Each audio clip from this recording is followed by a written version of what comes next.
I've spent most of my life in the woods, so I know that the forest doesn't have a volume knob. It's either alive with the rhythmic grinding of insects and the rustle of small game, or it's dead silent because something, a predator or a storm, is moving through. But what I experienced 3 years ago in the Blackwood Basin wasn't a silence I recognized. It was a vacuum. It felt as though the air itself had been sucked out of the valley, leaving behind something thin, cold, and utterly wrong. At the time, I was 24 and possessed that specific brand of arrogance that comes with being an experienced solo hiker. I'd grown up in the Pacific Northwest, and my father had taught me how to track, how to pack, and how to respect the terrain. By that October, I had clocked over 500 miles of solo backcountry travel. I wasn't some city kid with a shiny new North Face jacket and no compass. I knew what I was doing. Or at least I thought I did, until I decided to push an extra 4 miles past the designated trailhead at Copper Creek to find a secret fishing spot an old-timer had told me about in a dive bar in Orofino. The spot was a narrow stretch of water called Miller's Run. According to the old man, the trout there were so isolated they'd bite at a bare hook.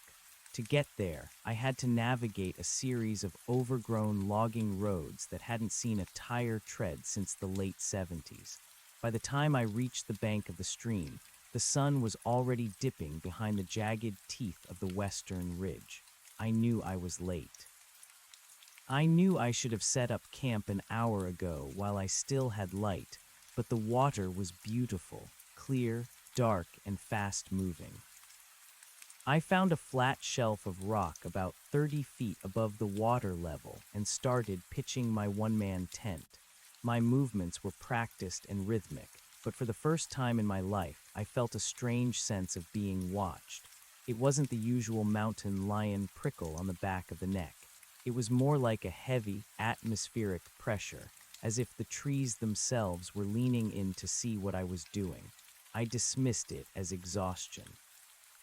I'd hiked 12 miles with a 40-pound pack. My nerves were bound to be a little frayed. I didn't build a fire. The wind was picking up and the brush was brittle from a dry summer. Instead, I ate a cold pouch of tuna, drank some filtered water, and watched the last of the purple light bleed out of the sky.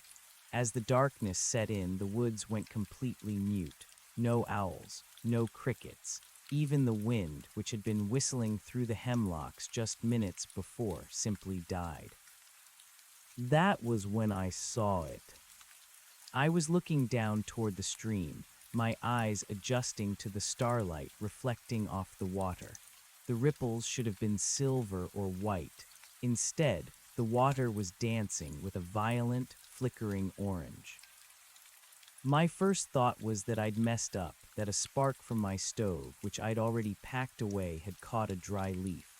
I stood up, my heart hammering against my ribs, and looked behind me toward my campsite. Everything was pitch black. No smoke, no smell of burning pine, no heat. I turned back to the stream. The reflection was still there, brighter now. Deep, angry reds and flickering yellows were shimmering across the surface of the moving water, exactly like the reflection of a massive bonfire. I walked to the edge of the rocky shelf and looked up the bank, then down. There was nothing. The woods on either side of the stream were a wall of obsidian. There was no light source, no campers, no forest fire on the horizon, no moon. Yet when I looked back down at the water, it was glowing so brightly that I could see the individual pebbles on the stream bed. The water looked like it was flowing over a bed of hot coals, reflecting a fire that didn't exist in our world. I stood there for a long time, frozen. My brain was trying to do the math, trying to find a logical explanation. Maybe it was bioluminescence. No, this was dancing, shifting light. Maybe a plane had crashed over the ridge. No, there was no sound. I reached into my pocket and pulled out my high-lumen tactical flashlight. My hand was shaking. I clicked it on and swept the beam across the opposite bank. The white light cut through the dark, illuminating the gnarled roots of a cedar tree and the gray mud of the bank. There was nothing there. No fire, no person, no light. But as soon as I clicked the flashlight off, the orange glow on the water returned, more vibrant than before. It was as if the reflection was mocking me.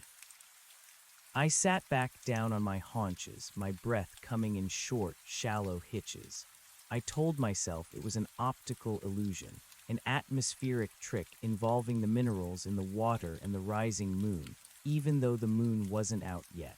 I crawled into my tent and zipped the flap shut, clutching my bear spray in one hand and my folding knife in the other. I didn't sleep. I just watched the orange light bleed through the thin nylon of my tent walls, casting long, flickering shadows of the trees against the fabric. Around 2:00 a.m., the sound started. It wasn't a roar or a crackle.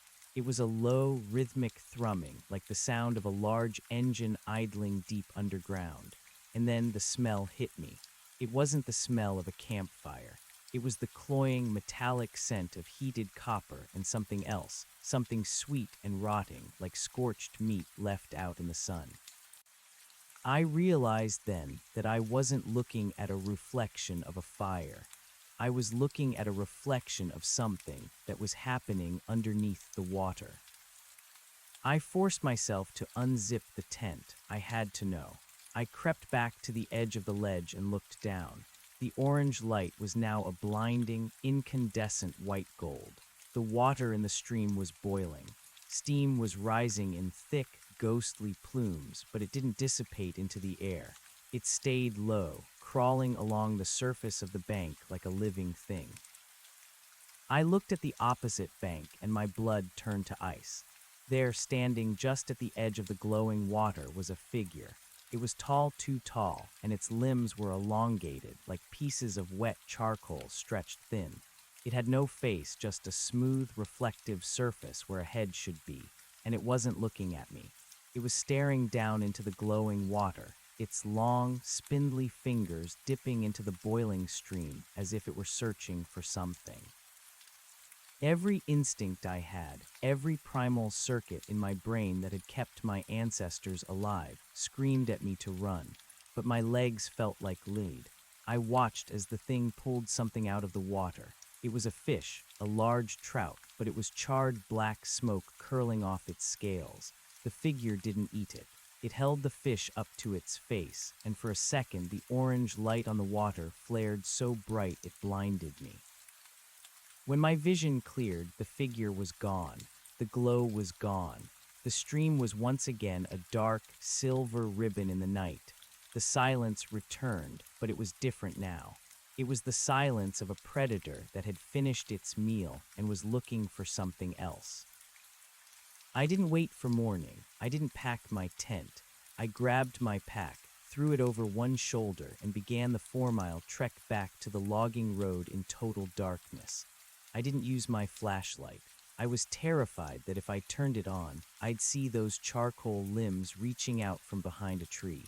I ran until my lungs burned, until I stumbled over roots and sliced my palms open on jagged rocks. I reached my truck at 4:30 a.m. I didn't even check the bed of the truck. I just jumped in, locked the doors, and drove until I hit the main highway. A week later, I went to the local ranger station. I didn't tell them about the figure. I told them I'd seen an illegal fire or maybe some weird chemical runoff in Miller's Run. The ranger, a guy in his 60s with skin like cured leather, didn't even look up from his clipboard. "You were at Miller's Run?" he asked, his voice flat. "Yeah," I said, "near the old logging bridge."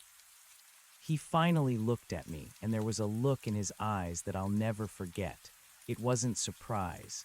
It was a deep, weary pity. People don't go to Miller's Run, kid, not since the fire in '74. "What fire?" I asked.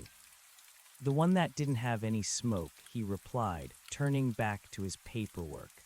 "The one that burned the bottom of the creek bed and nothing else.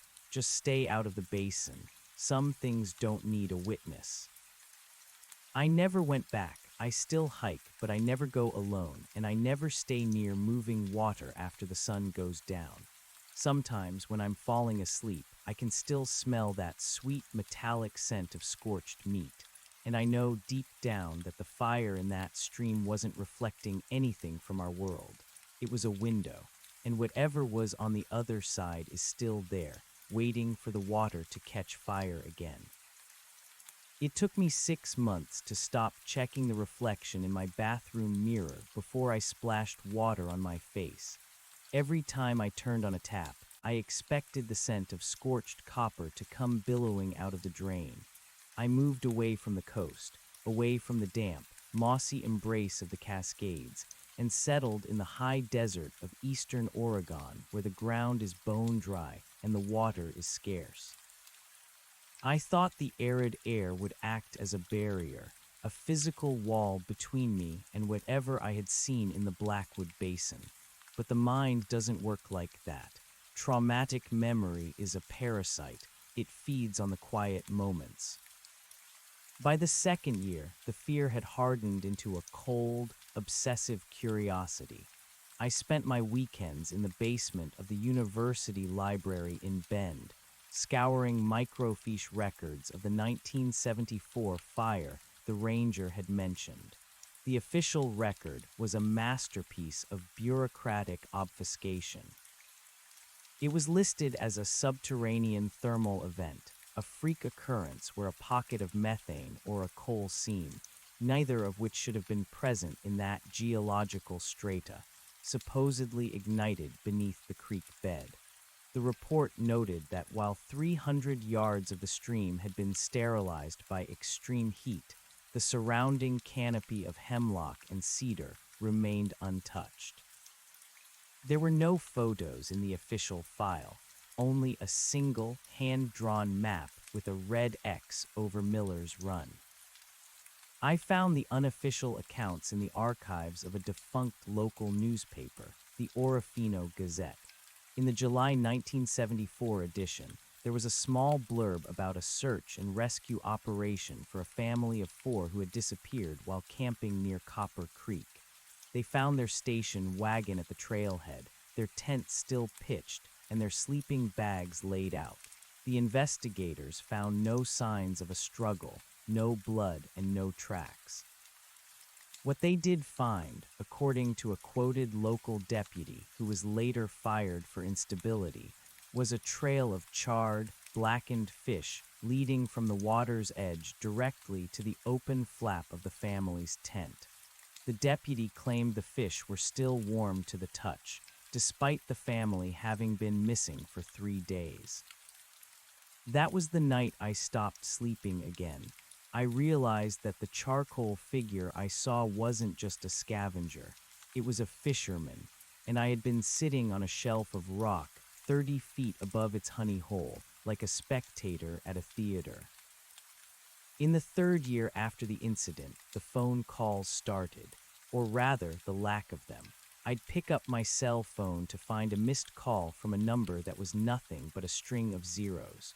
When I finally answered one, there was no voice on the other end, just a low, rhythmic thrumming that vibrated the speaker against my ear. It was the sound of the engine idling deep underground, the sound of the Blackwood Basin. I knew then that I couldn't just run. Whatever I had seen had left a mark on me, a tether that was slowly being pulled taut. I was losing weight. My skin felt tight and dry, no matter how much water I drank. I started dreaming of the orange light. In the dreams, I wasn't on the rock shelf. I was in the water. I was looking up through the boiling, incandescent surface, and I could see the tall, faceless thing reaching down for me with those spindly, charcoal fingers. It wasn't trying to drown me. It was trying to pull me up into a world that was made of fire. I decided I had to go back, not because I was brave. I was terrified to the point of nausea, but because the alternative was a slow, psychological erosion that would eventually leave me a shell of a man. I needed to see it in the daylight. I needed to see the physical reality of Miller's Run without the distorting lens of the orange glow.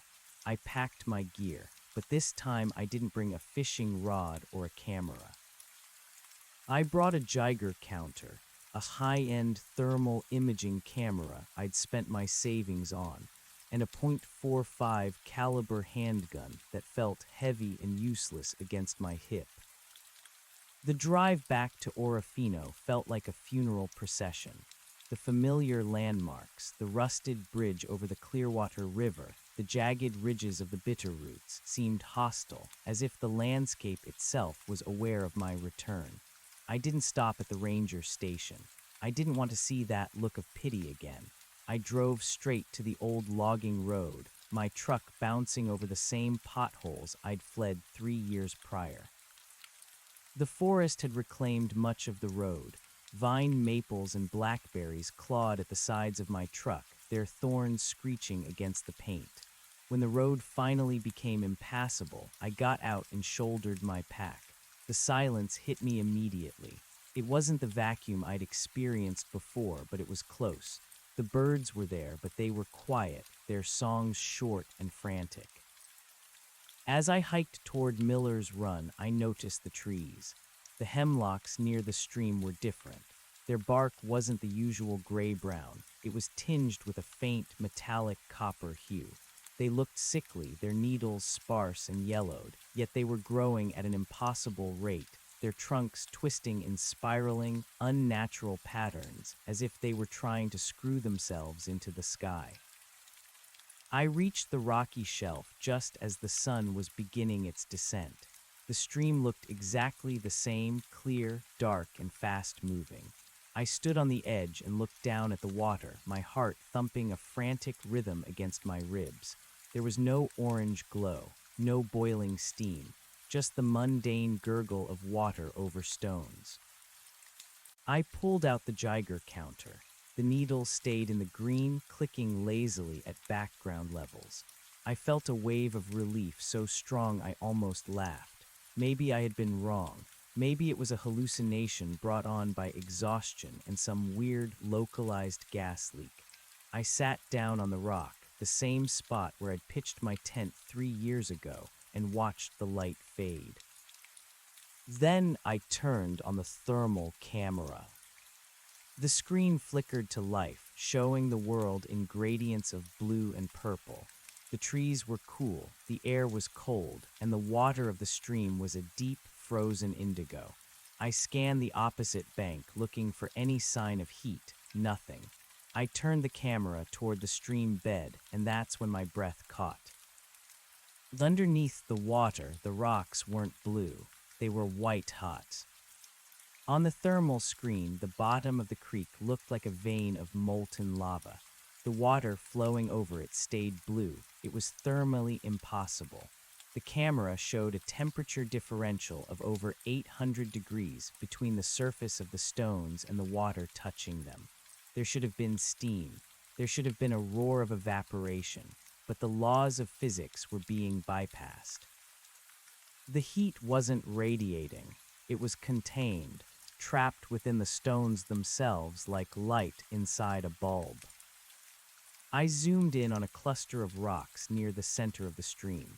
Through the digital lens, I saw something move. It wasn't a fish.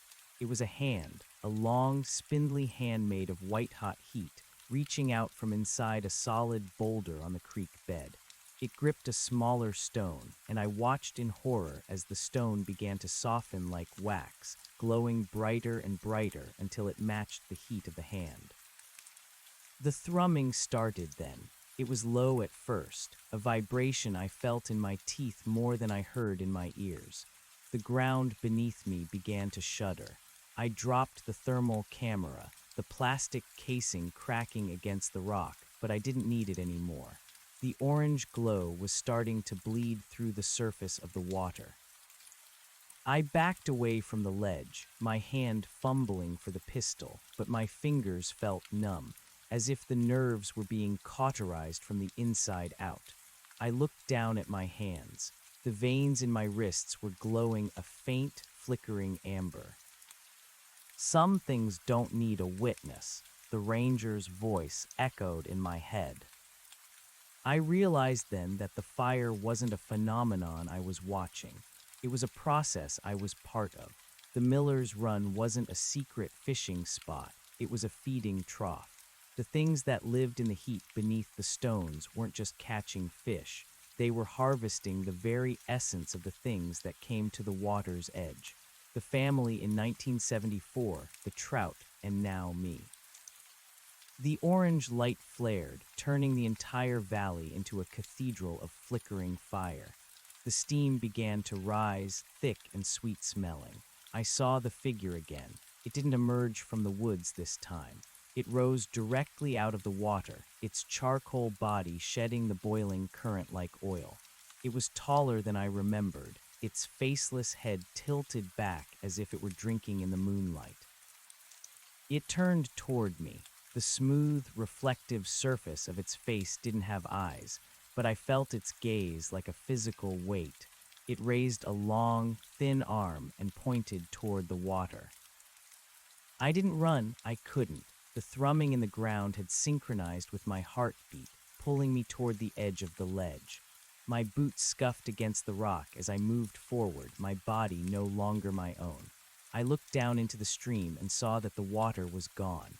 In its place was a rift, a tear in the fabric of the world that looked down into a vast, subterranean chamber filled with thousands of those flickering, charcoal figures.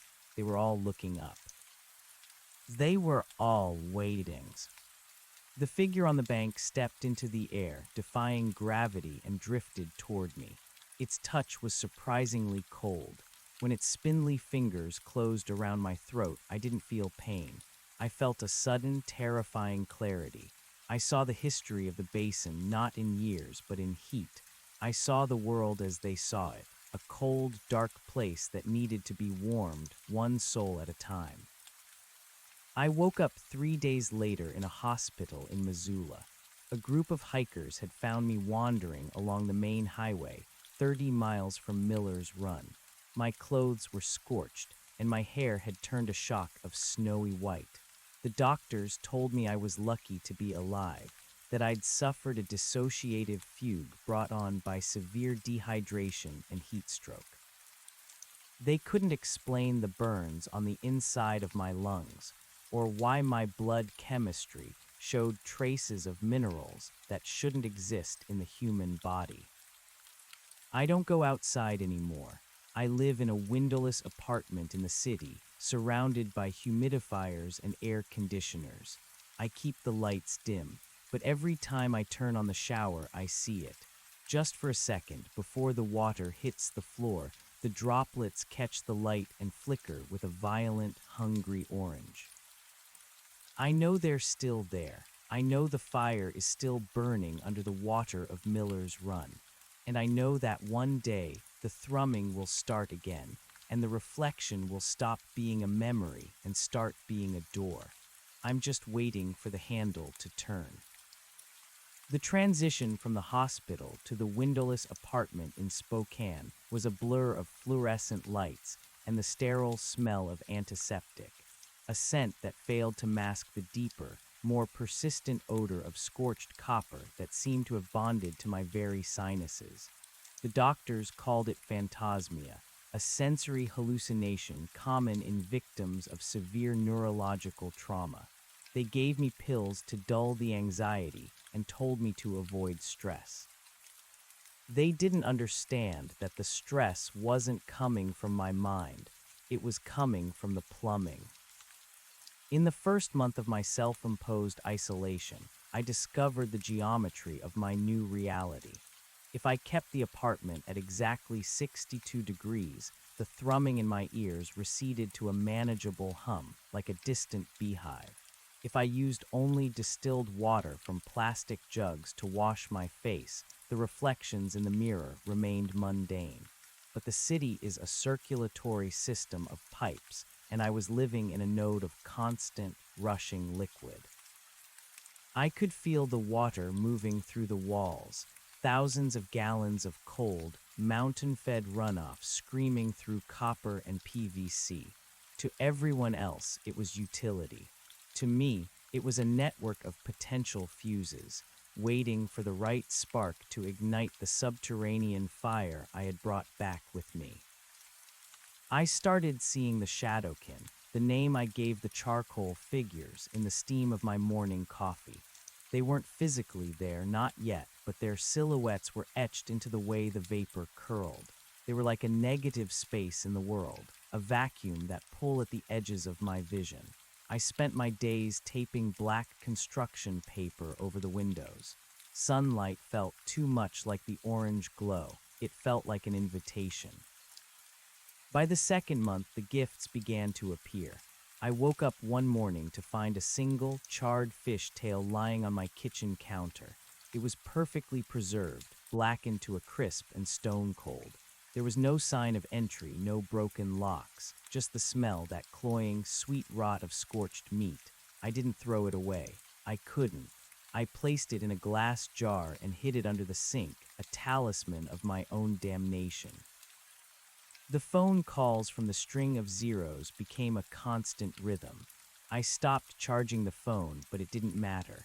The vibration would start in the wood of the nightstand, then migrate to the floorboards, until the entire apartment was pulsing with that low-frequency engine idle.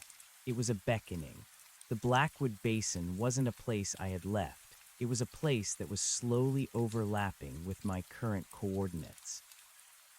One Tuesday, or perhaps it was a Wednesday, time had become a fluid, unreliable thing. There was a knock at my door. It wasn't the frantic pounding of a neighbor or the rhythmic rap of a delivery driver. It was a slow, heavy thud, like a wet log hitting the ground. I looked through the peephole. The hallway was empty, but the carpet was steaming. A thin ribbon of orange light was leaking from under the door of 4B across the hall. I watched, paralyzed, as the light intensified, turning the industrial gray carpet into a field of glowing embers. The air in my entryway spiked in temperature, the thermostat on the wall clicking rapidly as it struggled to keep up. I didn't open the door. I backed into my kitchen and grabbed the .45 from the drawer. My hands didn't shake this time. They felt heavy, like they were made of the same cooling basalt as the creek bed. I watched the gap at the bottom of my door. The orange light didn't fade. It began to flow inward, a liquid luminescence that defied the laws of shadows. It pooled on my linoleum, and where it touched the wood, the material didn't burn, it crystallized. It turned into a translucent, amber-colored glass. A voice drifted through the wood of the door. It wasn't a human voice. It was the sound of a forest fire heard from a mile away, 1,000 crackling pops and hisses modulated into the shape of words. "Witness," the voice said. "Go away," I whispered, the gun leveled at the center of the door. I didn't see anything. I told the ranger, I didn't see anything. "The water remembers the heat," the voice crackled. "The heat remembers the shape. You are the shape now." The door handle began to glow. Not red hot, but that blinding, incandescent white gold I had seen in the stream. The metal didn't melt. It simply ceased to be solid, becoming a swirling vortex of light. I fired. The report of the .45 was deafening in the small space, the muzzle flash a puny, pathetic spark compared to the radiance coming through the door. The bullet passed through the glowing handle and thudded into the drywall of the hallway beyond. It did nothing. The door swung open. Standing in the hallway was the ranger, or at least something wearing the ranger's skin. He looked exactly as he had 3 years ago, the cured leather skin, the weary eyes, but his uniform was smoking and his eyes weren't eyes anymore. They were 2 pinpricks of white gold light like the centers of dying stars. He stepped into my apartment and the smell of scorched copper became an physical assault, a weight that pressed me down onto my knees. "You shouldn't have gone back, kid," the ranger thing said. His voice was steadier now, less like a fire and more like a landslide. "The basin doesn't like to be measured. It doesn't like Geiger counters and thermal cameras. It likes silence. It likes the slow simmer. "What are you?" I gasped, the air in my lungs feeling like molten lead. "I'm the one who keeps the lid on," he said, stepping closer. Behind him, the hallway of the apartment building had vanished. In its place was the dark, towering canopy of the Blackwood Basin. I could see the stream, the water boiling in the moonlight, and the hundreds of charcoal figures standing along the banks, their faceless heads all turned toward my living room. But the lid is warped. "You brought a piece of the fire back in your marrow, and now they've followed the heat home." He reached out a hand. It wasn't the spindly charcoal limb of the fisherman. It was a human hand, calloused and scarred, but as it approached my face, the skin peeled back like burning paper to reveal the white-hot core beneath. "They don't want to kill you," the ranger said. "They want to use you as a wick. A city is a lot of fuel, kid, a lot of water, a lot of reflections." I realized then what the fire in '74 really was. It hadn't been an accident. It had been a breach. The family that disappeared hadn't been eaten. They had been converted into conduits, vessels for a heat that didn't belong in a world of oxygen and nitrogen. The subterranean thermal event was just the earth trying to scab over a wound that refused to heal. "I won't let you," I said, though my voice was a raspy whistle. "You don't have a choice," the ranger thing replied. "The fire is already in you. Why do you think your hair turned white? It wasn't shock, it was ash." He pressed his thumb against my forehead. The pain was beyond anything I could describe. It was the sensation of my skull being turned into a kiln. I saw the city of Spokane from above, but I didn't see the buildings or the streets. I saw the heat signatures of 500,000 people, their bodies glowing like dim embers in a world of cold blue.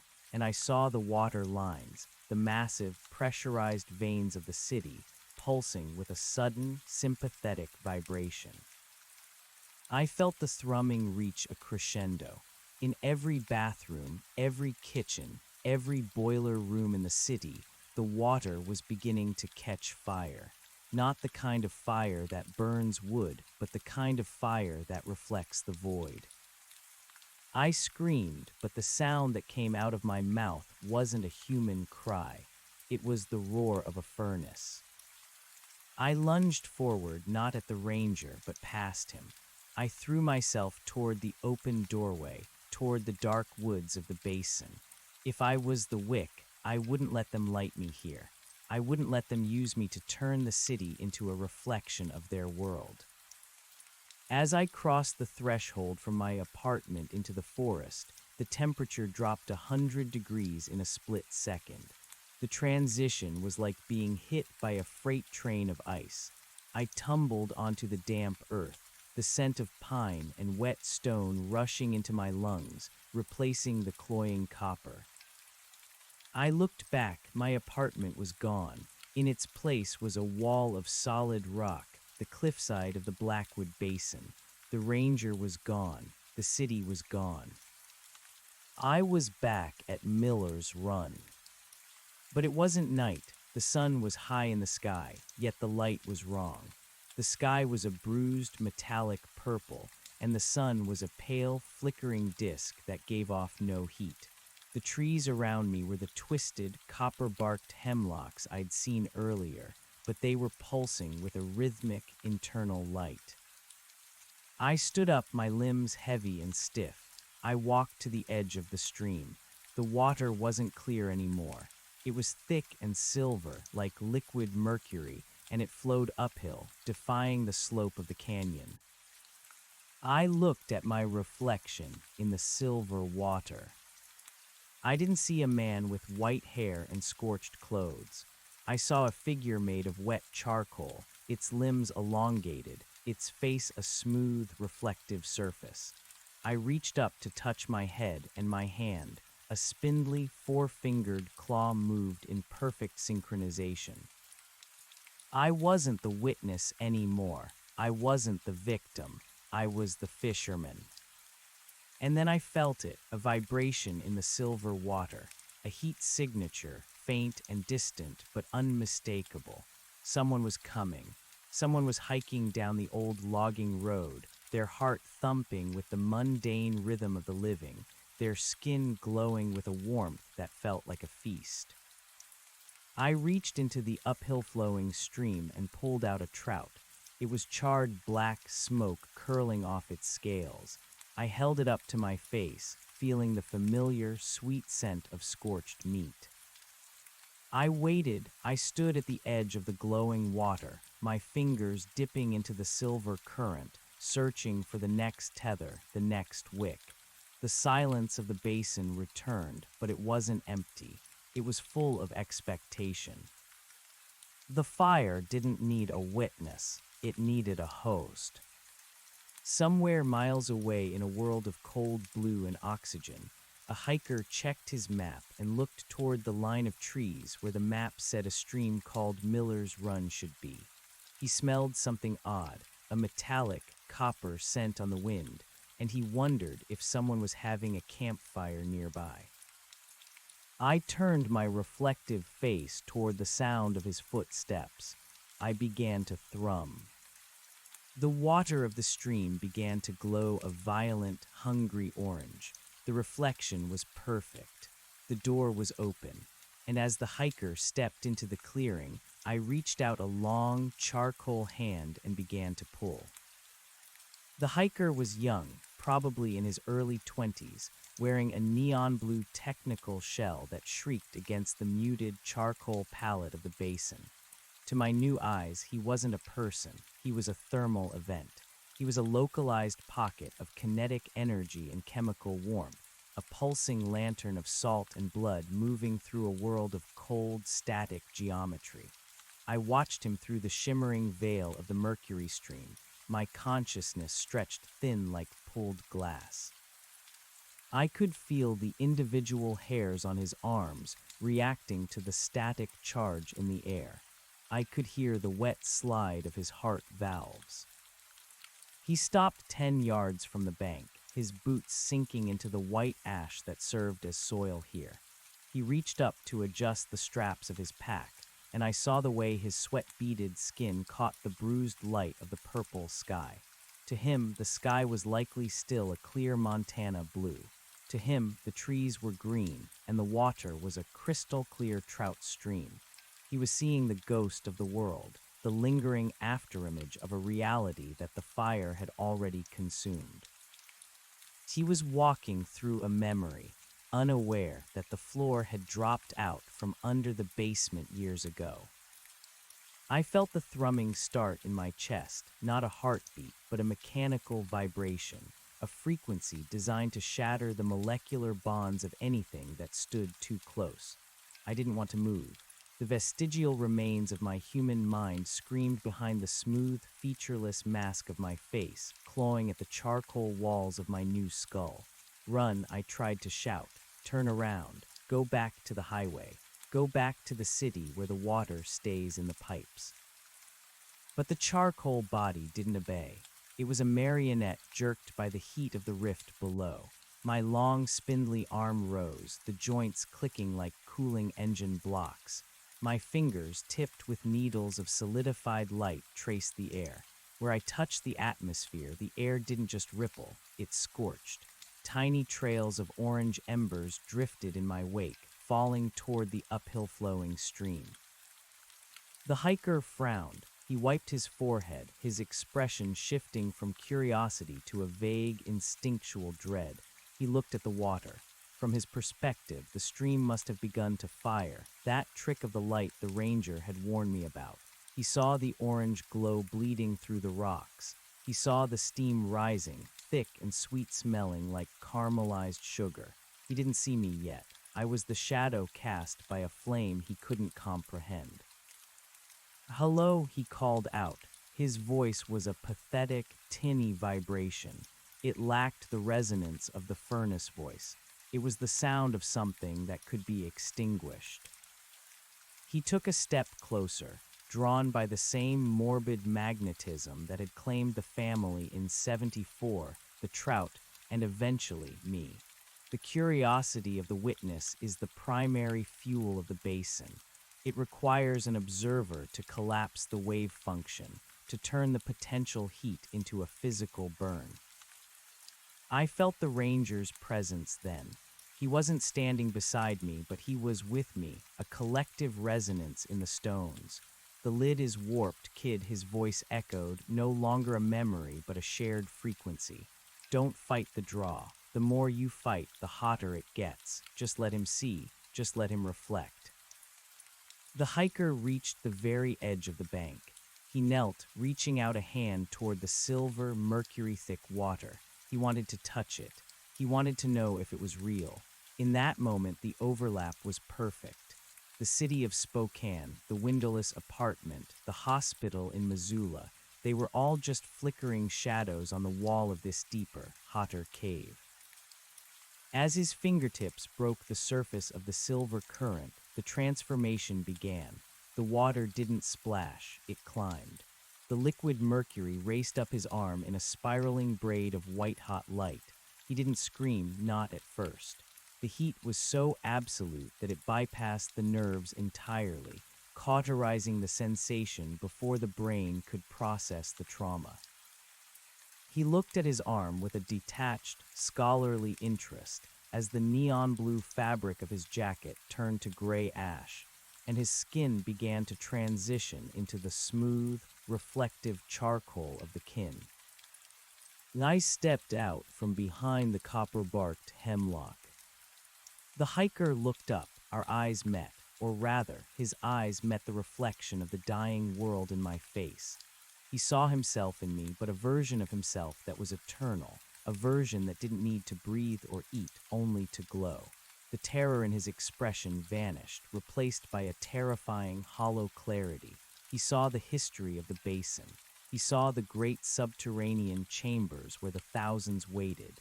He saw the fire that didn't burn, but merely reorganized. "It's so warm," he whispered. The silver water had reached his shoulder now. His entire right side was glowing with that violent, hungry orange. The thrumming in the ground reached a pitch that made the very trees vibrate until their needles fell off in a rain of sparks. I reached out and took his other hand. My charcoal fingers closed around his warm, soft palm. The contrast was agonizing. His life force felt like a freezing cold needle being driven into my marrow. I was the wick, and he was the flame, and for a brief, shimmering second, we were a single circuit. The world tilted, the purple sky fractured into 1,000 shards of black glass. I felt the city of Spokane again, the pressurized water lines, the 500,000 heartbeats, and I realized I was still there too. I was in the apartment. I was in the woods. I was in the stream. I was a multi-dimensional fire, spreading through the cracks in the world's plumbing. The hiker's body suddenly collapsed inward, not into a pile of ash, but into a silhouette. He became a two-dimensional shadow on the surface of the silver water, a flickering shape that drifted uphill against the current. He was gone, and in his place stood a new figure of charcoal and light, a twin to my own distorted form. He stood up, his movements fluid and alien. He looked at his hands, then at me. There was no recognition, only the shared frequency. "Witness," he crackled. "Shape," I replied. We turned together toward the rift in the center of the stream. The water parted, revealing the tear in the fabric of the world. Down below, the thousands were cheering in a language of pure thermal radiation. The subterranean thermal event wasn't a secret anymore. It was an expansion. I looked back one last time at the trail leading out of the basin. I saw a group of hikers in the distance, 4 of them, carrying heavy packs and expensive cameras. They were laughing. They were talking about the strange orange light they had seen from the ridge. They were coming to see the phenomenon. They were coming to document the secret. I felt a surge of something that might have been hunger. or perhaps it was just the inevitable logic of the fire. I stepped into the silver water, my body shedding the last remnants of my human name. I wasn't the man who lived in the windowless apartment. I wasn't the man who feared the shower. I was the reflection, and the reflection was hungry. The hikers reached the clearing just as the sun, the real sun, the cold one, began to set behind the peaks. They saw the stream. They saw the orange glow. They saw two figures standing in the water, their bodies made of shadow and flame, beckoning them forward with spindly, welcoming arms. "Look at that," one of them said, raising a camera. "The light, it's beautiful. It's like the water is made of fire." I smiled, though I had no mouth. I began to thrum, a low, inviting vibration that synchronized with their hearts, pulling them toward the edge, toward the heat, toward the end of the world. The transition from witness to host was complete. The fire in the Blackwood Basin didn't need to hide anymore. It had found the handles to all the doors. As the first hiker reached the bank, I reached out. The touch was cold. The clarity was absolute. The stream reflected fire, and the fire reflected us. Down in the city, 500 miles away, a plumber in a basement turned a wrench on a leaking pipe. As the joint cracked open, a spray of water hit his face. It wasn't cold. It wasn't even hot. It was a violent, hungry orange, and for a split second before his eyes melted, he saw a forest of copper-barked trees reflecting in the droplets. The lid was gone. The simmer was over. The boil had begun. The plumber didn't even have time to drop his wrench. The orange spray hit his chest and instantly permeated his coveralls, not as a liquid, but as a parasitic frequency. In the split second before his nervous system fused into a single white-hot wire, he saw the basement walls dissolve. The concrete didn't crumble. It became translucent, a smoky quartz through which the dark, jagged ribs of the Blackwood Basin protruded like the skeleton of a buried god. He tried to inhale, but the oxygen in the utility room had already been converted. He sucked in a lungful of ionized copper and ancient, subterranean heat. His last human thought was a confused sensory crossover, the sound of a mountain stream flowing uphill, echoing inside his own ribcage. Back in the basin, I felt him die. I felt the precise moment his molecular signature shifted from biological to conduit. It was a tiny pop of static in the back of my charcoal skull, a distant spark added to a rapidly growing map of fire. The four hikers at the edge of Miller's Run were frozen in a tableau of doomed awe. The one with the camera, a girl with a shock of dyed-red hair that looked dull and gray against the basin's true radiance, was squinting through her viewfinder. "The exposure is all wrong," she muttered, her voice trembling with a frequency she couldn't identify. "It's blowing out the sensor. It's like looking directly at a magnesium flare." "Sarah, maybe we should back up," one of the guys said. He was the most luminous of the group, a high-metabolism athlete whose heart was a bright, thudding furnace of red-gold energy. To my eyes, he was a feast. The air feels heavy, like right before a lightning strike.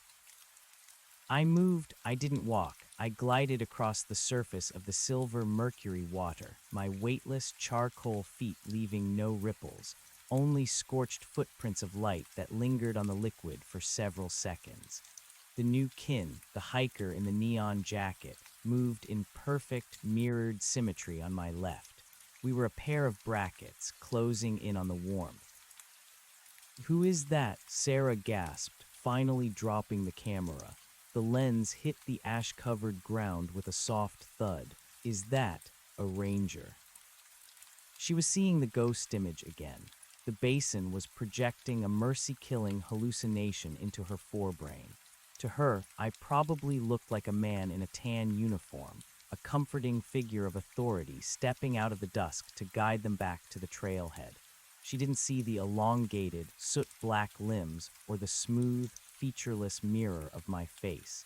She didn't see the way my fingers trailed embers like a sparkler held by a child. "It's okay," I said. The sound didn't come from a throat. It vibrated out of the air around them, a harmonic resonance that bypassed their ears and spoke directly to their bone marrow. "The water is fine. The reflection is perfect."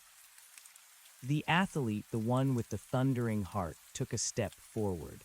He was trying to be the protector, the first one to engage with the stranger. As he crossed the invisible threshold where the hemlocks turned to copper, the hallucination flickered. For a microsecond, he saw me for what I was. He saw the void fire. He saw the way the sky above us was a bruised, metallic purple, devoid of stars, filled only with the slow, drifting ash of a world that had been burning since the Precambrian. His mouth opened to scream, but the thrumming reached its crescendo. I reached out, my hand, a spindly claw of solidified smoke, brushed against his cheek. The heat transfer was instantaneous. The moisture in his eyes turned to steam in a microhiss of white vapor. The fire didn't burn his skin, it rewrote it. I watched the gold-white light of the basin pour into his capillaries, flushing out the red blood and replacing it with the slow, heavy shimmer of the rift. He stood there, his hiking boots melting into the ash, his body lengthening, his spine cracking and resetting into the elegant, terrifying posture of the fisherman. Sarah and the others didn't run. They couldn't. The vibration had pinned them to the spot, their joints locked by the sympathetic resonance of the silver stream. They were watching their friend become a monument of charcoal, and in their terror, their own internal temperatures began to rise. Fear is a high-energy state. It is excellent fuel. "Why?" Sarah whimpered. The red dye in her hair was beginning to smoke. "Because the city is cold," I told her, the words vibrating through her teeth, "and the fire is lonely. It has been under the mountain for 1 billion years, watching the water flow the wrong way. It wants to see the reflections in the streets. It wants to see the fire in the pipes." I turned my head toward the south, toward the invisible horizon where Spokane lay. I could see it now, not as a map, but as a massive, interconnected web of potential wicks. Every person in that city was a candle waiting to be lit. Every water main was a fuse. The ranger had said he was the one who kept the lid on, but he had been a man once, and men are made of carbon. Carbon eventually burns. He hadn't been a jailer. He had been the first layer of ash, a protective coating that had finally worn thin. Now there was no one left to stop the exchange. The other 3 hikers were taken in a single, sweeping surge of light. The silver stream surged up the bank, defying gravity, a wall of liquid mercury that draped over them like a silk shroud. When it receded, 4 new figures stood on the bank, 4 new shadows, 4 new reflections. We stood in a line, a silent choir of soot and starlight. The thrumming in the earth changed its pitch. It was no longer a localized vibration. It was a rhythmic, tectonic pulse, thump-hiss, thump-hiss. The heartbeat of the basin was syncing with the rotating of the earth. I felt the connection to my apartment snap. It wasn't that the apartment was gone. It was that the door had widened until the apartment and the basin were the same place. I could feel the carpet of my living room beneath my charcoal feet, even as I stood on the ash bank of Miller's Run. I could smell the scorched copper of my kitchen and the damp pine of the forest simultaneously. The breach was no longer a hole. It was a merger. I looked down at the stream. The uphill flow was accelerating. The silver water was rushing toward the crest of the ridge, pouring upward into the sky. It didn't fall back down. It formed a shimmering, reflective bridge that stretched across the atmosphere, a highway of liquid fire pointing straight toward the lights of the valley. Go, the collective voice of the basin whispered. It wasn't the ranger anymore. It was the source. It was the heat that had existed before the first star was born. We began to walk. We stepped onto the bridge of silver water. Beneath us, the forest of the Blackwood Basin began to glow with an intensity that would have blinded a human eye. The trees were no longer wood. They were pillars of white-hot plasma. The rocks were translucent, revealing the massive, pulsing veins of fire that ran deep into the mantle of the planet. As we moved through the air, miles above the dark Montana wilderness, I looked down. I saw the small towns, the lonely gas stations, the scattered ranch houses. In every one of them, a light was turning on. Not the electric light of a bulb, but the orange, hungry glow of the fire in '74. A woman in a farmhouse in Seeley Lake was standing at her kitchen sink, staring in mesmerized silence as the water coming out of the faucet began to glow. She reached out to touch it. A teenager in a basement in Coeur d'Alene was watching his reflection in a dark computer screen, only to see his face dissolve into a smooth, charcoal mask. The fire was following the water. It was traveling through the infrastructure of civilization, using the very things that kept us alive as the wires for its own circuit. By the time we reached the outskirts of Spokane, the sky was no longer dark. It was a shimmering, bruised purple from horizon to horizon. The city was a grid of orange fire, not the chaotic, destructive fire of a riot, but the orderly, silent fire of a transformation. There were no sirens. There were no screams. There was only the low, omnipresent thrumming that made the skyscrapers vibrate like tuning forks. I stepped off the bridge of water and onto the roof of the Davenport Hotel. The air here was thick with the scent of scorched copper and ozone. I looked down into the street. Thousands of figures were standing there. They weren't running. They weren't hiding. They were standing in perfect rows, their charcoal bodies reflecting the orange glow of the burning windows. They were all looking up. They were all looking at me. I realized then that I wasn't just another fisherman. I was the one who had brought the fire home. I was the primary wick. I was the bridge. The ranger thing appeared beside me. He looked more human now, his skin a perfect cured leather mask, his eyes the only giveaway, 2 pinpricks of dying star fire. He looked out over the burning city and nodded. "The basin is full, kid," he said, his voice a landslide of satisfaction. It couldn't hold the heat anymore.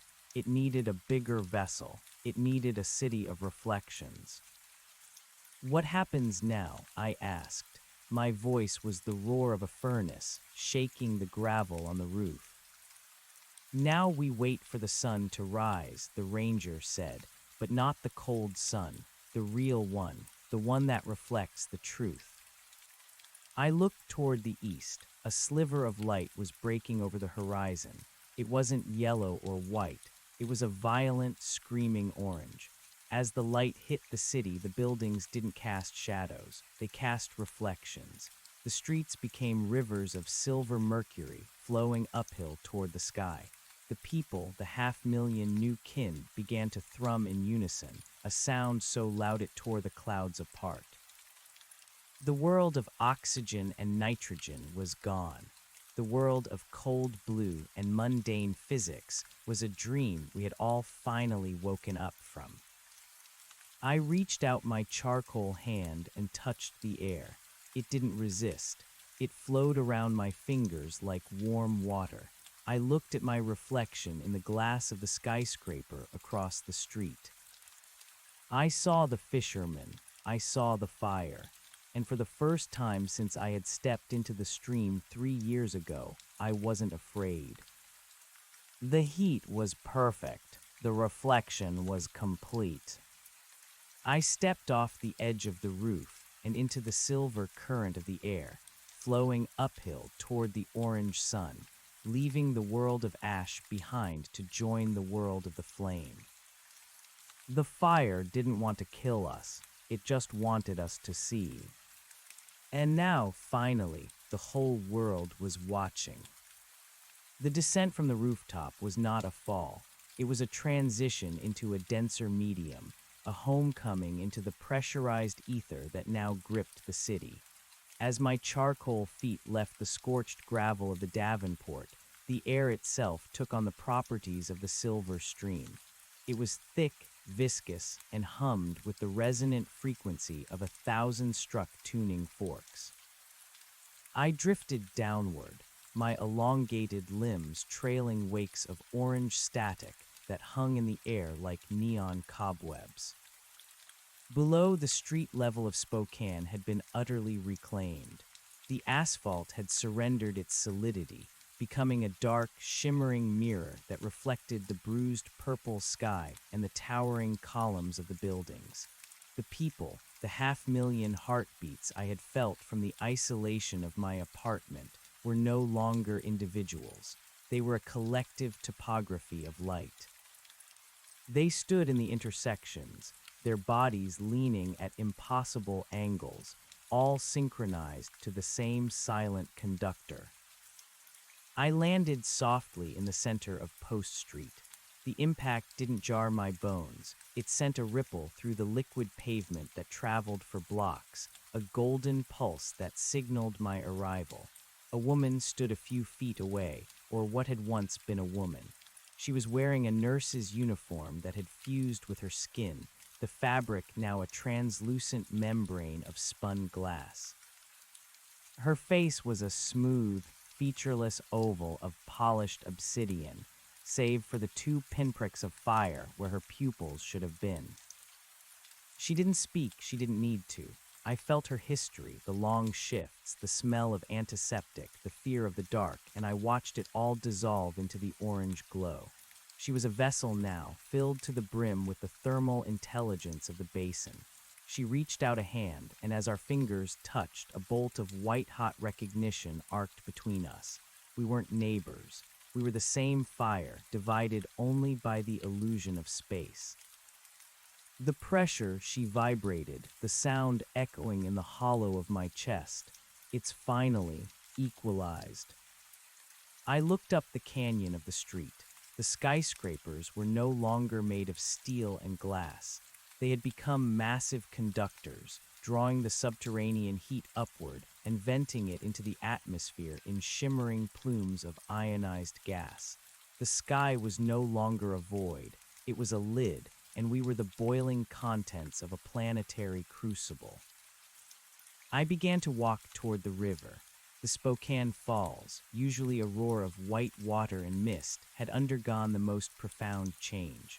As I reached the overlook, I saw that the river had turned entirely into the silver mercury of the basin.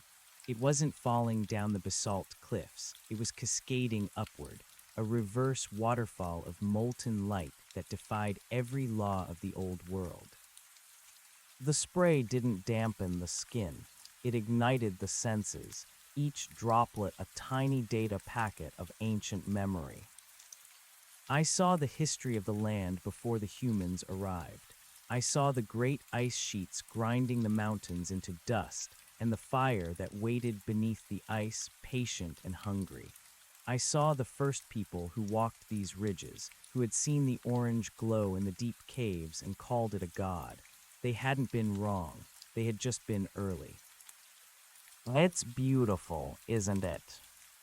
I turned. The ranger was there again, leaning against the railing of the bridge. He looked increasingly out of place, a relic of a discarded reality.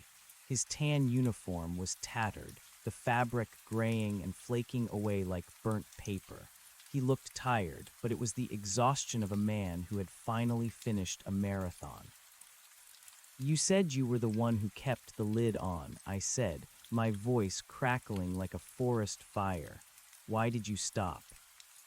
The ranger looked out at the reverse waterfall, his eyes reflecting the silver torrent. I didn't stop, kid. I just ran out of ash. You can only smother a sun for so long before you become part of the fuel. I was the last of the old guard, the ones who thought the world was meant to be cold and solid. But look at them. He gestured toward the thousands of flickering silhouettes lining the riverbanks. Do they look like they're suffering? Do they look like they want to go back to the dark? I looked at the nurse, at the athlete from the trail who now stood nearby, at the plumber whose essence was still vibrating through the city's pipes. There was no pain. There was only a terrifying, absolute clarity. The subterranean thermal event wasn't a disaster. It was an awakening. The human form had always been a pupa, a fragile shell of carbon and water designed to protect the spark inside until the environment was ready for the fire to hatch. The city is just the beginning, the ranger continued, his voice growing faint as his body began to lose its cohesion. The pipes go everywhere. The aquifers, the deep wells, the veins of the earth. The reflection is spreading. By tomorrow, there won't be a cold shadow left on the continent. He stepped toward the edge of the bridge. His legs were already turning into pillars of smoke. I'm going into the flow now. I've earned my rest. You have work to do. What work? I asked, reaching out, but my hand passed through him like a heat haze. You're the primary wick, he whispered, his image flickering. You're the one who remembers the windowless apartment. You're the one who knows what it's like to be afraid of the heat. You have to guide them through the transition. Tell them not to fight the boil. With a final, shimmering smile, the ranger leaned back and fell into the silver river. He didn't splash. He was simply absorbed, a single drop of ink returning to an ocean of light. I watched his essence streak upward with the rest of the water, a golden thread lost in the tapestry of the new sky. I stood alone on the bridge for a long time, or perhaps it was only a second. Time had lost its linear grip. I could feel the sun rising in the east and setting in the west simultaneously. I could feel the fire spreading through the suburbs, into the basements of split-level homes, into the water heaters of hospitals, into the decorative fountains of shopping malls. The transition was accelerating. I felt a sudden, sharp tug at the base of my spine, the connection to the rift back in Blackwood Basin. It was calling me. The source was expanding, and it needed its witness to return to the center. I turned away from the city and began to run. My movements were no longer human. I covered miles in single, gravity-defying bounds, my charcoal feet barely touching the silver-coated ground. I moved through the burning forests where the copper trees bowed their heads as I passed, their leaves whispering my new name in a language of thermal radiation. I bypassed the trails, the ridges, and the valleys, guided by the magnetic pull of the primary tier. When I reached Miller's Run, the clearing was gone. In its place was a massive caldera of white-hot light. The stream had become a lake, a perfectly circular pool of liquid mercury that mirrored the entire universe. In the center of the lake, the rift had widened into a jagged, vertical scar in the air, a doorway into the heart of the fire. The thousands were there. They were no longer waiting in subterranean chambers. They were emerging from the water, their bodies made of pure, translucent flame. They were ancient, towering entities that had existed since the earth was a molten ball of slag, and they were welcoming their new brothers and sisters with arms of solar wind. I walked into the silver water. It didn't feel like liquid anymore. It felt like a homecoming. As I approached the rift, I saw my own reflection in the surface. I wasn't the man from the apartment. I wasn't the hiker. I wasn't even the charcoal figure anymore. I was a star. My body had become a lattice of brilliant, interconnected points of light, a constellation trapped in a human silhouette. I could see the entire world through the rift, the burning cities, the glowing oceans, the atmosphere turning into a shimmering veil of gold. The earth was no longer a blue marble, it was a sun in the making. I reached the edge of the rift. The heat here was so intense it would have vaporized a diamond, but to me it was as cool as a spring breeze. I looked back at the world one last time. I saw the 4 hikers I had transformed, standing on the rim of the caldera, their new forms radiant and proud. I saw the nurse in Spokane, looking up at the sky with eyes of fire. I stepped through the tear. The sensation was like being pulled through a needle's eye. The world of matter vanished. The world of dimensions vanished. There was only the light, the raw, unadulterated energy of the source. It was a roar of infinite information, a billion years of history and a billion years of future compressed into a single, eternal moment. I understood everything. I saw why the stream had to flow uphill. I saw why the fire had to be kept a secret until the world was ready. I saw the great design, the slow, patient process of turning a cold, dead rock into a living, breathing star. We weren't the victims of a thermal event. We were the fuel for a cosmic birth.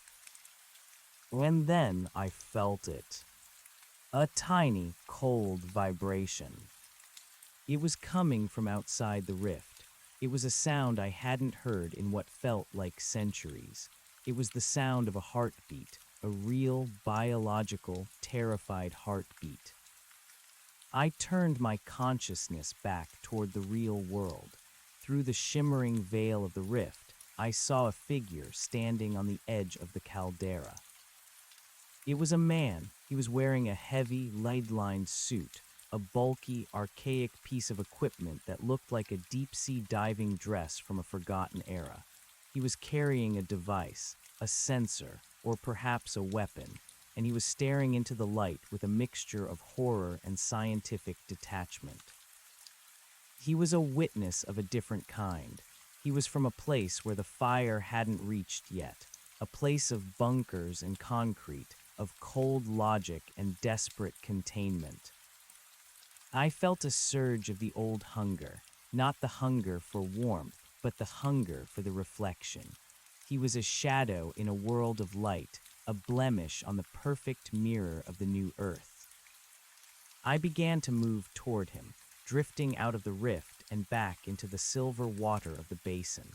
My new stellar form cast no shadow, only a blinding radiance that made the lead-lined suit smoke and hiss. The man saw me. He raised his device, his hands trembling inside his heavy gloves. He spoke into a radio, his voice a tiny, pathetic scratch of static against the thrumming of the universe. "This is Team 6, he gasped. "The event has reached critical mass. The basin it's not a fire, it's a portal, requesting immediate deployment of the Boreas protocol. Repeat, Boreas protocol is the only option." I didn't know what the Boreas protocol was, but I could feel the coldness of the words. They tasted like liquid nitrogen and dead stars. I reached out a hand of light. I wanted to show him. I wanted to pull him into the reflection, to strip away the heavy, suffocating suit and let him breathe the fire. I wanted him to see the beauty of the boil. "Don't be afraid," I said, the vibration of my voice shattering the glass of his helmet. The man screamed, a high, thin sound that was swallowed by the roar of the caldera. As the orange glow poured into his suit, I saw his reflection in the shards of his helmet. He wasn't fighting me. He was just the next wick. I looked up at the sky. High above, beyond the purple clouds, I saw something new. a fleet of silver shapes, cold and metallic, descending toward the basin. They were trailing plumes of white frost, a desperate attempt by the old world to freeze the sun.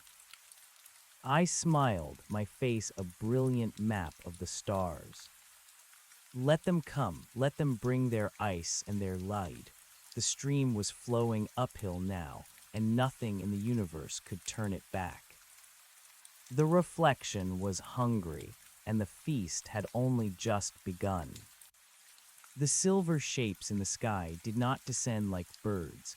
They dropped like stones of frozen nitrogen, their hulls coated in a specialized ablative ceramic that bled white frost into the orange atmosphere.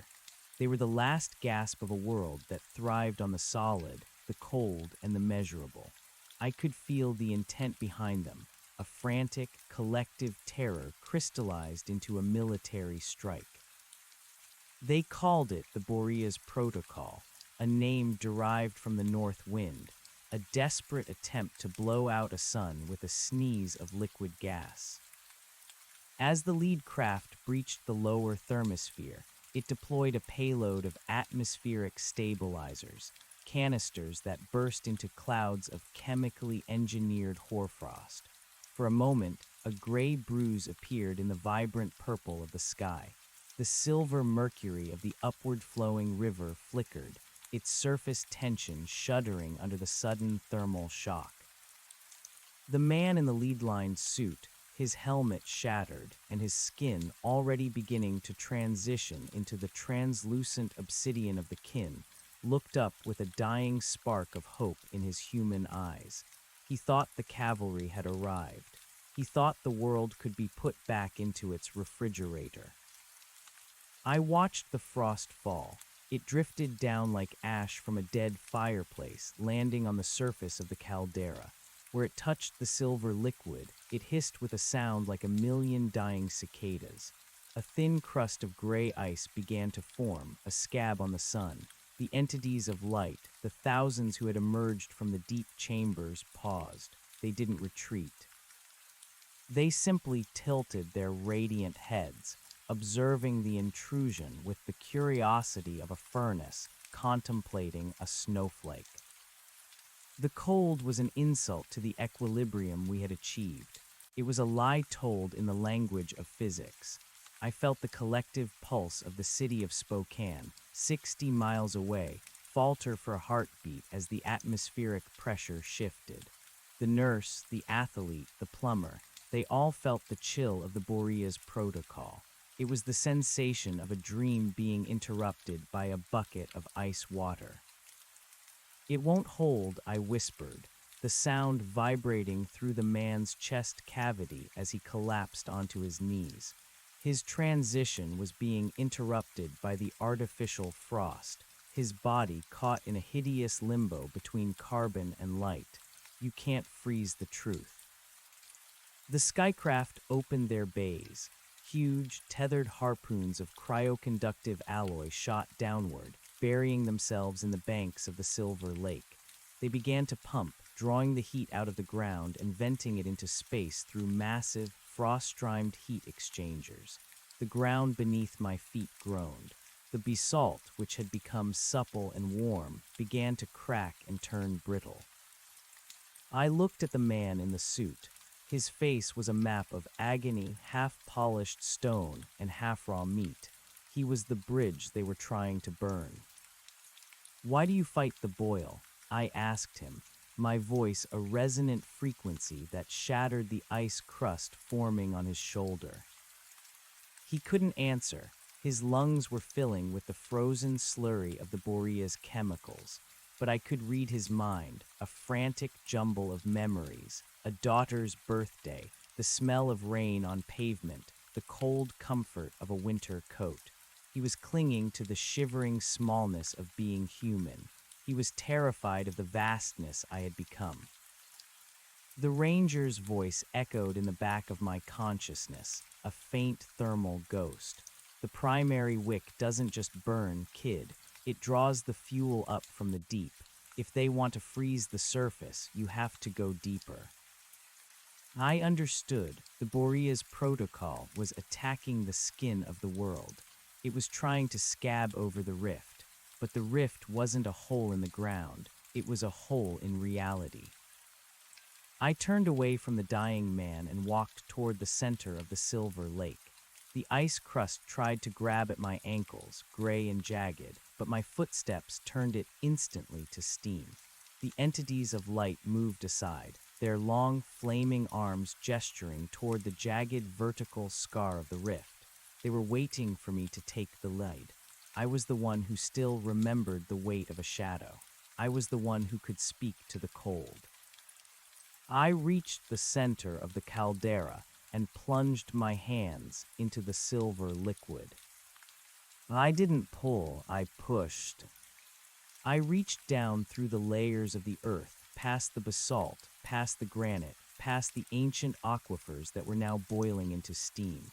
I reached into the mantle, into the place where the pressure was so great that atoms forgot their names. I found the central vein, the primary artery of the basin's heart, and I opened myself to it. I became a conduit. The skycraft above sensed the change. Their sensors must have gone white with the sudden spike in thermal output. The harpoons they had driven into the earth began to glow, not with the orange of fire, but with a white-hot intensity that melted the cryoconductive alloy in seconds. The frost clouds in the sky were incinerated, turned into a flash of superheated plasma that lit up the continent. The Borea's protocol didn't just fail, it fed the fire. The silver shapes in the sky began to melt. Their ceramic hulls, designed for the cold of space, couldn't handle the focused intent of the Earth's core. They drifted downward, turning into droplets of molten slag that joined the upward-flowing river. The men inside them didn't scream. They were integrated before their nervous systems could register the heat. They became part of the reflection. I felt the surge travel through the infrastructure of the world. In Spokane, the skyscrapers didn't just vibrate. They began to glow with a translucent inner light, the steel skeletons turning into filaments in a massive light bulb. The silver mercury of the river rose higher, reaching for the clouds, pulling the atmosphere down into the boil. The man in the suit was gone. In his place stood a figure of pure, unblemished light, his heavy boots discarded, his obsidian skin reflecting the birth of a new sun. He looked at his hands, 10 points of brilliant starlight, and he laughed. It was a sound of pure, unadulterated relief. The fear was gone. The cold was a memory of a shadow. I stood in the center of the rift, my body no longer a cage of charcoal, but a gateway. I could see the other side now, not a place, but a state of being. It was a universe where entropy was reversed, where heat was the fundamental building block of life, and where every soul was a star in a choir of infinite resonance. The thousands stepped into the rift behind me. We weren't leaving the earth, we were bringing the other side through. The sky above the Pacific Northwest was no longer purple or orange. It was white, a perfect, blinding white that contained every color, every history, every dream. I looked back at the trail, at the spot where I had first seen the orange glow in the water 3 years ago. I saw the fisherman I used to be, the man who was afraid of his own reflection, the man who lived in a windowless room and waited for the world to end. I reached out across time and touched his shoulder. He didn't feel a burn. He felt a warmth, a promise, a reflection of a fire that was already burning inside him. The stream didn't just reflect the fire, it was the fire. And as the rift expanded to swallow the horizon, as the earth finally finished its long, slow transition into a star, I realized that the ranger was wrong about one thing. We weren't waiting for the sun to rise. We were the sunrise. The world of ash was gone. The world of shadows was a flicker in the back of a closing eye. There was only the heat, the light, and the perfect, terrifying clarity of the flame. The whole world wasn't just watching anymore. The whole world was the fire. The whiteout of the world was not a blindness, but a new way of seeing. When the Boreas craft melted into the Silver River, they didn't just vanish. Their molecular blueprints were stripped of their cold intent and rewritten into the thermal script of the new era. I could feel the pilots, their terror flash-fried into a sudden, ecstatic understanding. They were no longer men in machines. They were currents in the plasma, adding their metallic tang to the atmospheric soup. The lead-lined suit of the man at the caldera's edge became a puddle of iridescent slag, and from that puddle, his essence rose like a lark made of phosphorus. He didn't look back at the ruin of his mission. He looked up, toward the zenith, where the sky was peeling back to reveal the furnace of the galactic core. I felt my consciousness dilate. I was no longer contained within the human silhouette of the primary wick. I was the caldera itself. I was the silver veins pulsing beneath the Cascade Range. I was the heat shimmer rising off the blacktop of abandoned interstates. The transition had moved past the stage of individual transformation. It was now a planetary metabolism.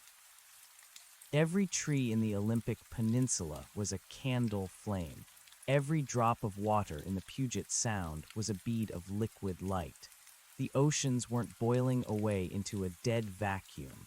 They were transmuted into a denser, more vibrant state of matter that could carry the weight of the sun's reflection without evaporating. In the silence of the whiteout, I heard the heartbeat of the continent. It had slowed, synchronized with the deep tectonic thrum of the rift. The frantic, jagged pulse of human civilization, the ticking of clocks, the hum of power grids, the frantic tapping of keyboards, had been smoothed out into a single golden chord. I could see the cities now not as clusters of concrete, but as neural nodes. Seattle was a crown of violet fire. Portland was a swirling nebula of amber. The people within them were no longer cowering in basements. They had come out to the rooftops. They were standing on the piers. They were walking into the glowing surf, their clothes falling away like burnt paper, their skin turning to polished obsidian and then to translucent diamond. I saw a child in a small town in Idaho. She was holding a handful of snow that had survived the first wave of the heat. As I watched through the collective eyes of the fire, the snow didn't melt into water. It ignited. It turned into a cluster of tiny, frozen sparks that danced in her palms. She wasn't burned. She laughed, and her laughter was a frequency that shattered the remaining glass in the windows around her. She was the new generation, born into the boil, unafraid of the light because she had never known the shadow. But the old world was not entirely gone. Deep beneath the granite of the Rockies, in bunkers shielded by miles of lead and cooled by subterranean glaciers, the remnants of the cold logic remained. I could feel them, small, dark pockets of resistance, like gallstones in a body of light.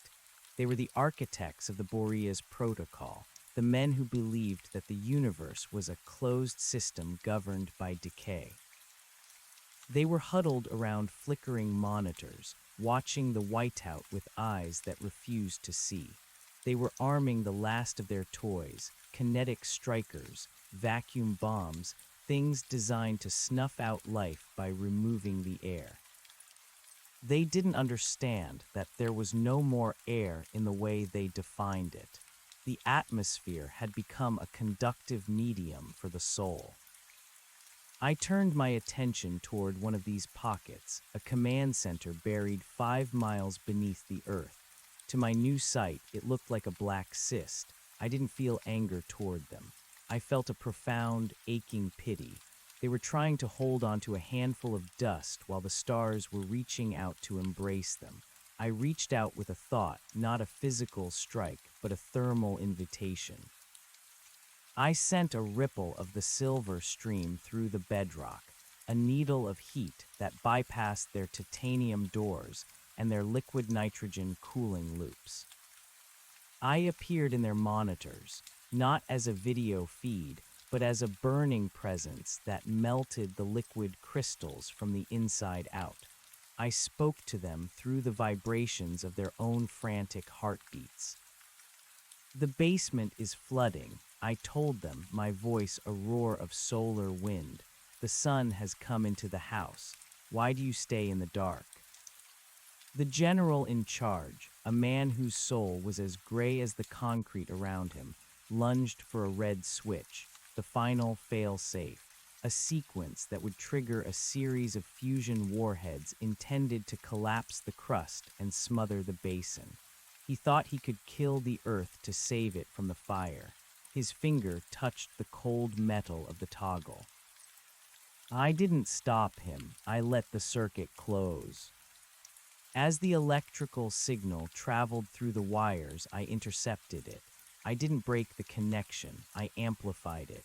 I infused the electrons with the radiance of the rift. The signal reached the warheads, but instead of a fission-triggered collapse, the nuclear cores underwent a different kind of reaction. The plutonium didn't explode, it blossomed. The heavy metals were stripped of their toxicity. Their radioactive decay accelerated and purified until they became seeds of pure, concentrated light. The bunker didn't cave in, it dissolved. The granite walls turned to glass, then to mist, then to nothing. The men inside found themselves standing on a floor of shimmering energy, the miles of earth above them gone, replaced by the infinite white sky. The general looked at his hand, still poised to flip the switch, and saw that his fingers were trailing ribbons of gold. He tried to scream, but the sound that came out was a melodic hum, a note that joined the great design. He wasn't a soldier anymore. He was a witness. Back at Miller's Run, the caldera was reaching its peak. The vertical scar of the rift had widened until it was no longer a doorway, but the horizon itself. The thousands were stepping through in a steady, rhythmic procession, their forms merging with the light until the distinction between self and source vanished. I felt the ranger's essence nearby, a playful flicker in the silver flow. He was right, the work was just beginning. We were the gardeners of a new solar system. I looked down at the silver lake. The reflection was no longer a mirror of the world as it was. It was a window into the world as it was meant to be. I saw the Earth not as a lonely planet, but as a node in a vast, burning web of intelligence that stretched across the galaxy. We were the first to wake up. Other worlds were still in the dark, still shivering in their cold orbits, waiting for their own streams to reflect the fire. I felt a final tug at my spine, the last anchor of my humanity, the memory of the windowless apartment, the smell of the hiker's boots, the fear of the dark was being pulled into the light. I didn't resist. I leaned back into the silver water, just as the ranger had. The sensation was not a fall, it was an expansion. I was the heat in the stone. I was the light in the sky. I was the hunger of the flame and the peace of the boil. I was the primary wick, and the world was finally, beautifully, eternally caught. The fire didn't consume the world, it revealed it. As I merged with the rift, my last thought was of the hiker I had met on the trail, the one who had seen the orange glow in the water and turned back in fear. I hoped he was looking at the sky now. I hoped he saw that the fire wasn't something to run from. It was the home we had been building since the first spark hit the tinder. The stream was no longer flowing uphill. There was no more up. There was only the center, and we were all finally there. The white light intensified, a silent, roaring crescendo that swallowed the last of the silence. The transition was complete. The earth was a star, and in the heart of that star we began to breathe. The silence that followed the planetary ignition was not the absence of sound, but the presence of a fundamental frequency so deep it bypassed the ears and vibrated directly into the marrow of the new obsidian bones we wore. There was no more wind, for the atmosphere had become a pressurized sea of gold-tinted plasma, viscous and warm, carrying the scent of ozone and ancient, toasted minerals. I stood at the lip of what used to be the Columbia River Gorge, but the geography had surrendered its rigid definitions. The basalt cliffs were glowing like the heating elements of a cosmic stove, their jagged edges softening into fluid curves as the rock transitioned into a state of perpetual glowing glass. I looked at my hands. They were no longer hands. They were translucent geometries of solidified light, humming with the power of 1,000 suns. When I moved, I left trails of afterimages in the air, golden smears of chronos that lingered for seconds before being absorbed back into the radiance. I wasn't alone. The thousands, now millions, who had emerged from the rift were drifting through the new medium of the air. We were like deep-sea creatures suddenly gifted with the sky, our movements graceful and slow, unburdened by the crushing gravity of the old world. The transition had reached the cities of the coast. I turned my internal gaze toward Seattle, and I saw the Space Needle not as a tower of steel, but as a lightning rod for the divine. It was channeling the silver mercury of the sky directly into the bedrock, grounding the transformation. The people who had been trapped in the gridlock of the I-5 corridor were no longer sitting in idling cars.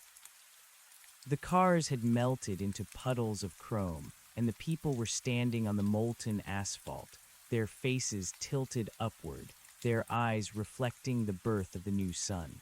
They weren't screaming. They were singing, a wordless, harmonic resonance that balanced the thermal output of the Earth's core. I felt a ripple in the collective consciousness, a sharp, cold prick of lingering fear. It was coming from the depths of the Pacific, where the deep-sea trenches still held the chill of the old eons. The Borea's protocol's creators had one last redoubt, an automated suboceanic station designed to trigger a massive, localized cooling event by rupturing the sea floor and letting the frigid depths quench the rising magma. They were trying to create a dead zone, a patch of the old, cold world where they could hide from the light. I didn't need to travel there. I was already there. I was the heat in the water, the pressure in the depths. I felt the automated drills bite into the crust, trying to find a vein of cold to exploit. I reached down through the boiling brine and wrapped my intent around the machinery. I didn't crush it. I didn't break the steel. I simply accelerated the vibration of its atoms until the metal forgot it was supposed to be solid. The drills turned to liquid light, merging with the very magma they were trying to suppress. The dead zone became a nursery of bioluminescent fire. You see, the ranger's voice was a warm breeze in the back of my mind. He was no longer a ghost. He was a landscape. He was the entire Cascadian Range, his consciousness stretched across the peaks like a blanket of glowing embers. They can't stop the spring, kid. Even if they try to freeze the buds, the sap is already boiling. I understood now that the Ranger hadn't been a man at all, but a personification of the Earth's own immune system, a white blood cell made of fire, sent to prepare the way for the fever that would save the body. And I was the infection that turned out to be the cure. I began to walk, not toward a destination, but through the layers of reality. Each step took me through a different version of the world. In one, the fire was a destructive force, leveling forests and turning cities to ash. In another, it was a subtle internal glow that people carried in their chests like secret lanterns. But in this reality, the one we had chosen, the one the silver stream had dictated, the fire was the medium of life itself. I passed a group of former rangers, men and women who had spent their lives fighting forest fires, trying to keep the green world from turning black. They were standing in a grove of ancient cedars that were now pillars of frozen flame. They were touching the bark, which felt like warm silk, and they were weeping. Their tears were beads of liquid mercury that rolled down their obsidian cheeks and vanished into the glowing soil. They realized now that they hadn't been protecting the forest from the fire. They had been protecting the fire from its own birth. "It's okay," I told them, my voice echoing through the trees like a choir of bells. "The green was just the packaging. The light is the gift." They looked at me, and in their eyes I saw the reflection of the primary wick. They recognized me, not as the man who had worked in the windowless room, but as the one who had finally turned the key. They bowed, not in subservience, but in a shared recognition of the heat. As the day, if it could still be called a day, progressed, the sky began to change again. The whiteout was softening into a deep, resonant violet, the color of a cooling star. The rift in the center of the basin was no longer a jagged scar. It had become a smooth, circular lens, a telescope made of gravity and light. Through it, I could see the other worlds the ranger had mentioned. They weren't far away in terms of distance. They were right next to us, separated only by a thin membrane of temperature. I saw a world made of crystalline ice, where the inhabitants were delicate lattices of frost, praying for a single spark of warmth. I saw a world of endless storms, where the people lived in the heart of lightning bolts, terrified of the calm. And I saw that we were the bridge. The Earth, in its new state of solar grace, was becoming the central hub of a cosmic nervous system. I felt a sudden, sharp tug of nostalgia, a ghost of the man who liked the smell of rain on pavement. I looked back toward the remnants of Spokane. The city was a sprawling, luminous hive, its buildings transformed into organic shapes of glass and light. I saw the apartment building where I had lived. It was gone, replaced by a spire of amber that reached toward the clouds. I thought about the fisherman on the trail, the one who had seen the orange glow in the water. I found him. He was standing on the banks of what used to be the Spokane River, which was now a slow-moving ribbon of liquid gold. He was still holding his fishing rod, but the line was made of light, and the fish he was catching were shimmering thoughts, memories of the old world being pulled up from the depths to be purified in the heat. He looked at me, and he smiled. He wasn't afraid anymore. He knew that the water hadn't been reflecting the fire. The water was the fire's way of dreaming. "How does it feel?" he asked, his voice a gentle hum in the plasma. "It feels like waking up," I said. "It feels like the first time I've ever been warm." The sun, the old, yellow sun in the sky, was no longer the primary source of light. It was just a distant cousin, a smaller fire watching the birth of a greater one. The Earth was now radiating more energy than it received. We were a net positive planet, a source of life for the cold reaches of the solar system. I could feel the moon beginning to warm, its gray dust turning to silver as it caught the reflection of the Earth's new glory. Mars was glowing redder, not with dust, but with the reflected heat of our transformation. I returned to the center of the caldera, the place where the man in the lead-lined suit had vanished. The silver lake was still there, but its surface was as smooth as a mirror. I looked down into it, expecting to see the creature of light I had become. Instead, I saw the hiker.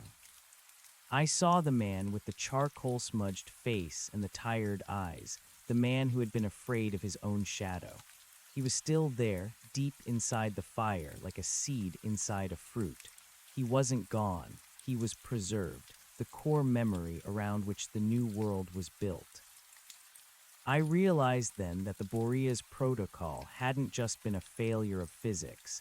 It had been a failure of imagination. They thought that to save the human, you had to keep him cold, keep him small, keep him trapped in a box of meat and bone. They didn't understand that the human was just the fuel. The fire was the purpose.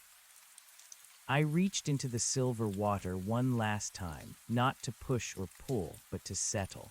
I felt the collective consciousness of the planet wrap around me, a billion souls now vibrating in a single glorious chord. We were the fire, we were the stream, we were the reflection and the thing being reflected. The ranger's voice faded into a contented sigh. Well done, kid. The primary wick is lit. Now, let's see what we can build with the light. The transition was over. The new world began, and as the earth turned, a glowing jewel in the dark velvet of space, I knew that the fire would never go out. For we weren't just burning, we were becoming the very essence of the flame. The stream that reflected fire had finally reached the sea, and the sea was made of stars. I felt the last of the individual I dissolve into the we. It wasn't a loss of self, but an expansion of it. I was the child in Idaho, the general in the bunker, the fisherman on the river, and the ranger on the mountain. I was the heat in the stone and the light in the sky. The story of the man in the windowless room was over. The story of the star called Earth had just begun. In the new cities of light, the people began to build, not with steel and concrete, but with intent and resonance. They shaped the plasma into halls of music and cathedrals of thought. They didn't need to eat, for they were fed by the ambient radiation of the rift. They didn't need to sleep, for they were living in a dream that had finally become real. The thousands who had first emerged from the deep chambers became the teachers, the guides who helped the newly transformed understand the language of the heat. I watched as they moved among the people, their flaming arms gesturing toward the stars, showing them that the fire was not a destination, but a journey. The rift in the basin remained open, a permanent gateway to the source. It was no longer a place of terror, but a place of pilgrimage. People would travel from all over the glowing continent to stand at its edge and feel the direct pulse of the universe. They would look into the silver depths and see their own souls, not as flickers in the dark, but as roaring furnaces of potential. I stood at the center of it all, the primary wick, the conduit through which the fire had first tasted the air. I was the silent observer, the keeper of the flame. I watched as the earth began to sing its new song, a melody of heat and light that echoed across the galaxies, a signal to all the other cold, dark worlds that the time of the shadows was over. The fire was here, the fire was us, and the fire was beautiful. As the eons began to stretch out before us, no longer measured by the ticking of clocks but by the pulses of the earth's heart, I felt a profound sense of peace. The struggle was over. The cold was a forgotten dream. We were the sunrise, and we would never set. The silver stream flowed on, carrying the fire into every corner of existence, until there was nothing left but the light. And in that light, we were finally, truly, eternally home. The reflection had become the reality. The fire was all there was, and it was enough. In the heart of the new star, the man who had once been afraid of the dark finally closed his eyes and smiled. He didn't need to see the light anymore. He was the light. And the world burned on, a perfect, glowing testament to the power of the boil. The end of the old world was just the beginning of the fire, and the fire would never end. The stream that reflected fire was now a river of stars, and we were the current, flowing forever into the heart of the flame. I felt the final pulse of the rift, a deep, resonant thrum that signaled the completion of the planet's first solar cycle. The Earth had fully integrated its new identity. It was no longer a rocky satellite of a yellow sun. It was a binary partner, a twin star in a dance of light. The people, the kin, had begun to explore the space around the planet. They didn't need rockets or capsules. They simply projected their consciousness into the plasma and rode the solar winds. They were visiting the moon, turning its cold craters into gardens of glowing glass. They were reaching out toward Mars. Their heat precedes them, softening the red planet's frozen heart. I watched a group of children, beings of pure phosphorus and joy, playing in the upper reaches of the atmosphere. They were weaving patterns out of the aurora borealis, turning the sky into a tapestry of living color. They didn't know the words cold or dark or fear. They only knew the heat, and the heat was love. I looked down at the caldera one last time. The silver liquid was calm, a perfect pool of potential. I saw a single ripple move across its surface, a reminder that even in perfection there is movement. Even in the light there is a story. I was that story. I was the memory of the transition, and as long as the fire burned, the story would be told.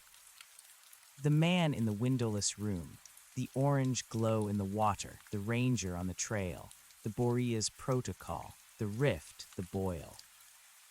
It was all part of the same flame. I leaned back into the silence of the light. The work was done. The world was fire, and the fire was good.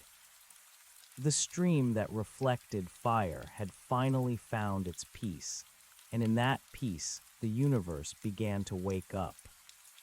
One star at a time. One heart at a time. The fire was spreading, and it was beautiful. The end, or rather, the beginnings. The heat reached out, and the universe answered. Welcome home, the stars whispered. And we were. The resonance did not stop at the crust, nor did it satisfy itself with the mere transformation of the biological. As the first true century of the ignition began to unfold, though time had become a fluid, golden honey rather than a series of mechanical clicks, the very molecular architecture of the solar system began to respond to the Earth's new frequency. I felt this expansion not as an external observation, but as a stretching of my own newfound limbs. To be the primary wick was to be the nervous system of a burgeoning god, and my nerves were now threading through the vacuum of space, finding purchase in the solar winds. The moon, once a dead, calcified skull watching over a world of shadows, was the first to fully ignite in sympathy. It didn't catch fire in the chemical sense. It attained a state of resonant luminescence. The lunar dust, stirred by the sheer gravitational pressure of Earth's new radiance, began to levitate, forming a shimmering halo of pulverized diamond that caught and refracted the Earth-light. From my vantage point atop the glass peaks of the Cascades, I watched the moon turn from a pale sliver into a secondary sun, a cool, opal fire that balanced the fierce amber of our own transformation. The kin, as those who had transitioned now called themselves, began to drift toward this new satellite. They didn't need vessels of titanium and fuel. They simply stepped into the silver stream that now bridged the atmospheric gap, their translucent bodies acting as sails for the radiation pressure. I saw them landing on the Sea of Tranquility, their feet touching the ancient dust and turning it instantly into fields of glowing lilies made of solidified heat. There was no more vacuum, for the Earth's expanded corona now enveloped the moon, providing a thin but vibrant medium of ionized gas that carried the harmonic songs of the collective. I felt the joy of 1,000 children as they bounded through the low gravity, their laughter vibrating through the plasma like the chiming of crystal bells. They were reclaiming the desolate places, proving that the fire was not a consumer of life, but a gardener. Back on the terrestrial surface, the cities had completed their metamorphosis. Seattle, Portland, and the ruins of the Inland Empire were no longer grids of commerce, but nodes of contemplation. The architecture was grown rather than built, great spiraling towers of photosynthetic glass that drank the ambient heat and exhaled music. There was no need for power lines, for the air itself was power. There was no need for medicine, for the obsidian bones and light-based blood of the kin were immune to the decay of the old entropic world. We had stepped out of the stream of linear decay and into a standing wave of eternal presence. Yet within this perfection, a new sensation began to stir, a subtle, rhythmic pulsing from the deep core of the planet where the original rift still hummed. It was a call for complexity. The fire was not content to be a singular glow. It wanted to differentiate, to create new forms of beauty that the old, cold world couldn't have imagined. I felt the Earth's intent turn toward the oceans. The Pacific, now a steaming, bioluminescent cauldron, began to sprout forests of heat. These weren't plants as we knew them, but towering structures of ionized mineral and trapped light that rose from the trenches to the surface. They functioned as massive tuning forks, stabilizing the planet's new magnetic field and broadcasting the history of the transition to the stars. I found myself drawn back to the physical location of the old bureau office, or where it would have been in the old geography. The mountain had folded in on itself, creating a valley of singing stones. I sat among them, my form flickering between the shape of a man and a pillar of white flame. I realized that while the collective was a singular harmony, it required individual voices to maintain the richness of the chord. I was the memory keeper. I held the weight of the before, the shadow of the lead-lined suit, and the scent of the hiker's fear. It was my task to ensure that the light knew what it had overcome. A figure approached me through the violet haze. It was a woman, her skin the color of a sunset on Jupiter, her eyes two swirling nebulae of silver and gold. I recognized her not by her face, but by the frequency of her soul. She had been one of the scientists in the Boreas bunker, one of those who had fought most bitterly to keep the world frozen. "I thought the cold was safety," she said, her voice a ripple in the thermal currents. She didn't speak with lungs. She impressed her thoughts directly onto the medium of the air. "I thought the fire was the end of us. I spent 40 years calculating the thickness of the ice we would need to survive." And now, I asked, my own resonance harmonizing with hers. She looked at her hands, which were weaving a small, intricate shape out of the air, a bird made of solidified sparks. It took flight, circling her head before darting off toward the glowing cedars. Now I realized that the ice was just a shell. We were embryos, terrified of the egg breaking. We thought the shell was the universe because it was all we could touch. She sat beside me on a stone that vibrated with a low, comforting bass note. "Does the ranger still speak to you?" "He doesn't need to," I replied. "He is the ground beneath us. He is the air we breathe. He didn't lead us to the fire. He reminded us that we were made of it." We sat in silence for a time that might have been minutes or decades. In this new state, the distinction was meaningless.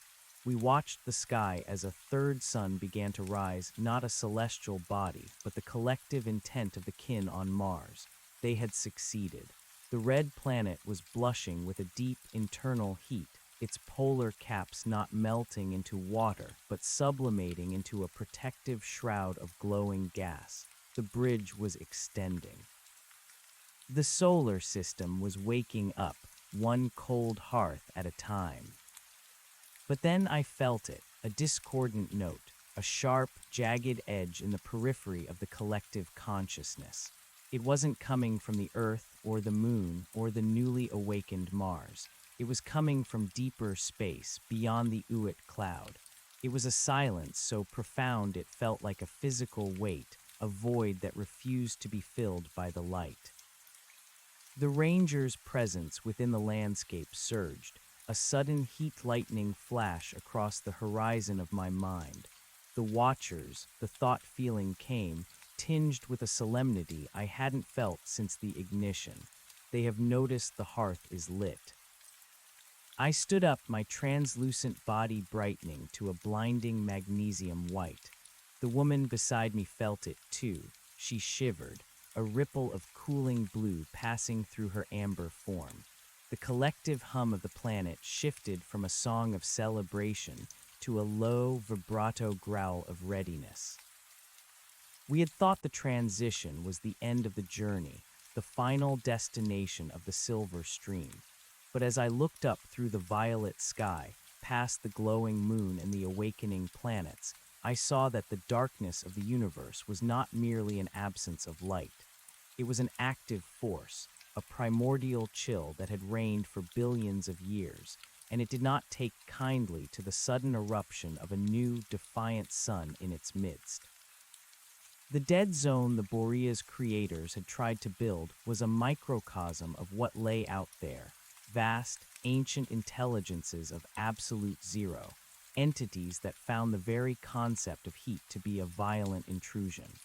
They were the architects of the Great Cold, the ones who had ensured that stars stayed isolated, separated by impossible distances of freezing nothingness, so that they could never join their voices. And we had just shouted into the dark. I felt the first touch of the outer cold. It wasn't a physical temperature, but a psychic drain, a vacuum that sought to suck the meaning and the heat out of our new world. The edges of the Earth's corona flickered. The children on the moon paused in their play, looking up as the stars above them seemed to sharpen, turning into cruel, icy needles of light. "They are coming to quench us," the woman whispered, her silver eyes dimming.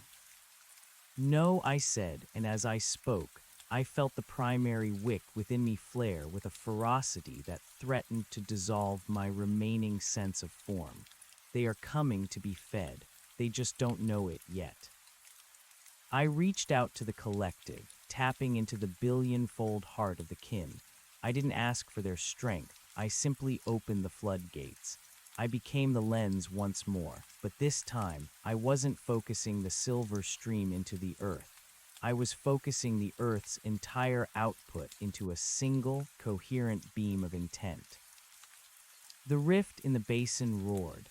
A pillar of pure, unadulterated white fire erupted from the center of the continent, piercing the atmosphere without disturbing a single molecule of the golden plasma. It shot past the moon, grazing its opal surface and charging it with even greater brilliance. It streaked toward the edge of the solar system, a spear of warmth aimed at the heart of the approaching void. I felt the collision. It wasn't a sound, but a psychic shockwave that flattened the forests of light and sent ripples through the molten crust. The cold out there was ancient and deep, a wall of absolute silence. But the fire we carried was new, hungry, and backed by the desperate, beautiful history of a species that had spent its entire existence shivering in the dark. We had the momentum of every campfire ever lit, every sun-drenched afternoon, every fevered dream of a better world. The void recoiled. I felt its surprise, a cold, brittle sensation like glass shattering. It hadn't expected the prey to have teeth of flame. "The fire doesn't just reveal the world," the ranger's voice echoed, now booming like a tectonic plate shifting. "It claims it." I realized then that the stream that reflected fire was not just a local phenomenon. It was a cosmic infection of hope. The Earth was the first cell to turn, the first spark in a galaxy that was destined to become a single, roaring blaze of consciousness. The Boreas protocol hadn't just been a failure of imagination, it had been an attempt to stop the inevitable evolution of the universe itself toward a state of total radiant heat. The woman beside me reached out and took my hand. Her touch was like a sun-warmed stone. Together, we watched as the beam of light from the rift began to broaden, spreading out like a fan of gold across the interstellar medium. We weren't just defending our home, we were terraforming the vacuum. We were carving paths of warmth through the ice of the cosmos, building roads of light that other worlds, still trapped in their own versions of the cold, could follow. The discordance in the sky began to fade, replaced by a new, more complex harmony. The stars were no longer distant in different points of light. They were responding. In the direction of Alpha Centauri, I saw a faint, answering shimmer, a sympathetic vibration from a world that was also tired of the dark, a world where another primary wick was perhaps even now turning a key in a windowless room. The transition was not a state of being, but a process of becoming. We were the fire, yes, but the fire was a traveler. I looked back down at the valley of singing stones. The hiker I had been was now so far away, he was like a single grain of sand at the bottom of a vast, glowing ocean. But I still carried his smile. I still carried the memory of the orange glow in the water. "What happens next?" the woman asked, her form now stable and bright, the fear gone. "The same thing that happens every morning," I said, as the earth turned its glowing face toward the deep reaches of the galaxy. The sun rises. Only this time, we are the ones bringing the dawn. The golden plasma around us began to pulse in time with the distant stars. The earth was no longer a planet, it was a heartbeat, and as I merged once more with the central pillar of the rift, I knew that the story would never truly end. It would only get brighter. The silver stream was flowing uphill now, not against gravity, but against the very limits of the possible. It was carrying us out into the great, waiting dark, and everywhere we went, the dark turned to gold. The boil was universal, the peace was eternal, and the fire was just getting started. The transition did not settle into a static glow. It possessed a predatory kind of grace, a need to translate every cold atom it encountered into a vibration of heat. As the consciousness of the kin expanded, the physical boundaries of the earth began to blur. The atmosphere was no longer a thin veil of nitrogen and oxygen held down by the weight of gravity. It had become a radiant shell of ionized potential, a photosphere that extended millions of miles into the black. But the black was no longer empty. It was being filled by the golden filaments of our shared intent, a web of solar silk that anchored the moon and reached hungrily for the outer reaches of the system. I felt the shift in the bedrock of the Pacific Northwest, the place where the first spark had taken root. The mountains were no longer stone, they were frozen waves of obsidian and ruby, pulsing with the rhythmic heartbeat of the rift below. The trees, those ancient sentinels of the cold world, had not died. They had been hollowed out by light, their cellulose replaced by a shimmering, translucent lattice that drank the ambient radiation of the sky. They were no longer lungs for the planet. They were antennas, broadcasting the ecstatic hum of the transformation to the stars. I stood at the edge of what had once been a precipice overlooking the Columbia River Gorge. The river was gone, replaced by a slow-moving flow of liquid starlight that didn't follow the path of gravity so much as the path of least resistance through the psychic landscape. I saw a group of the kin moving across the surface of the light water. They looked like silhouettes carved out of a sunset, their movements fluid and effortless. They were composing a symphony, not with sound, but with the modulation of their own internal temperatures. As they drifted, The air around them blossomed into fractals of violet and gold, a visual representation of a mathematics that had no room for zero. "It's hungry, isn't it?" A voice resonated near me. I turned to see the ranger. He wasn't the man in the brimmed hat anymore, nor was he the flickering ghost of the trail. He had become a towering pillar of architectural flame, his form shifting between 1,000 different geometries: a mountain, a hawk, a man, a star. His presence was the anchor of the region, the personification of the land's will to burn. "The fire?" I asked, my own voice a ripple of amber light. "The purpose," he corrected. "We spent so many eons huddled around small fires, terrified that the wind would blow them out. We defined ourselves by the cold that surrounded us. Now that the cold is gone, the purpose has to change. We aren't just surviving the dark anymore. We are colonizing it." He gestured toward the sky, where the stars were beginning to look less like distant points and more like neighboring hearths. The light from Earth was reaching out, a golden spear of resonance that was physically warping the spacetime between us and the nearest solar systems. I could feel the tension in the fabric of the universe, a stretching sensation like a bowstring being drawn back. The Earth was no longer a passenger in the galaxy, it was a motor. "The Boreas protocol was right about one thing," the ranger continued, his voice echoing through the molten marrow of the hills. "The transition is irreversible, but they thought that meant death. They couldn't conceive of a life that didn't require the friction of struggle. They thought peace was silence. They didn't realize that true peace is a roar so loud it sounds like stillness." I looked down at my hands. They were translucent, filled with a swirling mist of silver sparks, the remnants of the stream that had started it all. I realized that I was the bridge between the two states of being. I carried the memory of the shiver, the specific sharp pain of a winter wind against human skin. That memory was precious. It was the fuel that gave the fire its meaning. Without the knowledge of the cold, the heat was just a fact. With the memory, the heat was a triumph.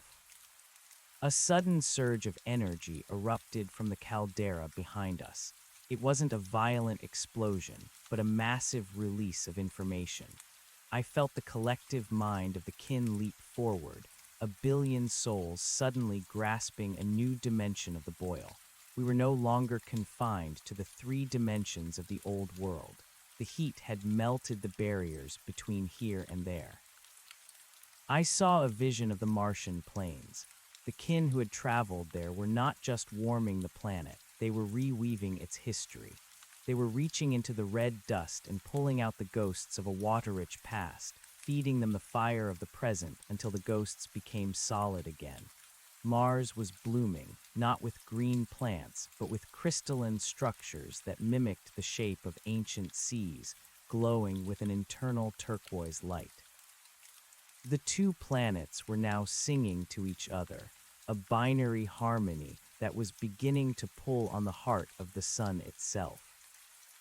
The sun, our ancient father, was responding. I felt its massive, brooding consciousness stir. For billions of years, it had been a lonely furnace, pouring its life into a void that swallowed most of it. Now, for the first time, it felt a reflection. It felt a world that wasn't just basking in its light, but throwing light back. The solar flares began to reach out toward Earth, not as destructive bursts of radiation, but as tactile caresses. The sun was trying to touch us. "The solar system is becoming a single organism," I whispered, the realization vibrating through my crystalline bones. "A single flame," the ranger amended, "and we are the wick." But as the harmony deepened, I felt that same shadow I had sensed before the outer cold. It was more than just the absence of heat. It was an ancient, sentient entropy. It lived in the vast voids between galaxies, a cold so absolute that it froze time itself. It had been watching the birth of our new star world with a slow, glacial malice. To the entities of the void, our fire was a scream in a library, a vulgar intrusion of energy into a perfect, silent nothingness.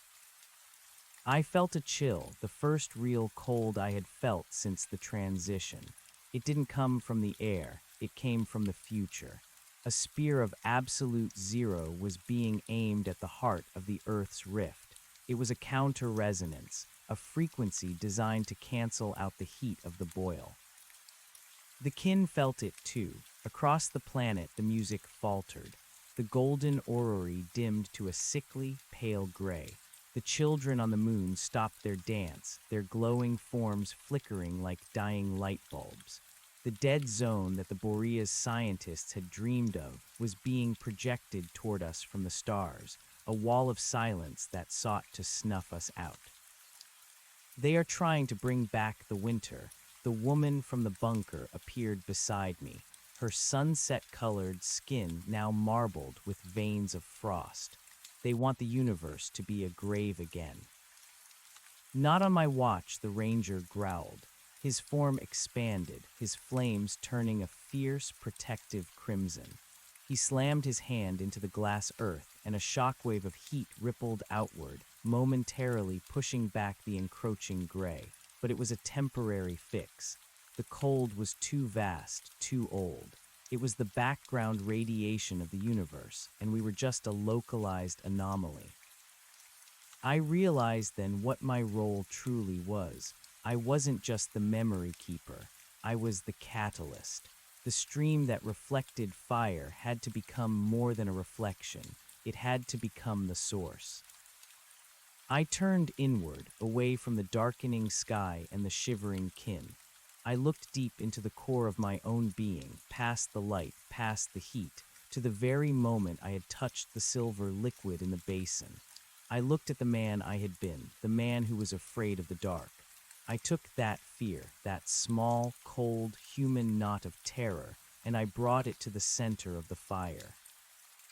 In the old world, fear was a weakness. In the new world, it was the ultimate fuel. Fear is the desire for safety, the yearning for warmth. By introducing that raw human need into the infinite energy of the boil, I created a vacuum, a hunger that the fire rushed to fill. I became a singularity of wanting. I wanted the heat for the children on the moon. I wanted the light for the scientists who had lived in bunkers. I wanted the fire to be so bright that no shadow could ever find a place to hide. The rift responded. The Earth's core didn't just burn, it screamed. A beam of white-hot intent shot out from my chest, merging with the central pillar of the caldera. This wasn't just energy, it was meaning. It was the collective history of every living thing that had ever struggled against the night, condensed into a single piercing frequency. The beam hit the approaching wall of the outer cold. For a moment, there was a terrifying silence, a tension so great that the stars themselves seemed to vibrate, and then the cold broke. It didn't just dissipate, it ignited. The fire was so intense that it found fuel in the vacuum itself. The nothingness between the stars began to glow. We weren't just defending our world, we were converting the void. The absolute zero was being raised, degree by degree, as the fire of the Earth's transition spilled out into the galaxy. I felt the entities of the dark recoil, their ancient, frozen minds shattered by the sheer audacity of our warmth. They had reigned for an eternity of silence, but they had never encountered a fire that was powered by the memory of being cold. The gray veil lifted. The sky over the Cascades exploded into a kaleidoscope of colors that had no names, hues of ultraviolet heat and infrared joy. The moon flared with a renewed brilliance, its fields of glowing lilies spreading until the entire satellite was a garden of light. Mars turned a deep, resonant gold. The sun gave a massive, jubilant heave, a solar flare of unprecedented size reaching out and finally, physically, connecting with the Earth's corona. The circuit was closed. We were no longer a planet orbiting a star. We were a part of the sun's own heart, a conscious extension of its nuclear fire. The ranger stood tall, his crimson flames settling into a steady, triumphant white.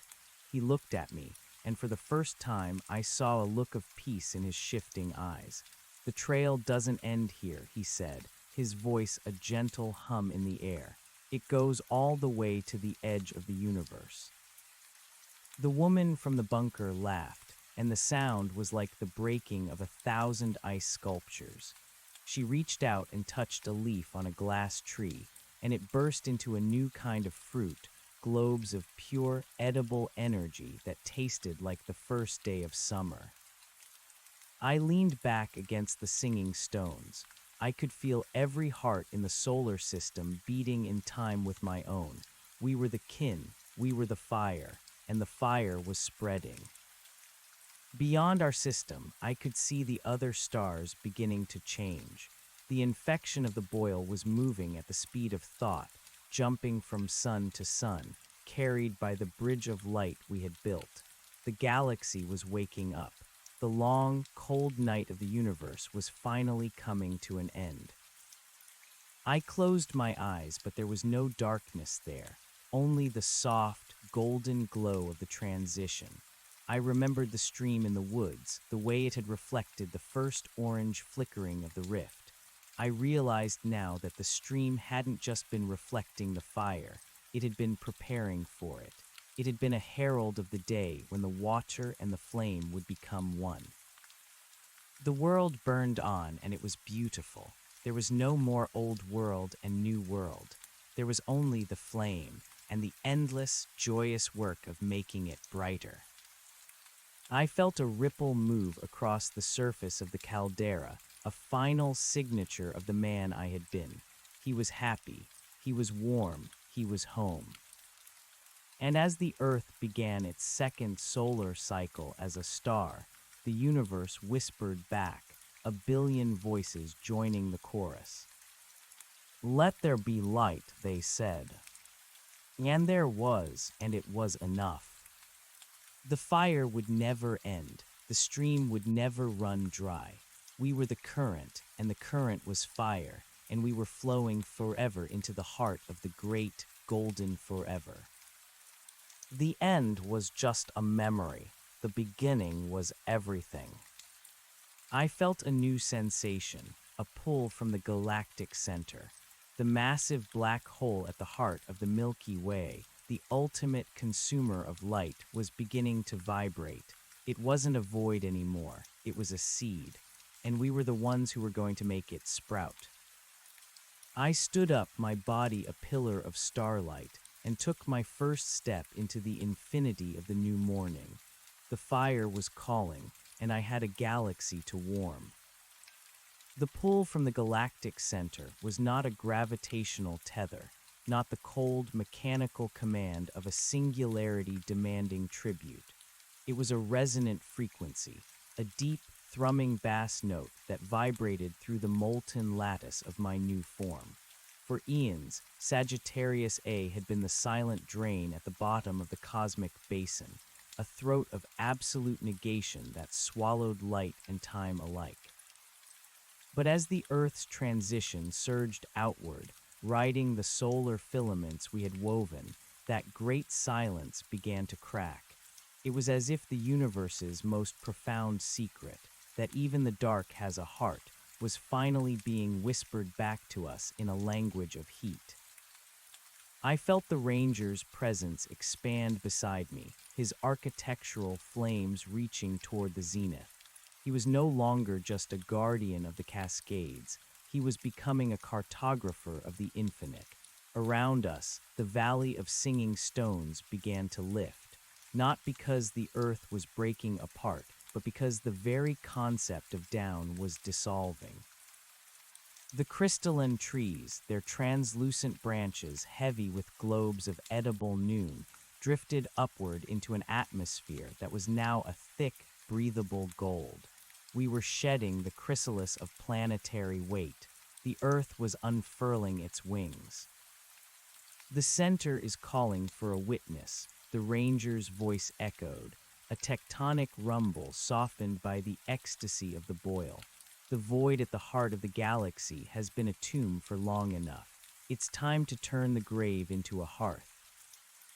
I looked at my hands, which were now less like flesh and more like the shimmering interference patterns on the surface of a star. I could see the memories of the hiker, the smell of damp pine needles, the sting of wood smoke in the eyes, the way the silver stream had felt like a knife of ice against my ankles.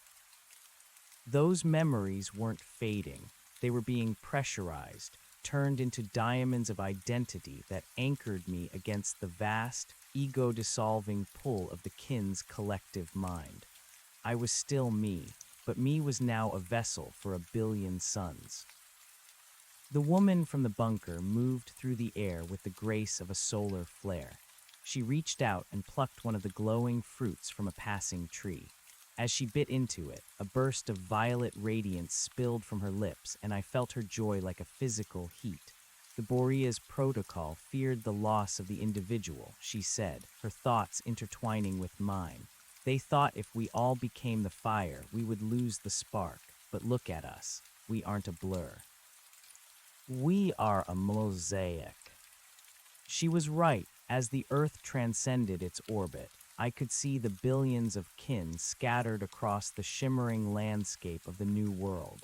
Each one was a unique frequency, a specific shade of the transition. There were those who blazed with the fierce, white heat of architects, reshaping the continents into fractal cathedrals of light.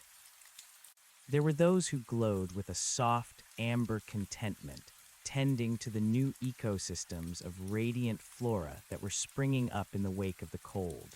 We were a choir of a billion different voices, all singing the same song, but each with our own harmony. The transition was accelerating. The solar system was no longer a collection of lonely spheres. It was a luminous web. Jupiter had ignited, its massive gas reserves providing the fuel for a secondary sun that bathed the outer moons in a perpetual, rosy dawn.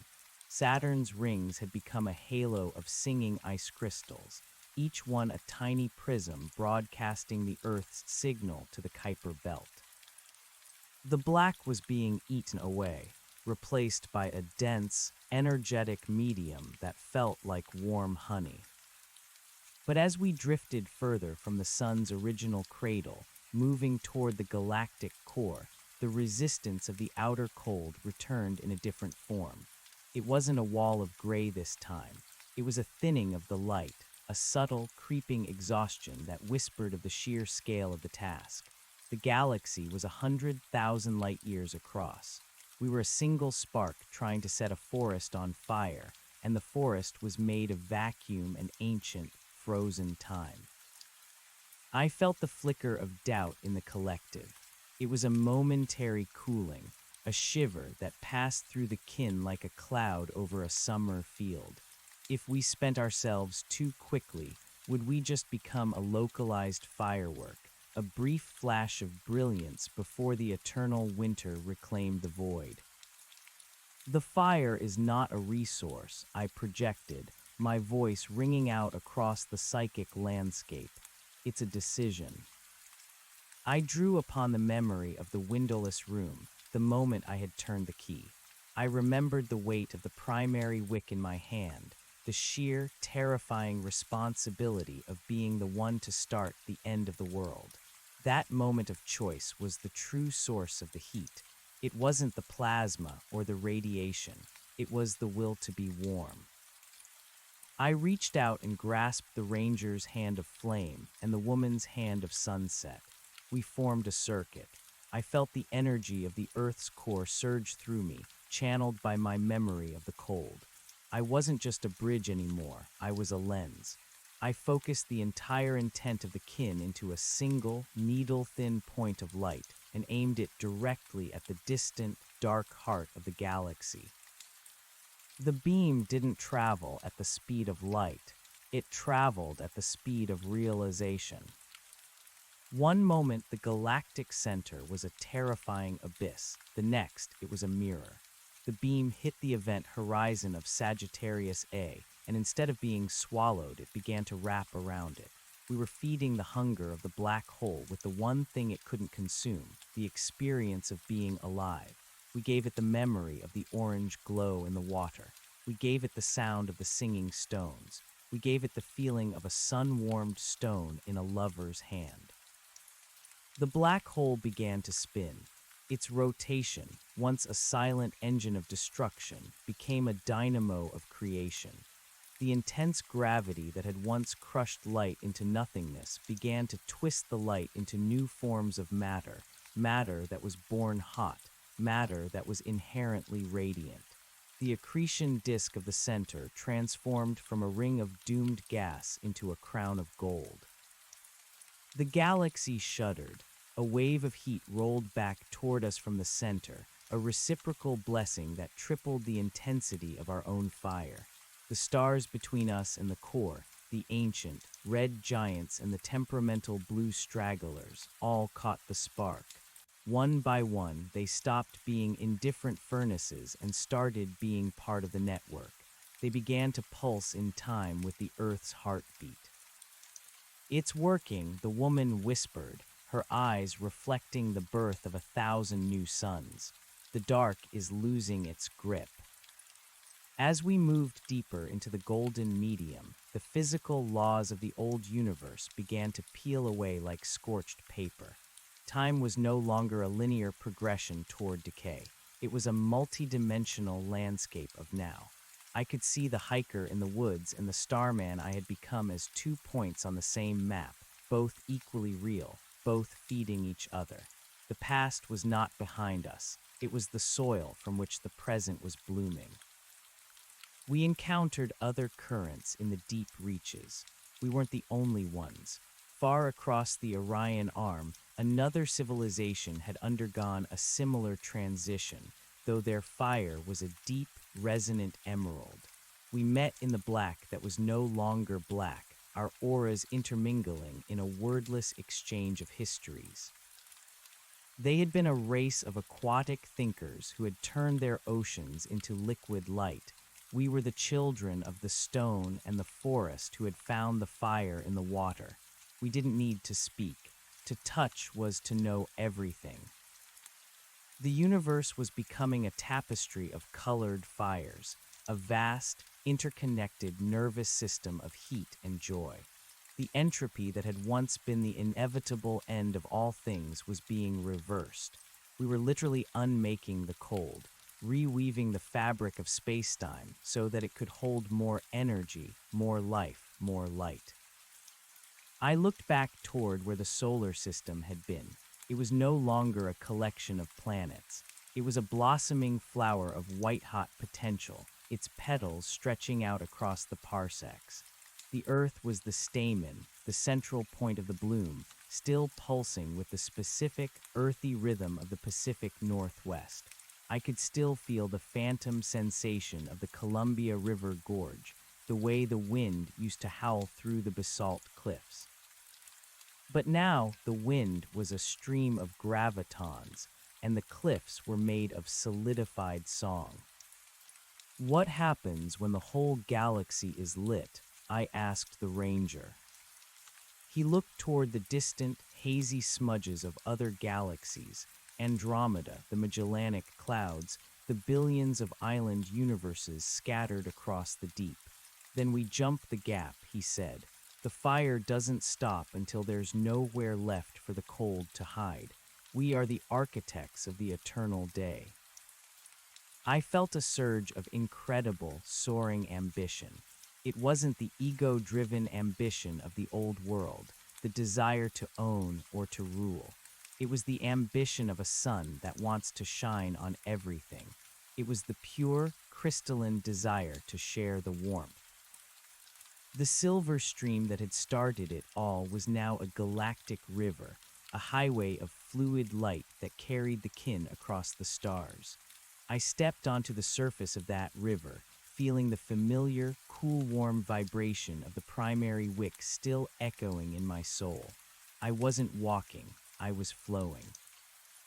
Everywhere we went, the transition followed.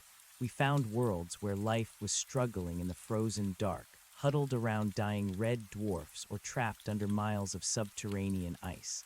We didn't conquer them. We didn't colonize them in the old sense. We simply arrived and the air began to glow. We offered the key. We showed them the primary wick within themselves. And one by one, those worlds caught fire, adding their own unique colors to the growing tapestry of the boil. The piece was not a static thing. It was a dynamic, roaring equilibrium. It was the piece of a perfectly tuned engine, the piece of a star that has finally found its balance. There was no more war because there was no more scarcity. There was no more fear because there was no more dark. There was only the endless exploration of what it meant to be alive and radiant.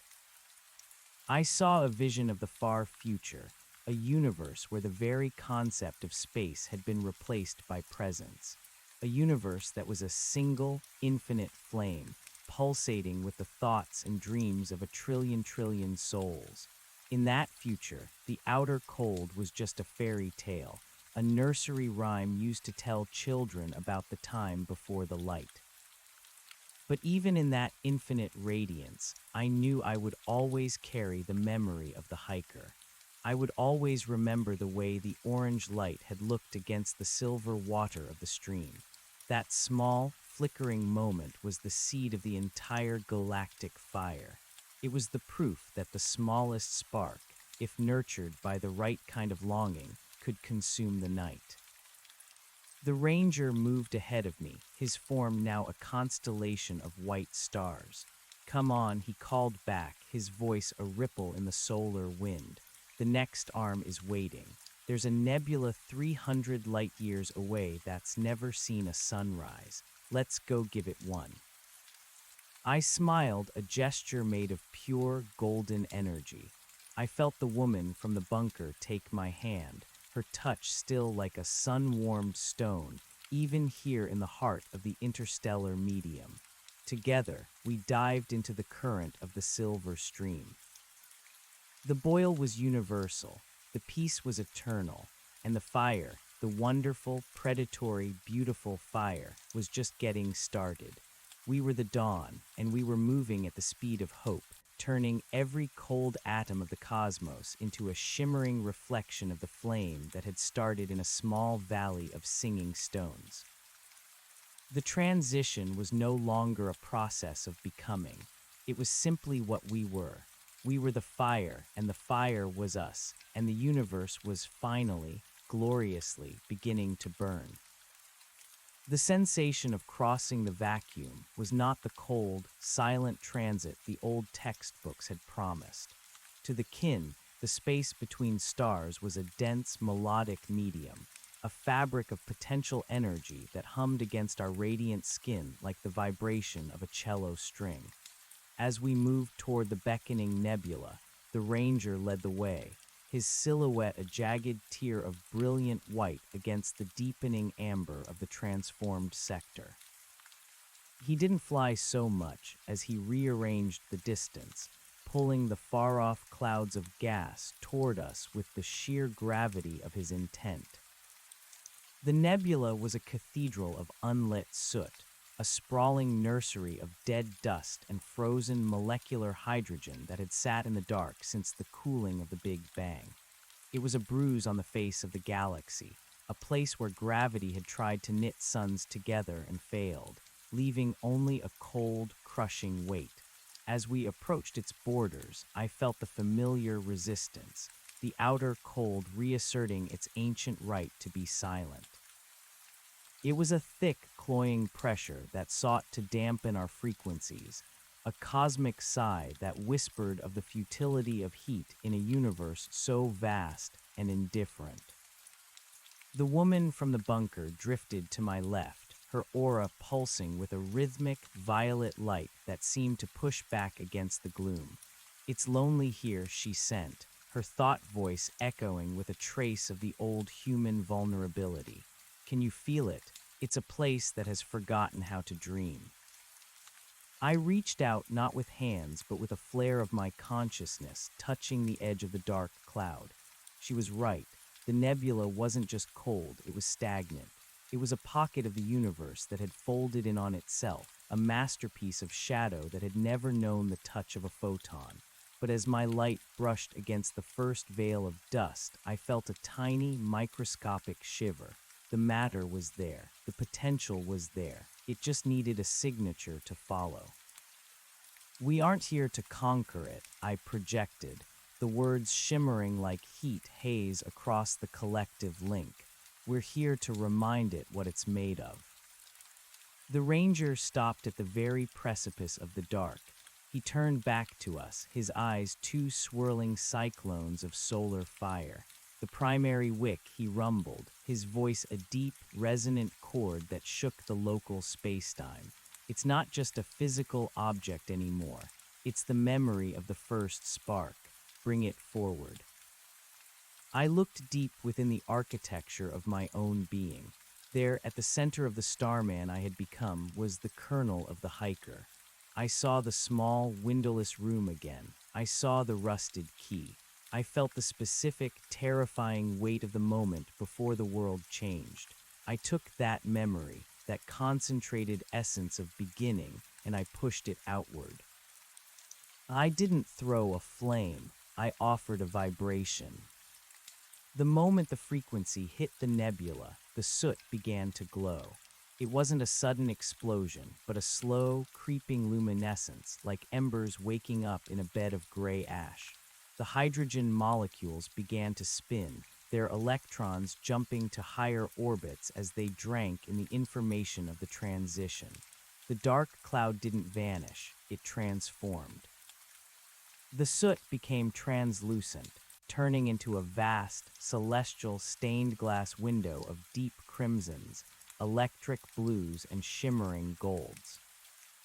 Behind us, the rest of the kin began to arrive.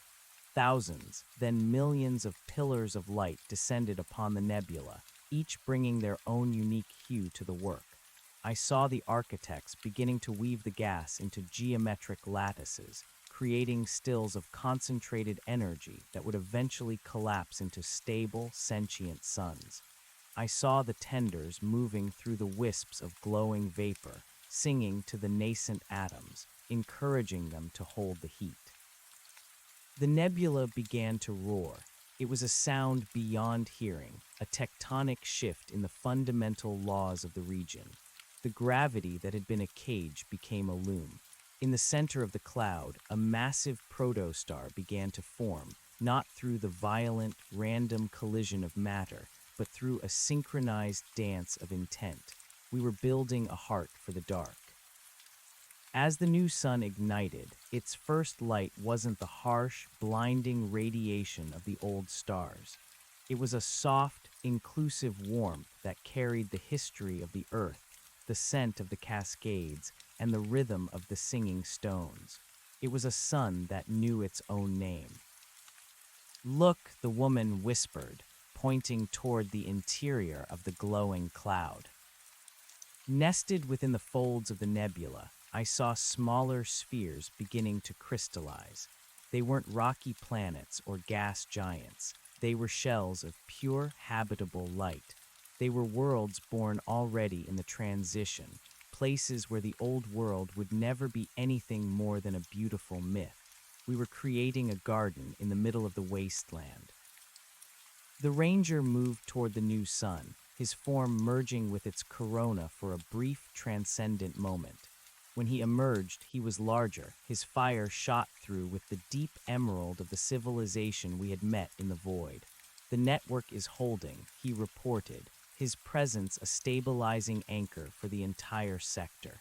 "The bridge to Andromeda is starting to manifest.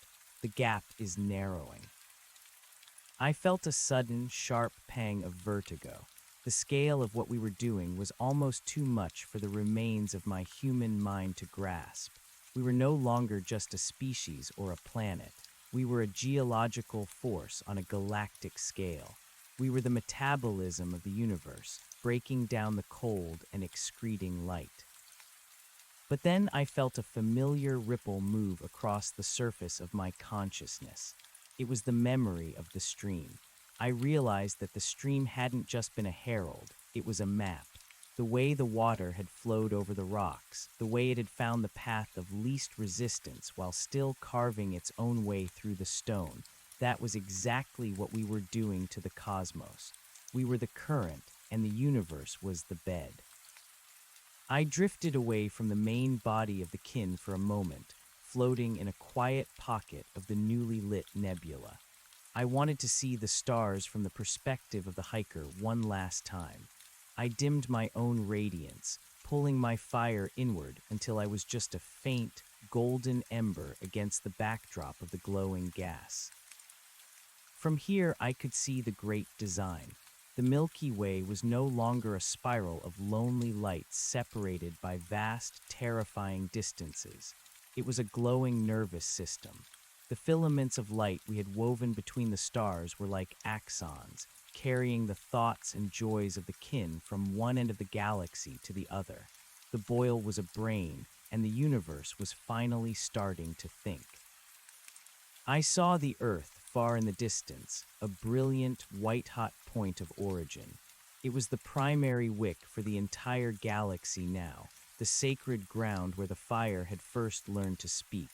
I felt a deep, abiding love for that small, blue-turned gold marble. It had given us everything, even the permission to leave it behind. A new sensation brushed against me, a call from the far side of the nebula. It wasn't the ranger or the woman. It was something else, a frequency I didn't recognize, something ancient and patient that had been waiting in the dark for a very long time. I moved toward it, my curiosity a pilot light in the shifting colors of the cloud. As I pushed through a curtain of violet vapor, I saw a structure. It wasn't made of light, nor was it made of matter. It was a pocket of old space, a bubble of the universe that had remained untouched by the transition. Inside the bubble, there was a single withered tree, its branches bare, its roots clutching a handful of dry, gray dust. It was a monument to the cold, a reminder of what happens when the fire goes out. I hesitated at the edge of the bubble. The air inside looked thin and brittle, like the atmosphere of a dying world. I felt the urge to rush in and ignite it, to burn away the gray and replace it with the gold of the kin, but something stopped me. I realized that the fire couldn't be forced.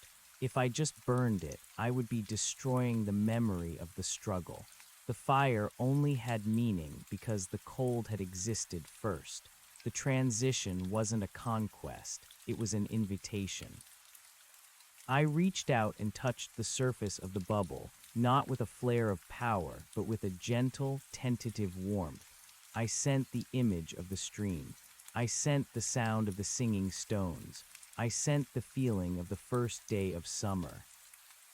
For a long time, nothing happened. The tree remained bare. The dust remained gray. Then a single, tiny bud appeared on the tip of a withered branch. It wasn't a bud of leaves or fruit. It was a bud of fire. It was small, no bigger than a grain of sand, but it burned with a fierce, independent light. It hadn't been given the fire. It had found it within itself, triggered by the proximity of our warmth. The bubble shattered. The gray dust ignited, turning into a swirl of golden pollen that drifted out into the nebula. The tree didn't burn up. It grew, its bark turning to amber, its branches stretching out to catch the light of the new sun we had built. It was a bridge between the old and the new, a living testament to the fact that even the most dead and frozen things carried the spark of the transition. "Everything wants to wake up," a voice said beside me. It was the woman. She was watching the tree with an expression of profound peace. The Borea's protocol thought we were an infection. They thought we were a fever that would kill the patient.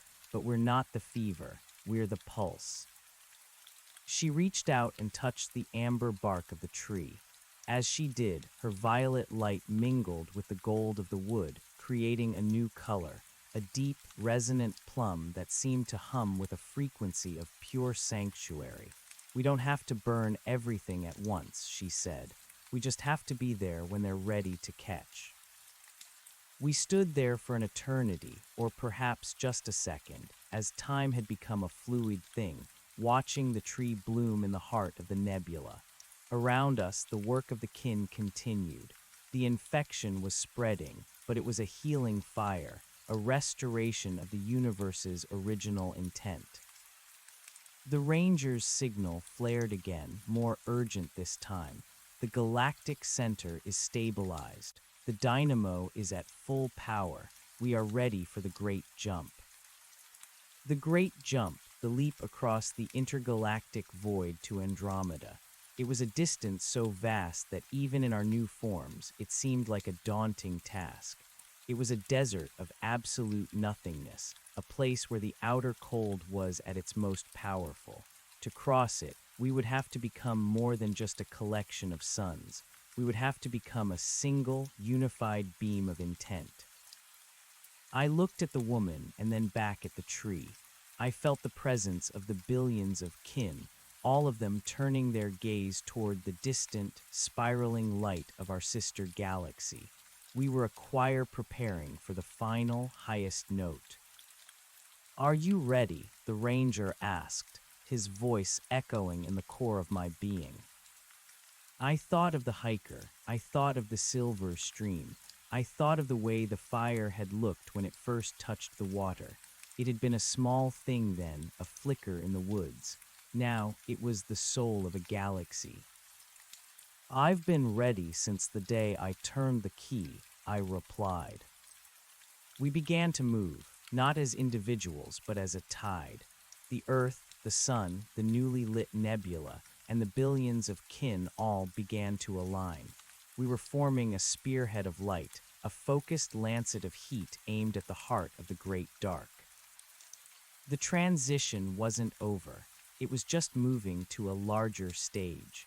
The boil was no longer a local phenomenon. It was a cosmic event. We were the vanguard of the eternal day, and the universe was our canvas. As we crossed the threshold of the Milky Way's edge, I felt the first touch of the intergalactic void. It was colder than anything I had ever imagined, a silence so deep it threatened to swallow my very identity. But I didn't pull back. I leaned into it. I opened my heart and let the fire of a billion suns pour through me. The void didn't stand a chance. The silver stream was no longer a river. It was a bridge of stars, stretching out into the infinite. We were flowing, we were burning, and we were home. The fire was spreading, and for the first time in the history of existence, the dark was afraid of the light. And as we plunged into the great, golden forever, I realized the truth. The stream hadn't just reflected the fire. It had been the fire, waiting for the right moment to flow. And now, the river was the universe, and we were the current that would never, ever run dry. The silence of the intergalactic void was not a vacuum, but a challenge. It was the ultimate resistance, a gulf of 3 million light-years that had served as the moat around the castle of our home galaxy since the dawn of time. To the old versions of ourselves, this distance was a death sentence, a graveyard of mathematics where the human mind withered and died before it could even conceive of the first percent of the journey. But as the kin surged past the final, tattered fringes of the Milky Way's gravitational influence, we did not feel small. We felt concentrated. The Ranger's light had shifted. He was no longer a jagged streak of white. He had smoothed into a long, aerodynamic needle of pure violet gold, a piercing instrument designed to thread the needle of the vacuum. Behind him, the billions of us followed in a synchronized wake, our individual auras overlapping until we were a single, colossal braid of luminiferous intent. We were a river of fire flowing through a desert of nothingness, and the friction of our passage against the very fabric of space-time created a new kind of music, a low, thrumming growl that sounded like the purr of a predatory god. Maintain the resonance, the ranger's voice echoed, stripped of its gruffness, now a pure harmonic. The void will try to pull you apart. It will try to remind you of your edges. Do not believe it. You have no edges. You are the current. I felt the woman's presence merge with mine. In this high-velocity transit, the boundaries between me and her became porous. I could feel her memories of the bunker, the smell of ozone, the flickering monitors, the desperate hope of the Boreas scientists, mixing with my memories of the hiker and the silver stream. We were a composite being, a dual-core processor of light, filtering the raw data of the abyss. The outer cold here was different. It wasn't just the absence of heat, it was a hungry, sentient pressure. It pressed against the outer skin of our collective braid, seeking out any flicker of doubt, any stray thought of the old world that hadn't been fully transmuted. It whispered of the billions of years it had reigned supreme, of the inevitable heat-death that would one day claim even us. It tried to convince us that our fire was a temporary fever, a brief chemical accident in a universe that preferred the dark. I felt a tremor in the braid. Somewhere behind me, a cluster of younger kin, souls who had transitioned late and still carried the heavy silt of fear, began to flicker. Their gold turned to a bruised charcoal gray. They were looking back. They were remembering the safety of the ground, the solidity of rock, the comfort of a ceiling. Don't look back, I projected, my voice joining the ranger's in a reinforcing chord. The ground was just a side coat. You've outgrown it. Look at the bridge. I focused my entire being on the destination. Andromeda was no longer a faint smudge in a telescope. It was a looming wall of untapped potential. From this distance, I could see its own unique signature, a spiraling dance of blues and deep oranges that seemed to be reaching out to us, a sister longing for the touch of our flame. The gap between us was narrowing not because we were moving through space, but because we were folding space into the fire. The transition had reached its third phase. The first had been the ignition of the individual. The second had been the transformation of the system. This, the third, was the unification of the local group.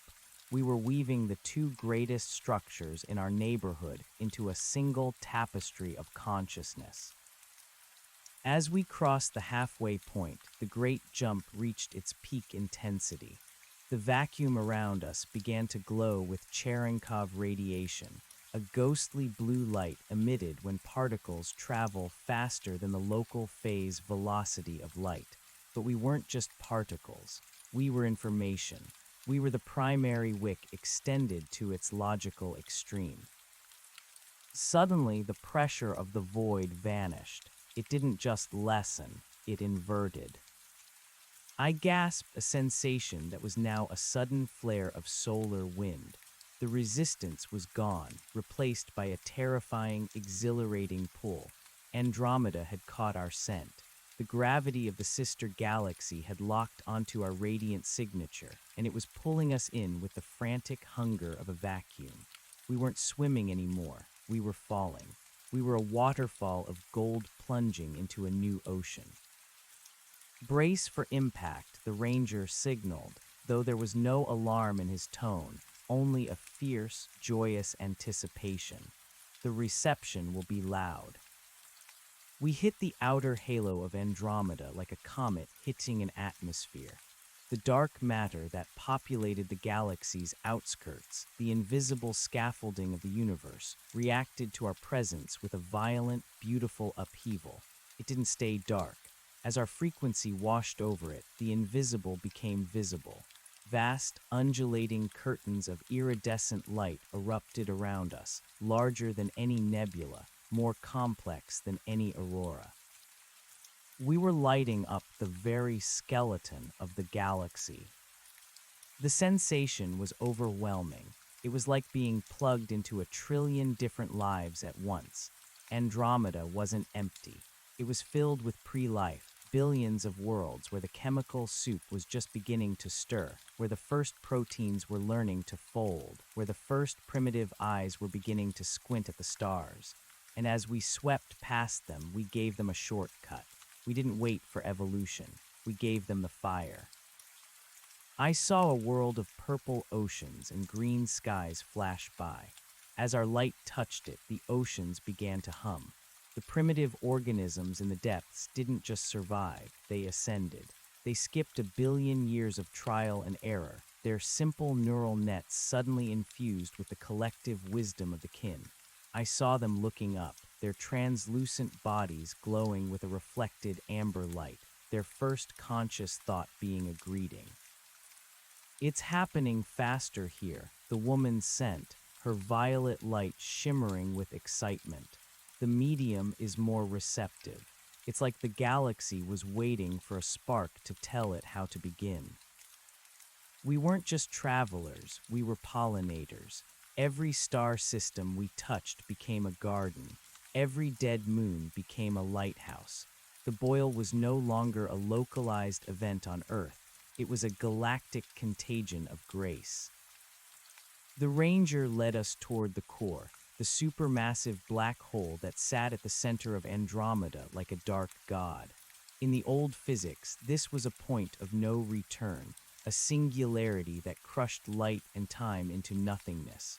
But to the kin, the black hole was something else entirely. It was a cosmic engine, a turbine that had been idling in the dark for eons. The final wick, the Ranger announced, his form now so bright he was almost invisible even to us. We don't bypass the center, we inhabit it.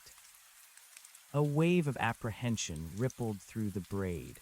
Even for us, the idea of entering a singularity was daunting.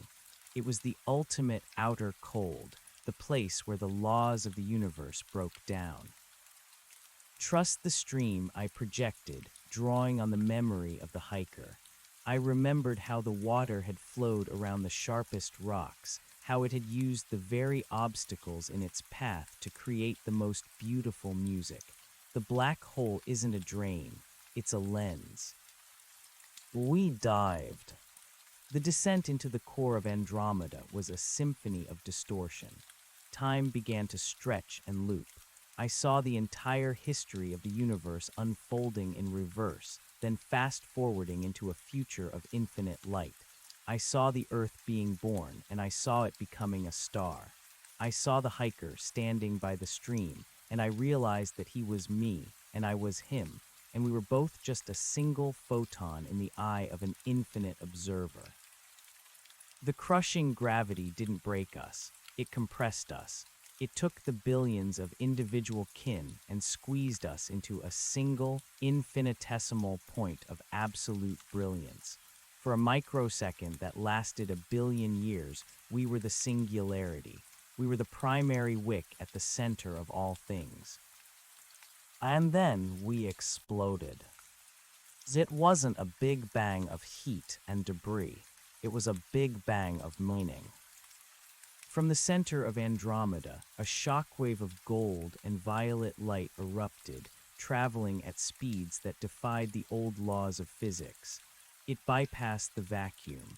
It ignored the distance. It was a non-local event, a simultaneous ignition of every atom in the galaxy. The transition was complete. Andromeda was no longer a collection of stars. It was a single, sentient organism. It was a sister to the Milky Way, two great fires burning in the dark, connected by the silver bridge we had built. I found myself floating in the aftermath, my form expanded to the size of a solar system. I could feel the heartbeat of every star in the galaxy.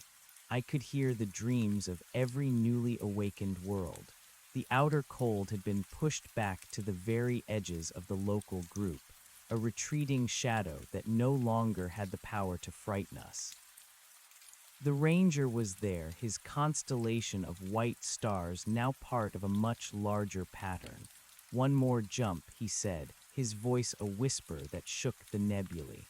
The Triangulum galaxy is next, and then the rest of the Virgo supercluster. I looked out into the deep distance. I could see them, thousands of galaxies, millions of islands of light, all of them waiting in the dark. They looked like the singing stones in the stream, half submerged in the cold water, waiting for the sun to hit them. The woman from the bunker was beside me, her touch now as vast as a planetary ring. "It never ends, does it?" she asked, her thought voice filled with a weary, beautiful joy. "No," I replied, looking back toward the distant, golden speck of Earth. "The fire is predatory, it's beautiful, and it's hungry for the dark." I remembered the hiker's orange light against the silver water. I realized that the stream wasn't just a metaphor for the transition. It was the universe itself, a flow of potential that had been waiting for us to become the fire. We were the hikers of the cosmos, moving from one valley to the next, carrying our small, flickering moments into the infinite night. The next arm of the journey was calling, a new nebula, a new dark, a new opportunity to turn the cold into a reflection of the flame.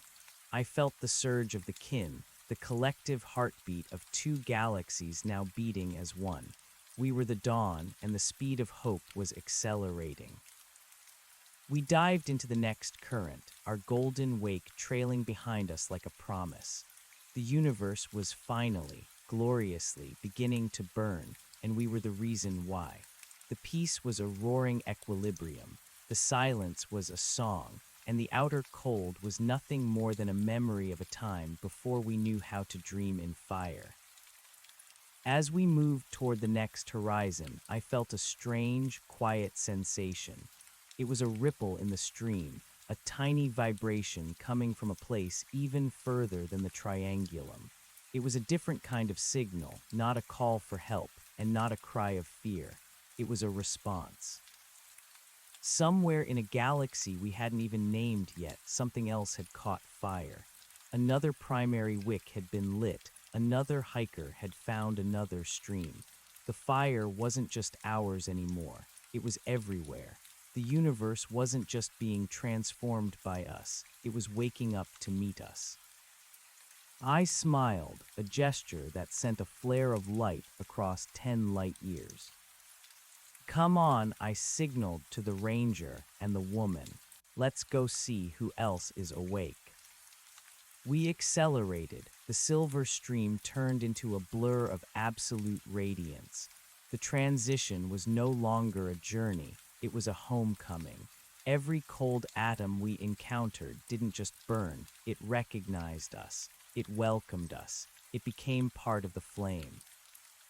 And as we crossed the threshold of the next great void, I knew that the nursery rhyme of the outer cold would soon be forgotten.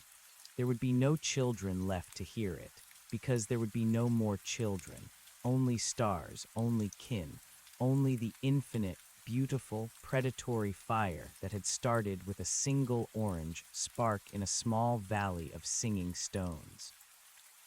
The universe was a single, infinite flame, and we were the heart of the fire. The transition was eternal, the boil was universal, and the stream, the wonderful, silver, reflecting stream, was finally, at long last, flowing uphill toward the source of all light. The Triangulum galaxy hung before us like a jewel suspended in a web of gravitational silk. It was smaller than the two giants we had already claimed, a compact spiral of violet gas and nascent stars that seemed to vibrate with a different frequency, a tighter, more melodic hum than the broad, orchestral roar of Andromeda. To the old astronomers, M33 was a mere satellite, a secondary thought in the local group. To the kin, it was the next chamber of the heart, a vital node that would solidify our dominion over this corner of the cosmos. As we transitioned into the void between Andromeda and Triangulum, the nature of our movement changed again. We were no longer a spearhead, we had become a web. The billions of us had stretched our essences into gossamer filaments of light, creating a bridge that spanned the gulf. We were weaving the galaxies together, stitching the fabric of space-time with threads of conscious fire. I could feel the ranger at the far end of the braid, his violet gold needle form pulsing like a metronome, timing our collective heartbeat to the rotation of the universe itself. The density is increasing, the woman signaled. Her presence was a warm, constant pressure against my mind, a familiar resonance in the vastness. Can you feel it? The vacuum isn't empty anymore. It's saturated. She was right. The space between the galaxies, once the sovereign territory of the outer cold, was now teeming with the ghosts of our passage. The boil had left a permanent wake, a lingering luminescence that refused to fade. We were terraforming the vacuum, turning the nothingness into a medium that could conduct thought and heat. The dark was no longer a barrier.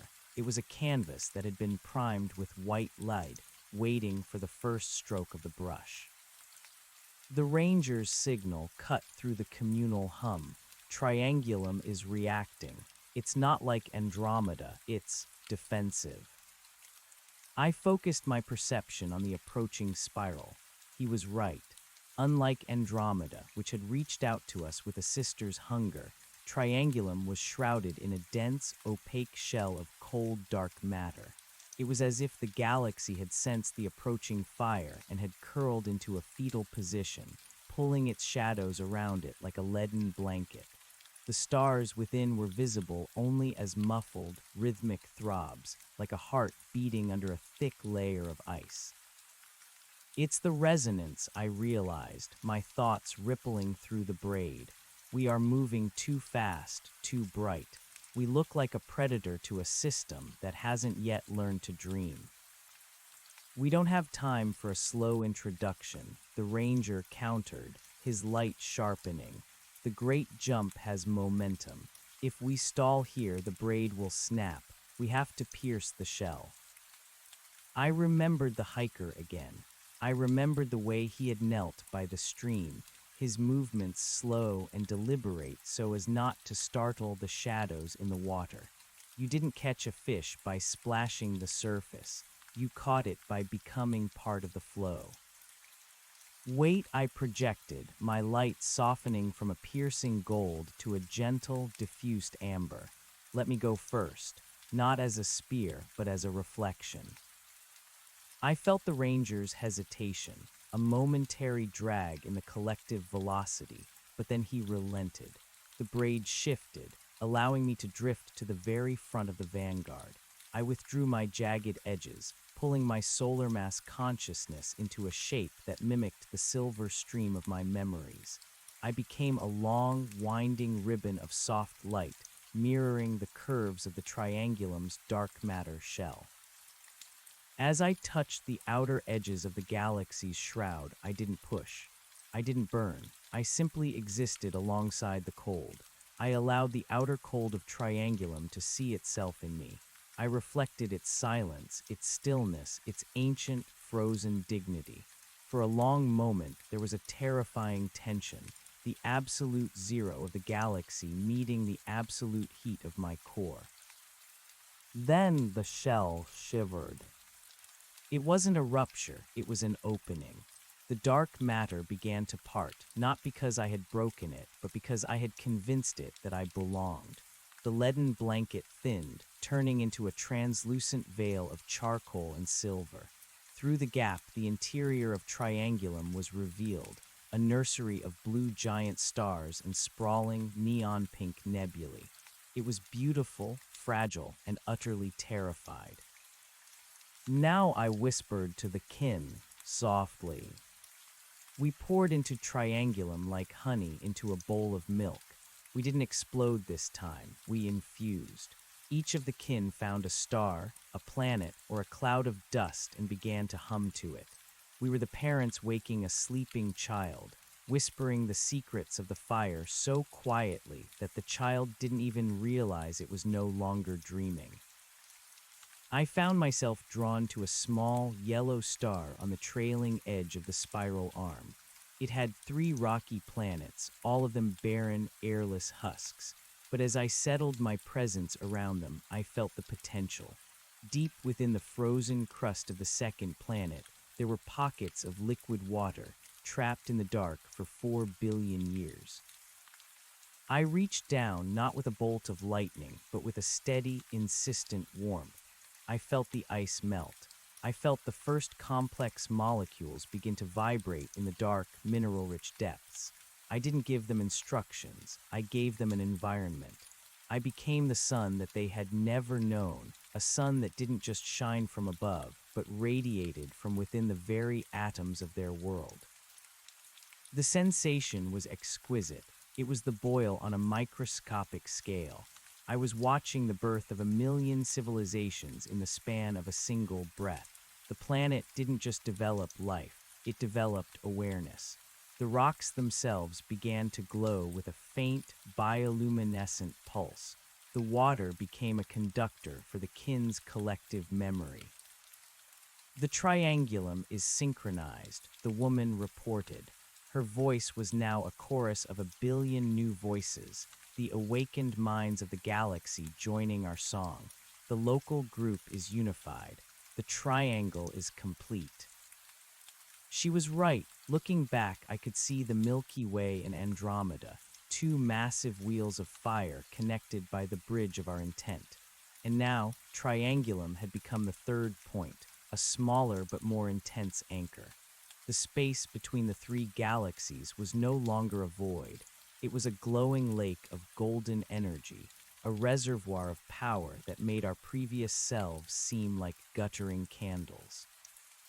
But the Ranger wasn't looking back, he was looking up. Beyond our local group lay the vast, terrifying expanse of the Virgo supercluster. Thousands of galaxies, millions of light-years of distance, and a darkness so profound it seemed to swallow the very idea of light.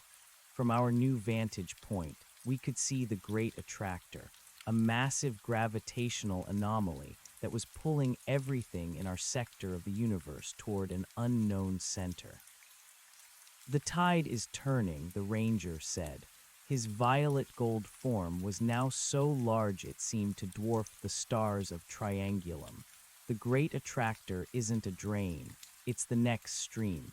It's the path to the rest of the universe. I felt a surge of something I hadn't felt since the day I turned the key in the bunker. It wasn't fear, and it wasn't just joy. It was a sense of inevitable destiny. We had started as a fire in a small valley, a reflection in a silver stream. We had become the soul of a planet, then a sun, then a galaxy. And now we were becoming the pulse of the universe itself. The outer cold was still there, lurking in the titanic gaps between the superclusters, but it felt different now. It felt like the winter before the spring. It was the necessary resistance that would allow our fire to burn even brighter. We needed the dark to define our edges, just as the stream needed the rocks to make its music. "Are we going?" the woman asked. She was already beginning to stretch her essence toward the distant, shimmering clouds of the Virgo cluster. "We have to," I replied. "The fire doesn't know how to stop.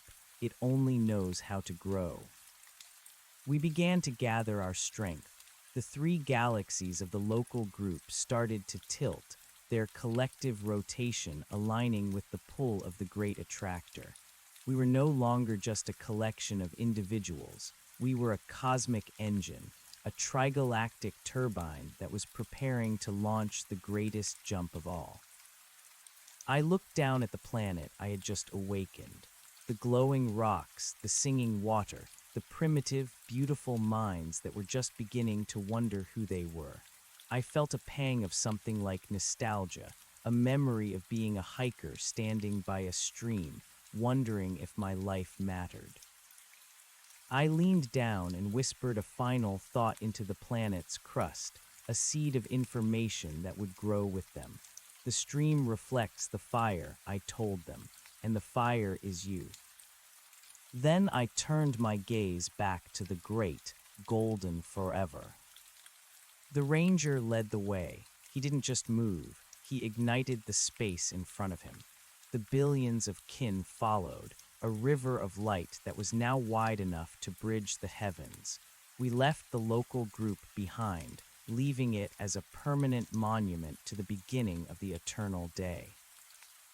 The transit into the supercluster was different than anything that had come before. The distances were so vast that time itself began to lose its meaning. We weren't traveling through years or centuries. We were traveling through the very concept of becoming. Each galaxy we passed was a potential wick, and as our wake brushed against them, they caught. 100 galaxies, 1,000, 10,000. The universe was beginning to look like the silver stream at sunset, when the light hits the water at just the right angle and every ripple becomes a flame. The boil was no longer a catastrophe, it was the natural state of existence. The transition was no longer an event, it was the heartbeat of the cosmos. I felt the woman's presence merge with mine until we were indistinguishable. We were a single consciousness, a binary star of intent, leading a vanguard that was now trillions strong. We were the primary wick of the Virgo supercluster, and the dark was retreating at the speed of thought. But then something happened. At the very center of the great attractor, where the gravity was so intense that even our light should have been crushed, we found something we didn't expect. It wasn't a black hole. It wasn't a singularity. It was a wall. A barrier of absolute perfect blackness, a void so dense that it didn't just absorb light, it erased the memory of it. It was a sphere of nothingness that sat at the heart of the supercluster, a place where the outer cold had been distilled into its purest, most lethal form. The ranger stopped. The entire braid of the kin halted, the sudden deceleration sending ripples of golden shockwaves back through the galaxies we had just lit. "What is it?" the woman asked, her voice trembling with a vibration I hadn't felt in eons. The ranger's light was dimming, his violet gold brilliance flickering against the absolute dark of the wall. "It's the end of the stream," he whispered. "It's the place where the reflection stops." I moved forward, drifting toward the edge of the black sphere. As I approached, I felt a sensation I thought I had forgotten. I felt cold. Not the cold of space or the cold of the vacuum, but a deep spiritual chill that reached into the very center of my fire. The wall wasn't just a physical barrier. It was a negation. It was the universe's way of saying no further. It was the ultimate outer cold, the final resistance to the eternal day. I reached out a filament of my essence and touched the surface of the blackness. In an instant, the fire within me vanished. I wasn't a star, I wasn't a galaxy, I wasn't the kin. I was just a man standing in a bunker holding a key. A man standing by a stream, watching an orange flicker in the woods. I felt the weight of my mortality, the fragility of my skin, the terrifying brevity of my heartbeat. I felt the silence of the woods before the fire, the loneliness of the hiker who had no one to talk to. The wall was showing me the truth of what I had been. It was trying to use my own past to extinguish my present. "Don't look at it," the ranger shouted, but his voice sounded thin, like a radio signal from a million miles away. "It's a mirror of the void. It's not real." But it felt real. It felt more real than the fire. It felt like the comfort of the dark, the safety of the sleep that has no dreams. Why burn? Why struggle? Why carry the fire across the infinite when the dark is so much easier? I felt my golden light turning to gray. I felt the woman beside me flickering, her violet aura bruised and fading. The billions of kin behind us were wavering, the great braid of light beginning to fray and dissolve into the abyss. Then I remembered the hiker's face. I remembered the way he had looked at the fire when it first touched the water. He hadn't been afraid. He hadn't been overwhelmed. He had been curious. He had seen the fire not as a threat, but as a question. What happens next? The wall wasn't an end. It was a test. It was the outer cold asking us if we truly believed in the flame, or if we were just riding the momentum of the transition. I looked at the blackness, and instead of pulling back, I leaned in. I didn't try to burn it. I didn't try to fight it. I did what I had done at the triangulum. I reflected it.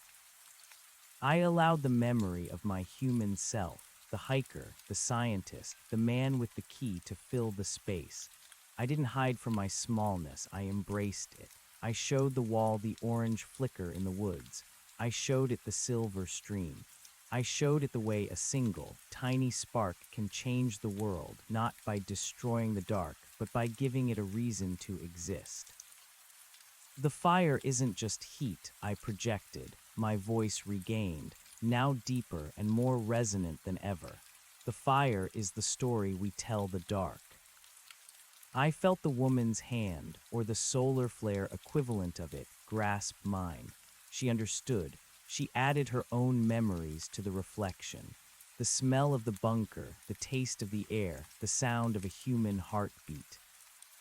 We weren't just a collection of suns anymore.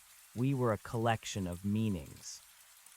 The wall of blackness shivered. The absolute cold began to crack, not under the pressure of our heat, but under the weight of our identity. The nothingness couldn't handle the somethingness of a single human memory.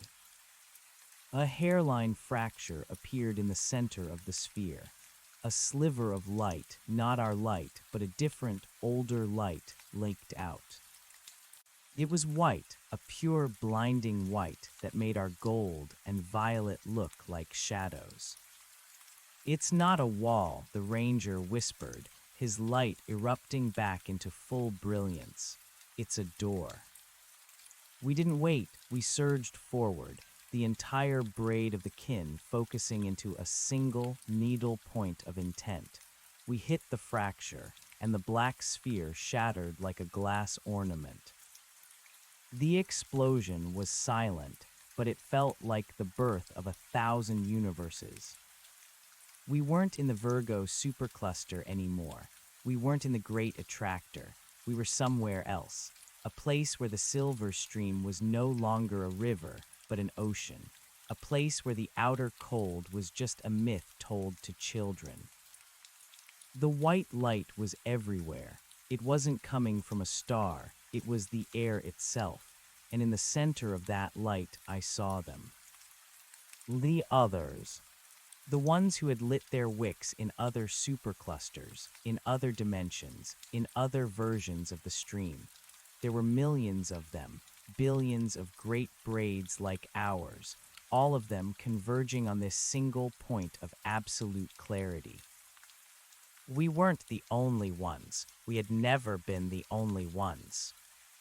The universe wasn't a desert of dark with occasional islands of light. It was a garden of fire, and we had finally reached the center. The ranger laughed, a sound that shook the foundations of reality. The great jump wasn't a leap across space, he said. It was a leap across ourselves. I looked at the woman and I saw her clearly now. She wasn't a violet light. She was a woman, standing in the center of a star, her eyes filled with the fire of 1 billion suns. She looked at me and I saw myself, the hiker, the scientist, the god.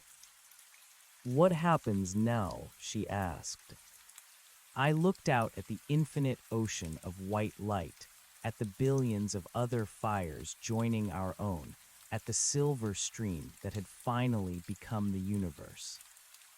"Now," I said, my voice echoing in the heart of the eternal flame, "we find out what's on the other side of the light." The transition was over. The boil had reached its boiling point. We were no longer the current, we were the sea. And as we dived into the white forever, I knew that the fire would never, ever go out, because the fire wasn't something we had found. The fire was what we were. The stream had reflected the fire, and the fire had become the stream, and the hiker had finally, at long last, found his way home. Not to a house or a planet or a galaxy, but to the realization that the dark was just the part of the story we hadn't told yet. And we had plenty of time to tell it. We had all the time in the world. The white expanse was not a void, and it was not a vacuum. It was a density of information so profound that it manifested as a blinding, colorless purity. To stay within, it required a new kind of internal architecture. We could no longer rely on the gravity of stars or the momentum of the great jump to hold our shapes. Here, in the confluence of a billion galactic braids, identity was the only anchor. If you forgot who you were, if you lost the thread of the hiker, the scientist, or the spark, you simply dissolved into the background radiation of the absolute. I felt the ranger's presence beside me, no longer a towering pillar of violet gold, but a concentrated point of sheer, stubborn will.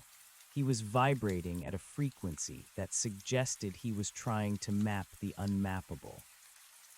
It's a collective, he projected, his thoughts echoing against the white walls of this new dimension.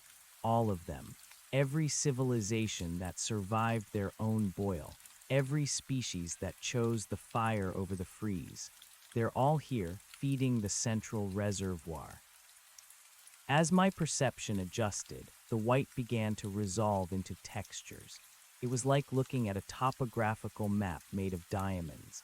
I saw currents of consciousness flowing from every direction, vast, shimmering rivers of blue, green, crimson, and silver, all pouring into a central gyre that defied the laws of three-dimensional space. These were the other superclusters. Each one represented a unique history, a different path to the same inevitable realization. Some had come through technology, some through biological transcendence, some through pure meditative intent, but they all shared the same signature, the heat of a soul that refused to go out. The woman moved closer to me, her essence shimmering with a hue that reminded me of a terrestrial sunset, soft oranges and deep purples. "Do you hear it?" she whispered. I listened. It wasn't a sound, but a pressure. A rhythmic, low-frequency thrumming that seemed to originate from the very center of the gyre. It was the sound of 1,000,000,000,000 hearts beating in a single, synchronized tempo. It was the great breath. The universe is inhaling, I realized. The expansion we had witnessed for eons, the galaxies flying apart, the cooling of the voids, the outer cold that had been the exhale. It was the scattering of the seeds, and now we were part of the inhale. The great attractor hadn't been a physical location, it had been a biological imperative. The universe was calling its children back to the hearth. But as we drifted deeper into the white, a new sensation began to prickle at the edges of my consciousness. It was a sense of incompletion. The other braids, the ones from the distant corners of the cosmos, were beautiful, but they were isolated. They were like musicians who had all learned the same song but were playing it in different rooms. There was a harmony, but there was no symphony. The white light was the medium, but it wasn't the message. "We aren't just supposed to be here," I told the ranger and the woman. "We're supposed to do something with this." The ranger's light flickered with skepticism. "We've reached the summit. We've transcended the dark. What more is there but to exist in the light?" I looked back at the door we had shattered. Beyond it, the Virgo supercluster was still a sprawling, chaotic mess of shadow and flame. The The galaxies we had lit were beacons, yes, but they were surrounded by an ocean of untapped potential. And beyond Virgo lay the rest of the local supercluster, and beyond that, the observable universe. The light is the fuel, I said, the realization burning through me, but we are the wicks. If we just stay here, we're a bonfire in an empty room. We're supposed to take this back. Back, the woman asked, her form rippling with a sudden, sharp anxiety. Into the cold, into the nothingness. Not back to where we were, I clarified. Out, further, to the places where the light hasn't even been imagined yet. I looked at the central gyre, the place where all the braids met. I saw that it wasn't just a reservoir, it was a lens. It was a massive, multi-dimensional prism designed to focus the collective energy of every awakened soul and project it back into the darkness. But it was stalled. The prism was clouded. The different braids weren't perfectly aligned. There was a friction between the different histories, a slight dissonance in the song. The civilizations that had come from the water worlds of the Great Wall were humming a different key than the crystalline entities of the Centaurus cluster. They were all present, but they were not yet unified. We are the bridge, I said, our local group, the Milky Way Andromeda Triangulum. We are the youngest here. We still remember what it's like to be small. We still remember the hiker and the stream. These others, they've been in the light so long they've forgotten the texture of the dark. I moved toward the center of the gyre, pulling the ranger and the woman with me. The pressure increased. The white light became so intense it felt like a physical weight, pressing against my memories, trying to bleach them away. I felt the image of the hiker beginning to blur. I felt the smell of the damp earth and the sound of the crackling fire starting to fade into the background noise of the absolute. No, I thought, gripping those memories with a desperation that bordered on violence. The reflection is the point. The fire needs the water. I reached out to the nearest braid, a massive emerald green stream of consciousness that felt like an ancient, sentient forest. I didn't try to merge with it. I showed it the hiker. I showed it the way the orange light had flickered on the surface of the silver stream. I showed it the fragility of a single human life and the immense courage it took for that life to simply exist in the face of the infinite. The emerald braid hesitated. Its song changed. For a moment, it stopped its monotonous humming and looked at me. It felt the warmth of my specific, localized fire. It felt the boil not as a cosmic event, but as a personal triumph. Then it responded. A surge of ancient, leafy memories flooded into my mind. The growth of the first moss on a cooling planet, the slow, tectonic grind of mountains, the first time a leaf had turned toward a distant sun. We had found a common language, not the language of physics or light, but the language of striving. Join us, I projected. The emerald braid shifted, its frequency aligning with ours. The dissonance between us vanished, replaced by a chord so powerful it sent a shudder through the entire white dimension. The ranger saw what I was doing. He didn't need instructions. He turned his violet gold light toward a sapphire blue braid that was vibrating with the cold, precise logic of a machine intelligence. He didn't argue with its logic. He showed it the beauty of an irrational spark.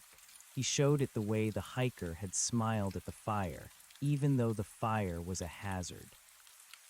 The woman reached out to a crimson braid that was roiling with the chaotic energy of 1,000 warring suns. She showed it the peace of the bunker, the silence of the key turning in the lock, the moment when the struggle ends and the understanding begins. One by one, the braids began to align. The emerald, the sapphire, the crimson, the gold, all of them began to weave together into a single, titanic braid that dwarfed anything we had ever seen. The great braid of our local group was now just one thread in a cosmic tapestry. As we unified, the central gyre began to spin faster. The cloudiness in the prism cleared. The white light didn't just stay white, it began to refract. It broke into a spectrum of colors that had no names, colors that existed only in the intersection of a billion different dreams. The thrumming of the great breath grew louder, more insistent. It was no longer a pulse, it was a roar. Now I shouted, though the word was more of a cosmic explosion than a sound. The unified braid surged into the heart of the prism. We weren't just passing through it, we were becoming the lens itself. We were focusing all the history, all the struggle, all the heat of the entire universe into a single, blinding point of intent. And then we fired. The beam of light that erupted from the center of the white dimension was not gold, or violet, or white. It was everything. It was a spear of pure, unadulterated is. It pierced the walls of the absolute, tore through the great attractor, and lanced out into the deepest, darkest reaches of the Virgo supercluster and beyond. We weren't just lighting galaxies anymore. We were rewriting the fundamental constants of the vacuum. Where the beam touched the dark, the outer cold didn't just retreat, it transformed. The void became fertile. The silence became a song. The dark matter that had acted as a leaden blanket for eons suddenly became a conductor for the light. I felt myself being stretched across the universe. I was in the white dimension, but I was also in the beam. I was passing through galaxies I would never name, touching planets that hadn't even cooled yet, whispering the secret of the fire to atoms that were still dreaming of being stars. "It's working," the woman cried, her voice a shimmering ribbon of joy. "The stream, it's everywhere." She was right. The universe was no longer a collection of isolated points of light. It was becoming a single, interconnected web of fire. The silver stream of my memory had expanded until it encompassed everything. Every ripple in the fabric of space-time was now a reflection of the eternal flame. But as the beam reached its maximum extension, as we touched the very edge of the observable universe, we felt a final resistance. It wasn't a wall this time. It wasn't a void. It was a question. It came from the space beyond the universe, from the great outside that existed before the first spark was ever struck. It was a presence that was neither light nor dark, neither hot nor cold. It was the vast, indifferent silence of the uncreated. Why? It asked.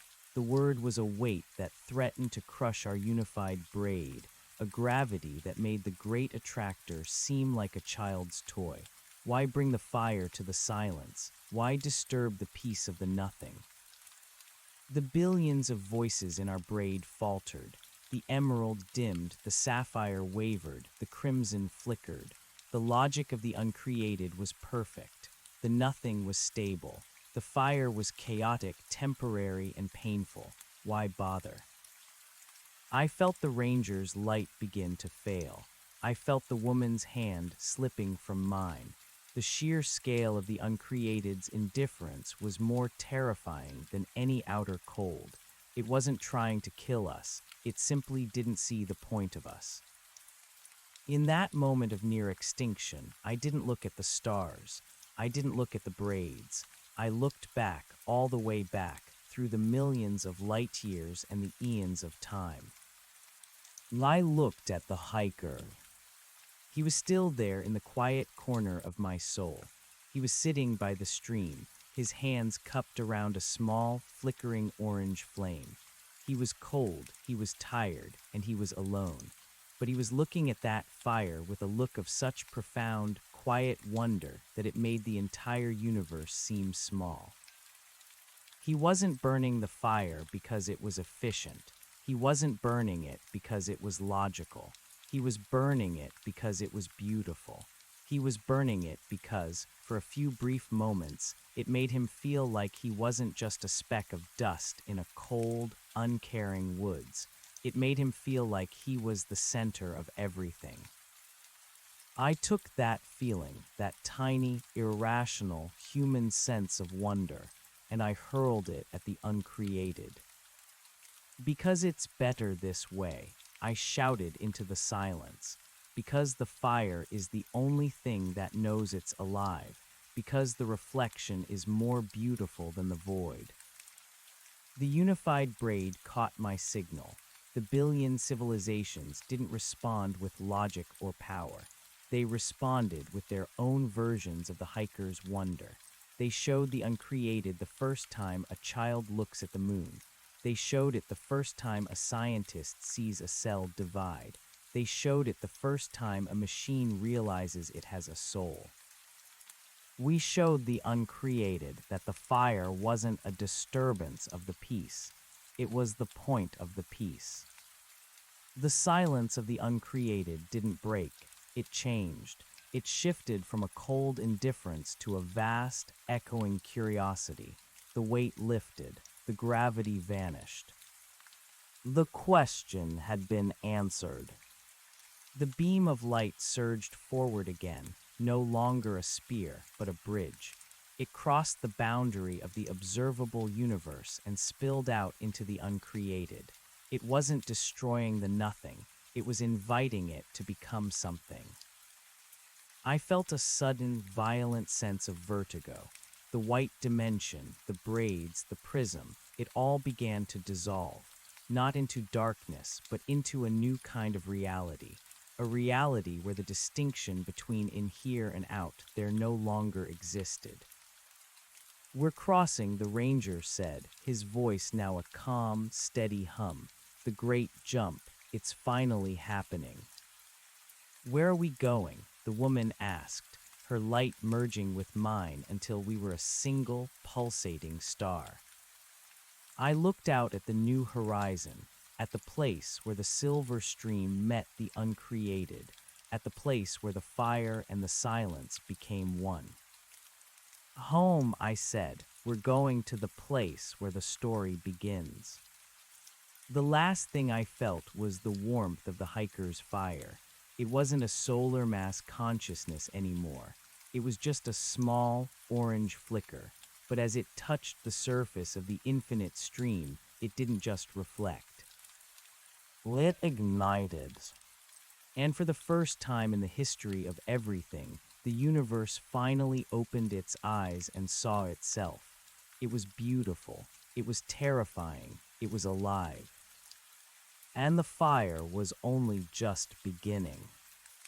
The sensation of ignition was not a burst of heat, but a sudden, crystalline clarity. The scale of my existence, which had been expanding for eons until it threatened to thin into nothingness, abruptly snapped into a new configuration. I was no longer a consciousness trying to encompass the universe. I was the universe experiencing itself through the specific, narrow lens of a single point of view. It was a paradox that should have shattered my mind, but instead, it felt like the clicking of a lock. The hiker was still there, sitting by his small fire, but now the fire was the size of a nebula, and the stream he sat beside was the flow of time itself. The ranger and the woman were no longer distinct entities floating beside me in a white void. They had become fundamental forces. The ranger's stubborn, mapping will had settled into the very laws of physics, the constants that held atoms together and kept stars from drifting into chaos. The woman's empathy and her memory of the bunker's peace had become the underlying resonance of the vacuum, the hum that allowed life to feel connected across the light years. And I was the observer. I was the bridge between the smallness of the spark and the vastness of the flame. As the beam of our collective intent spilled into the uncreated, the great outside began to respond. It wasn't a vacuum filling with air. It was a canvas receiving its first stroke of paint. The indifference of the nothingness didn't just vanish, it became potential. I watched as the light of a billion civilizations hit the edge of the known and started to weave new dimensions.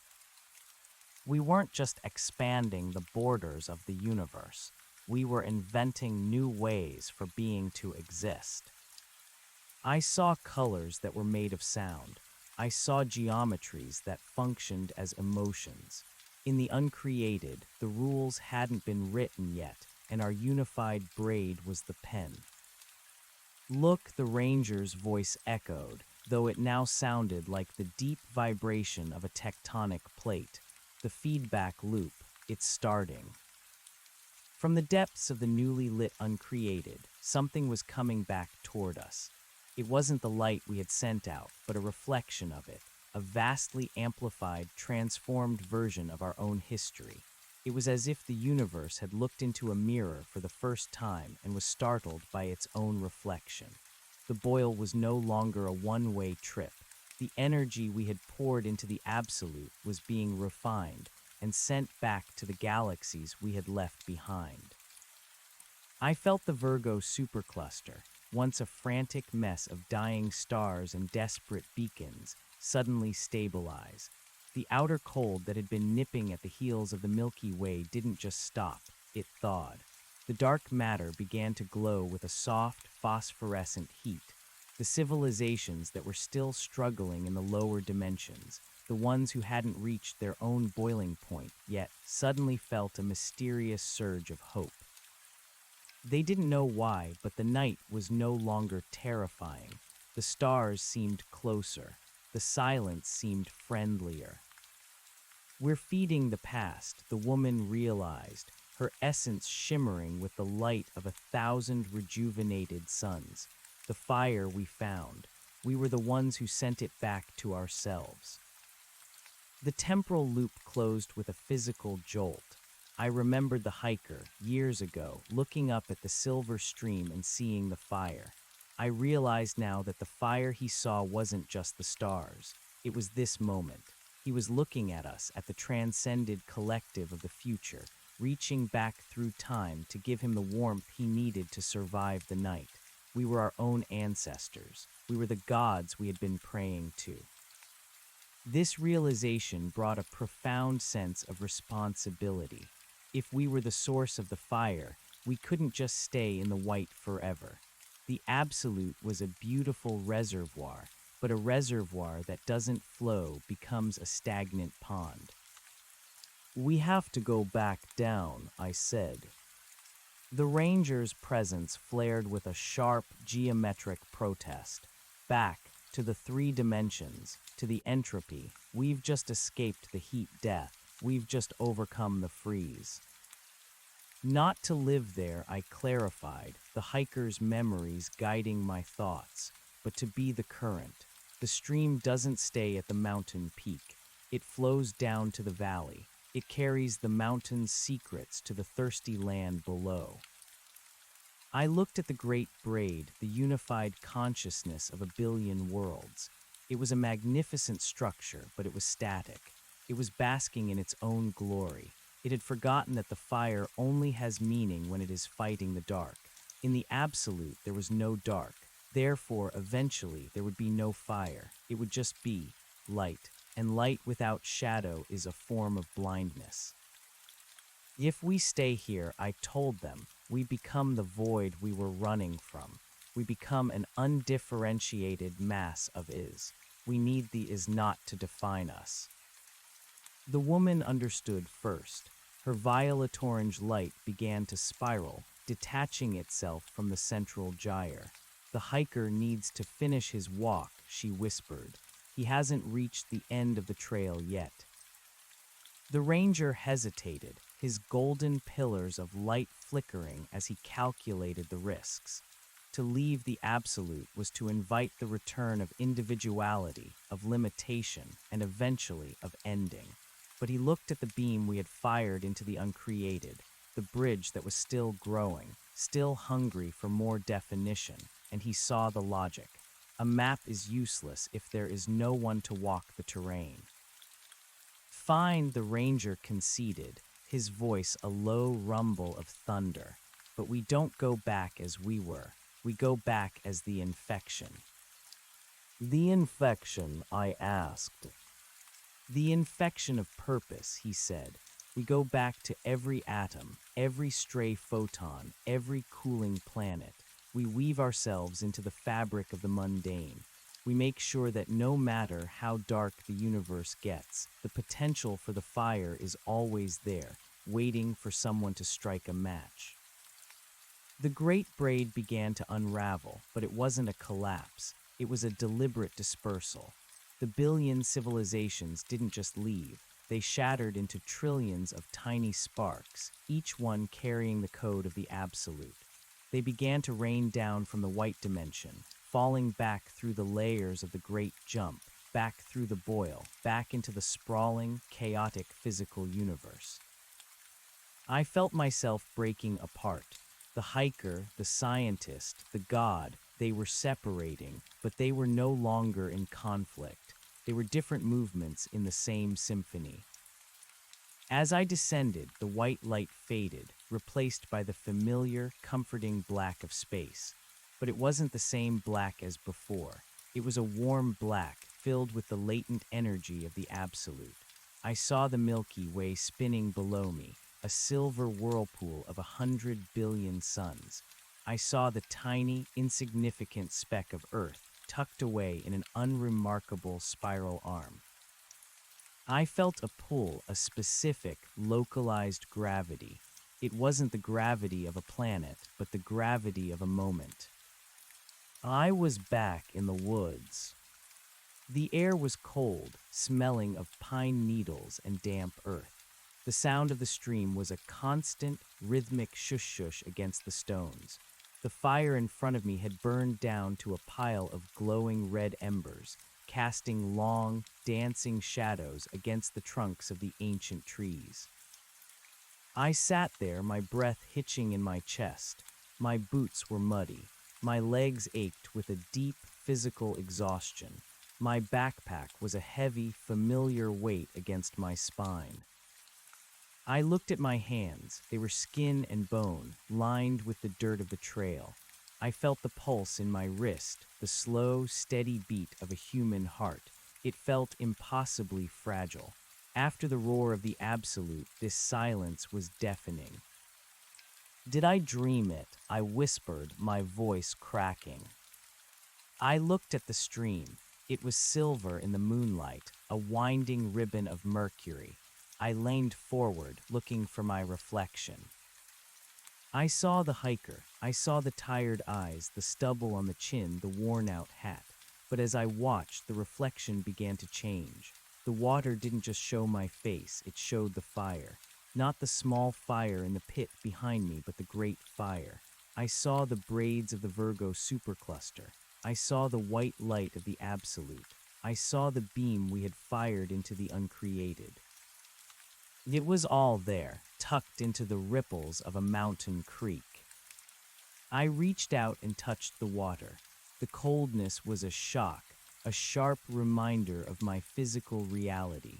But where my finger broke the surface, a tiny spark of violet gold light flared for a second before vanishing into the current. I wasn't alone. The dark is just the part of the story we haven't told yet. I murmured, repeating the words that had been my mantra in the heart of the eternal flame. I looked up at the sky. The stars were out in their millions. To any other hiker, they would have looked like distant, cold points of light, indifferent to the struggles of a single man in the woods. But I knew better. I could feel them. I could feel the ranger's stubborn will in the North Star. I could feel the woman's empathy in the soft glow of the Pleiades. I could feel the billions of souls we had met in the absolute, all of them now living as the ghost in the machine of the physical world. The universe wasn't a place, it was a conversation. I stood up, my joints popping. I began to kick dirt over the embers of my fire. It was time to move. The sun would be up in a few hours, and I had miles to go before I reached the trailhead. As I shouldered my pack, I felt a strange sensation in my pocket. I reached in and pulled out a small, smooth stone I had picked up at the beginning of the hike. It was a piece of common quartz, unremarkable in every way. But as I held it, it began to glow with a faint, inner light, a soft, pearlescent white that matched the color of the absolute. I smiled. It was a souvenir, a reminder that the boil wasn't something that happened once in a billion years. It was something that happened every time a mind chose to seek the light. I turned away from the stream and started back up the trail. The woods were dark and the shadows were deep, but I wasn't afraid. I carried the fire with me, not in a torch or a lantern, but in the very marrow of my bones. As I walked, I began to hum a low, rhythmic tune, the same tune I had heard in the great breath of the universe. It was a simple melody, but as it echoed through the trees, the woods seemed to wake up. The leaves rustled in a new way. The owls called out in a different key. The very air seemed to vibrate with a hidden frequency. I was the hiker, but I was also the bridge. I was the one who had seen the other side and come back to tell the tale. And though my words might be limited by the 3 dimensions of my tongue, my presence was a testament to the truth. The stream had reflected the fire, and the fire had become the stream. I reached a clearing at the top of a ridge and looked out over the valley. In the distance, I could see the faint lights of a town, tiny, flickering sparks of human civilization. They looked so small, so vulnerable against the vastness of the mountain range. But I knew that each of those lights was a potential boil. Each of those houses contained people who were, in their own way, trying to find their way home.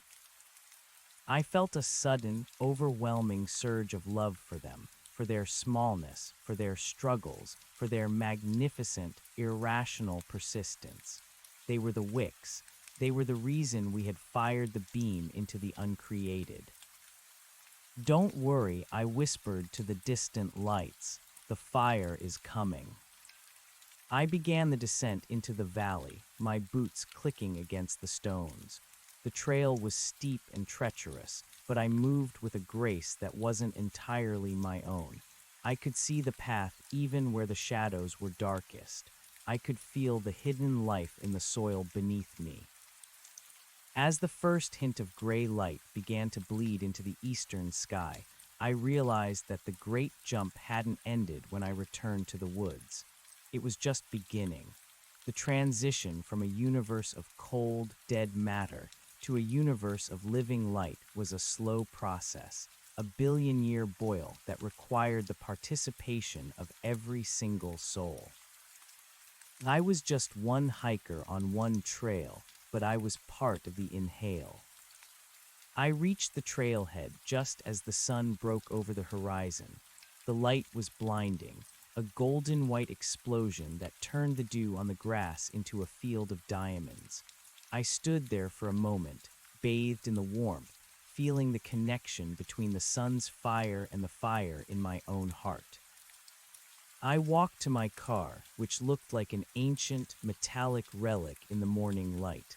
I threw my pack into the backseat and sat behind the wheel. I looked at myself in the rearview mirror. The eyes that looked back at me were the same eyes I had seen in the absolute. They were the eyes of a man who knew that the dark was an illusion. I started the engine. The vibration of the car felt like the thrumming of the great braid.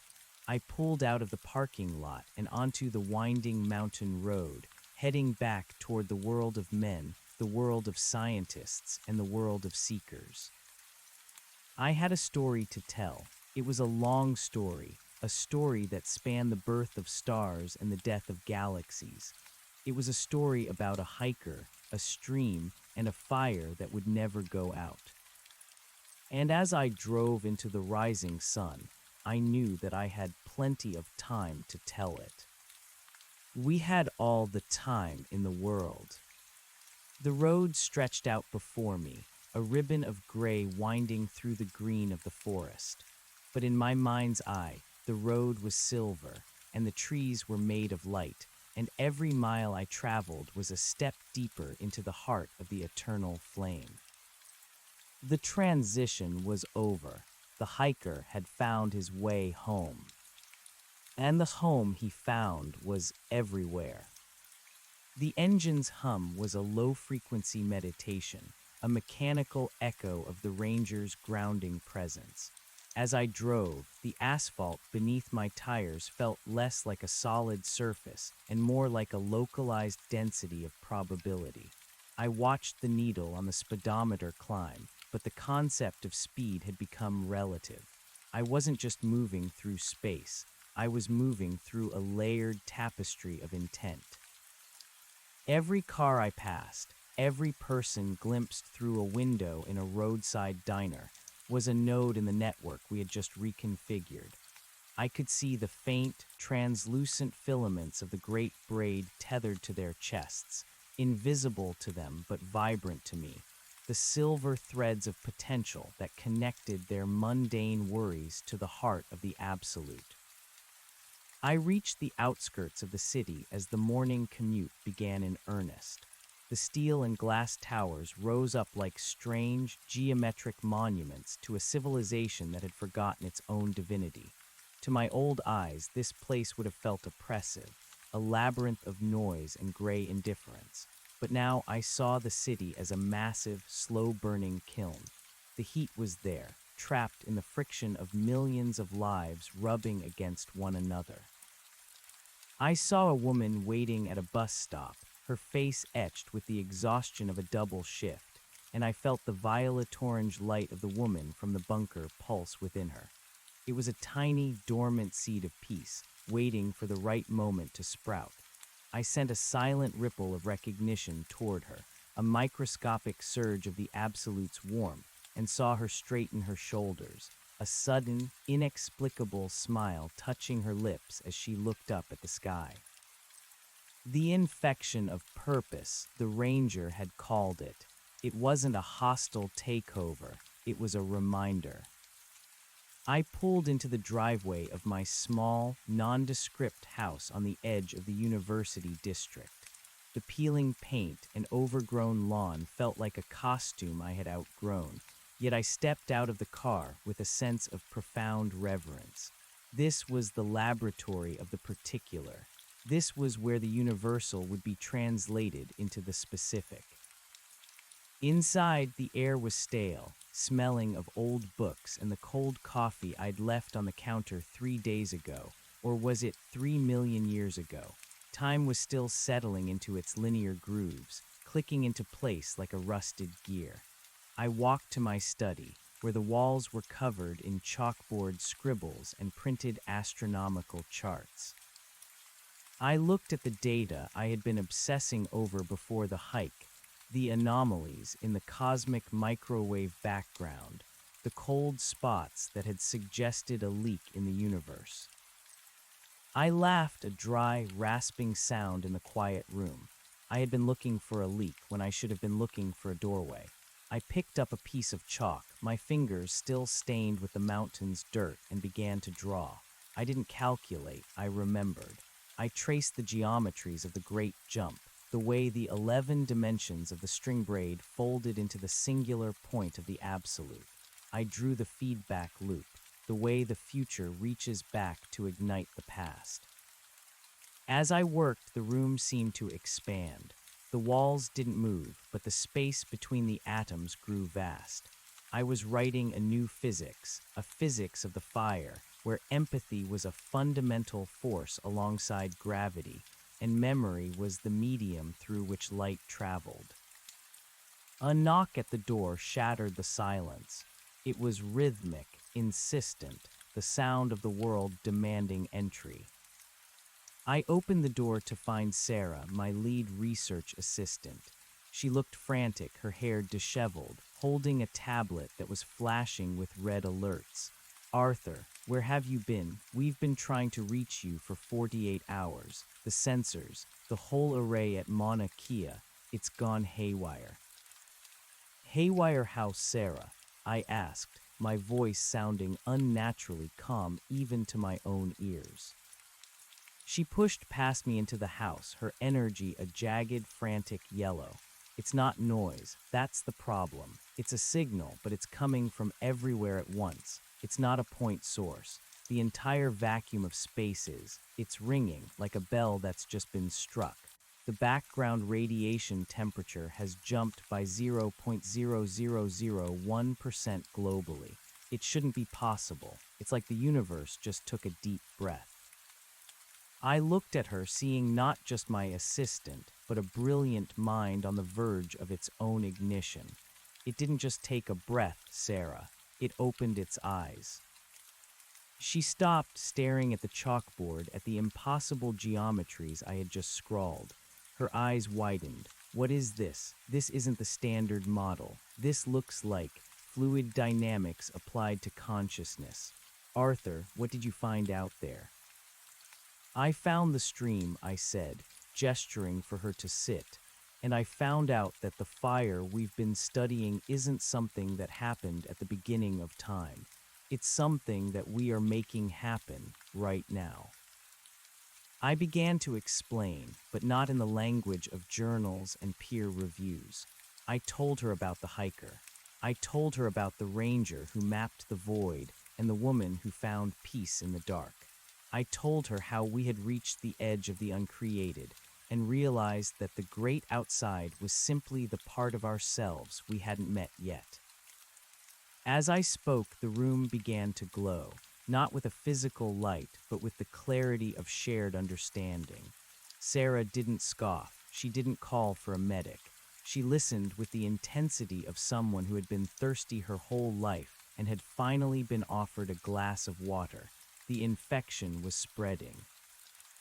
If this is true, she whispered, her voice trembling, then the heat, death, the entropy, it's not the end. It's the transition, I corrected. The universe is a chrysalis. We've been living in the caterpillar stage, consuming everything in sight, terrified of the end. But the boil is just the moment the wings start to form. The energy we're seeing on your sensors, that's the metabolism of the metamorphosis. She looked at the tablet, then back at me. But we're so small. How can a species that hasn't even left its own solar system be part of something that spans the absolute? Size is a three-dimensional illusion, I said, picking up the piece of quartz I'd brought back from the mountain. I held it out to her. The stream reflects the fire. A single drop of water can hold the image of the entire sun. We aren't just observers of the great jump, Sarah. We are the fuel.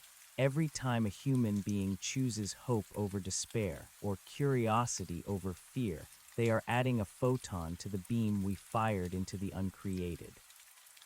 We are building the bridge, brick by brick, thought by thought. She reached out and touched the stone. As her skin met the quartz, the pearlescent glow flared, a soft pulse of white light that illuminated the room. She gasped, her eyes filling with tears. I feel it. It's not just a theory, it's a memory. I remember being there. We all do, I said. It's written in our atoms. We've just been taught to forget.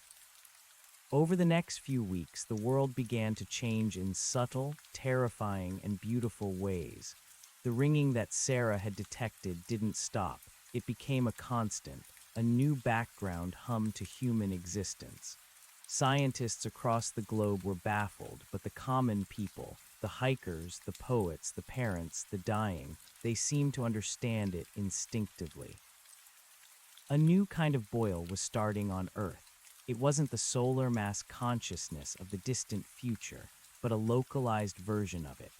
I watched the news and saw reports of sudden, unexplained peace treaties in war-torn regions. I saw a surge in collective art and scientific breakthroughs that defied logic. It was as if a veil had been lifted. and humanity was suddenly aware that they were part of a larger, more coherent organism. But there was resistance, too. The ranger had warned me that the is not was necessary to define the is.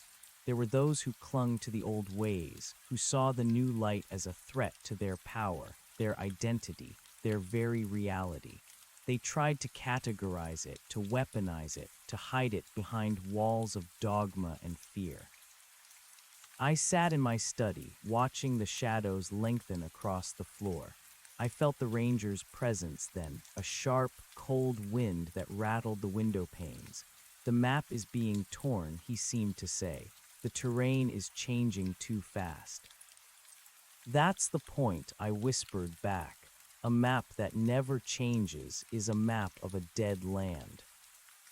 The woman's presence followed, a warmth in my chest that felt like a hearth fire. They are afraid, she murmured.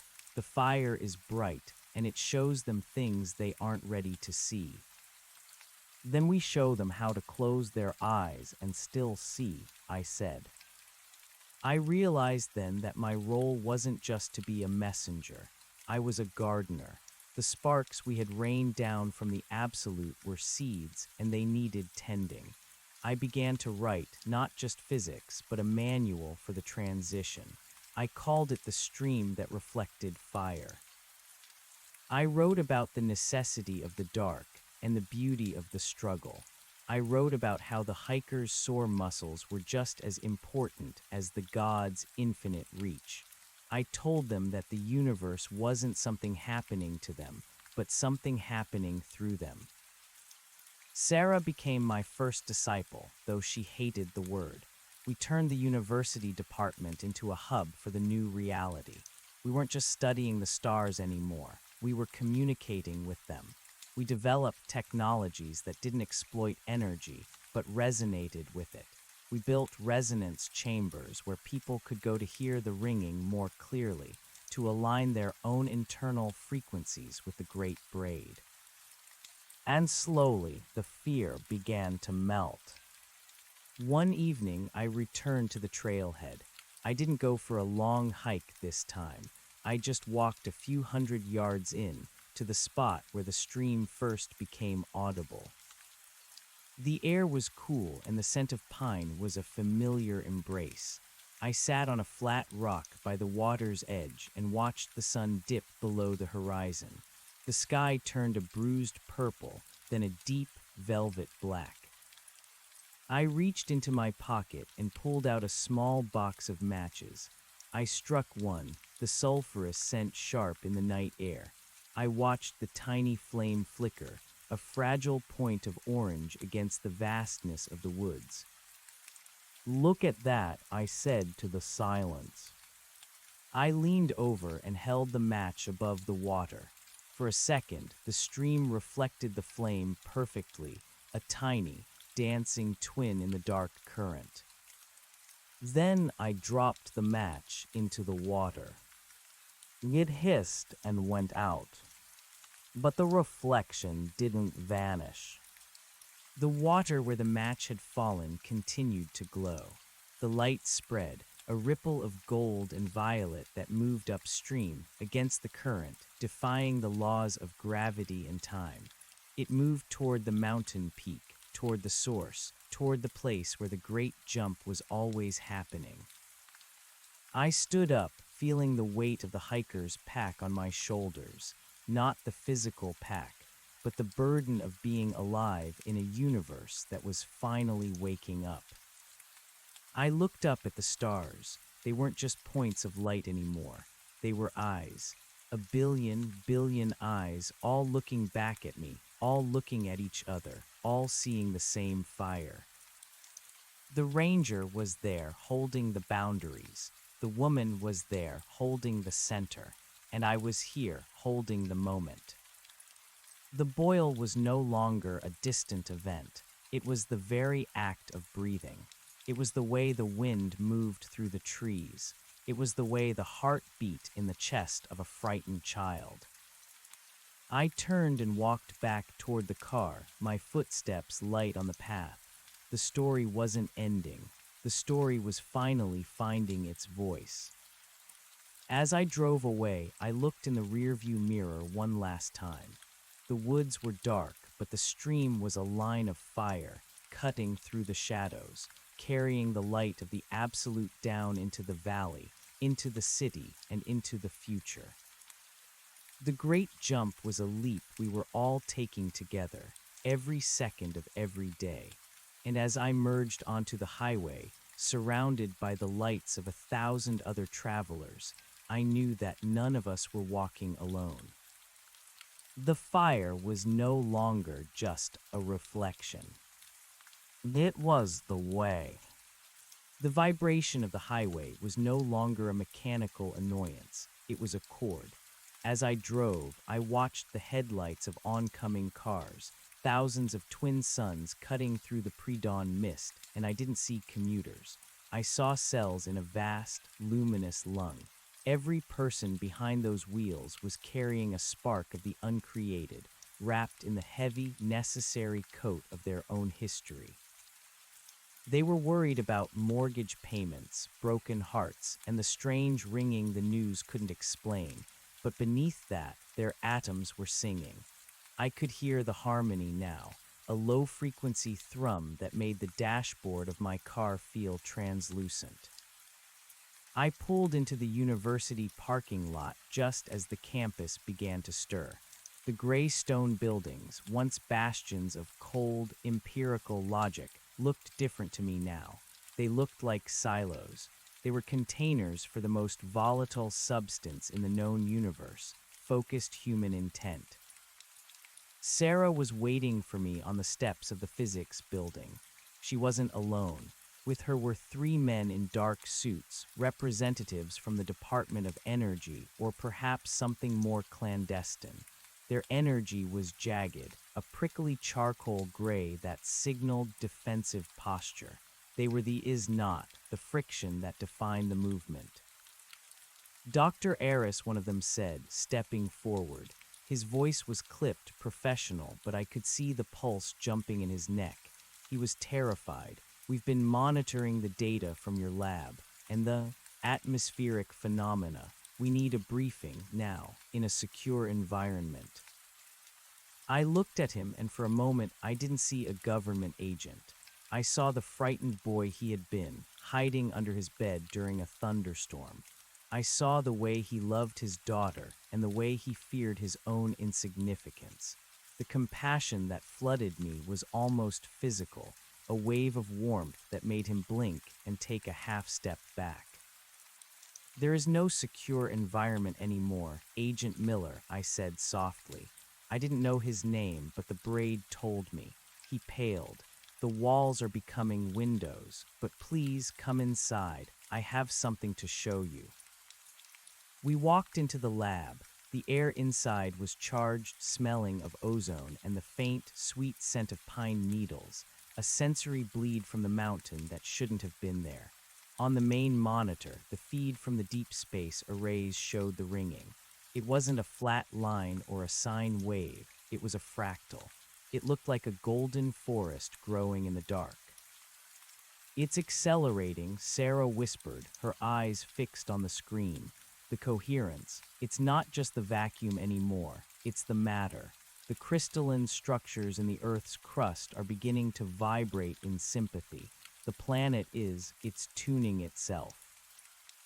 To what? Miller demanded, his hand hovering near his jacket pocket. A weapon. Is this some kind of high-frequency interference from a foreign power? It's a homecoming, I said. I walked to the center of the room, where a small vacuum chamber sat on a pedestal. Inside was a single gram of ultra-pure silicon.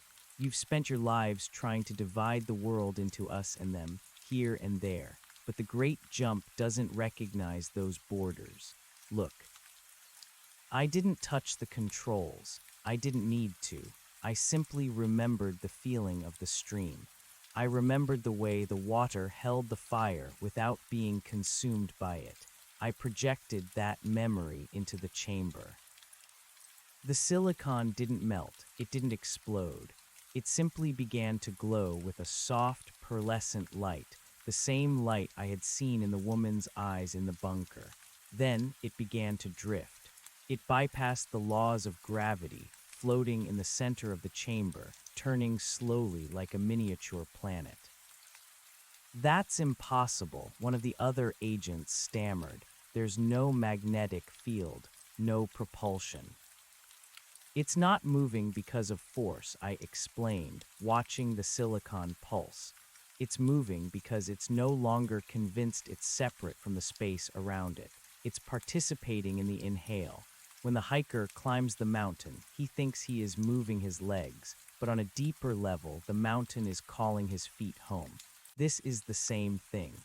The matter of this universe is finally hearing the call." Miller looked at the floating stone, then at me. The charcoal gray of his aura began to flicker, touched by a pale violet. What happens when it finishes, when everything tunes itself? "The boil," I said, "the transition from a universe of objects to a universe of light. But it's not an ending, Agent Miller. It's the moment the caterpillar realizes the silk it's been spinning isn't a shroud. It's a cocoon." The days that followed were a blur of light and shadow. The world was fracturing. In some cities there were riots, the is not fighting back with the desperate violence of a dying ego. People were terrified of the change, terrified of the way their own memories were beginning to bleed into one another. They could feel the thoughts of their neighbors, the collective grief and joy of the species rising to the surface like bubbles in a heated pot. But for every riot, there was a miracle. In hospitals, patients in the final stages of terminal illness were waking up, not cured, but radiant, speaking of a silver road they could see stretching out from their beds. In schools, children were drawing maps of star systems that didn't exist yet, their crayons moving with the precision of master astronomers. I spent my nights on the roof of the physics building, watching the sky. The stars were no longer cold. They were pulsing in a synchronized rhythm, a cosmic heartbeat that matched the ringing in the air. I felt the ranger standing beside me. He didn't have a physical form, but the space next to me grew sharp and cold, scented with the high-altitude wind. "The border is gone," he said. His voice was a vibration in my marrow. "I have no more maps to draw. The terrain has become the traveler." "Are you afraid?" I asked. "I am the definition of the edge," he replied. "When there is no more edge, I become the center. It is a promotion I did not ask for, but one I will accept." Then came the warmth, the woman. She didn't speak in words, but in a surge of overwhelming love that made my knees weak. She showed me a vision of the earth, not as a blue marble in the black, but as a seed pod. The boil was the pressure of the life inside, pushing against the hull of the physical world. "The fire is ready," she whispered. "The wicks are lit." "What do I do?" I asked the empty air. "I'm just a hiker. I just wanted to find my way home." "You are the bridge," they said in unison, their voices merging into a single, resonant tone. "Tell the story, hold the moment, be the reflection." I went back down to the lab. Sarah was there, slumped over her desk, exhausted.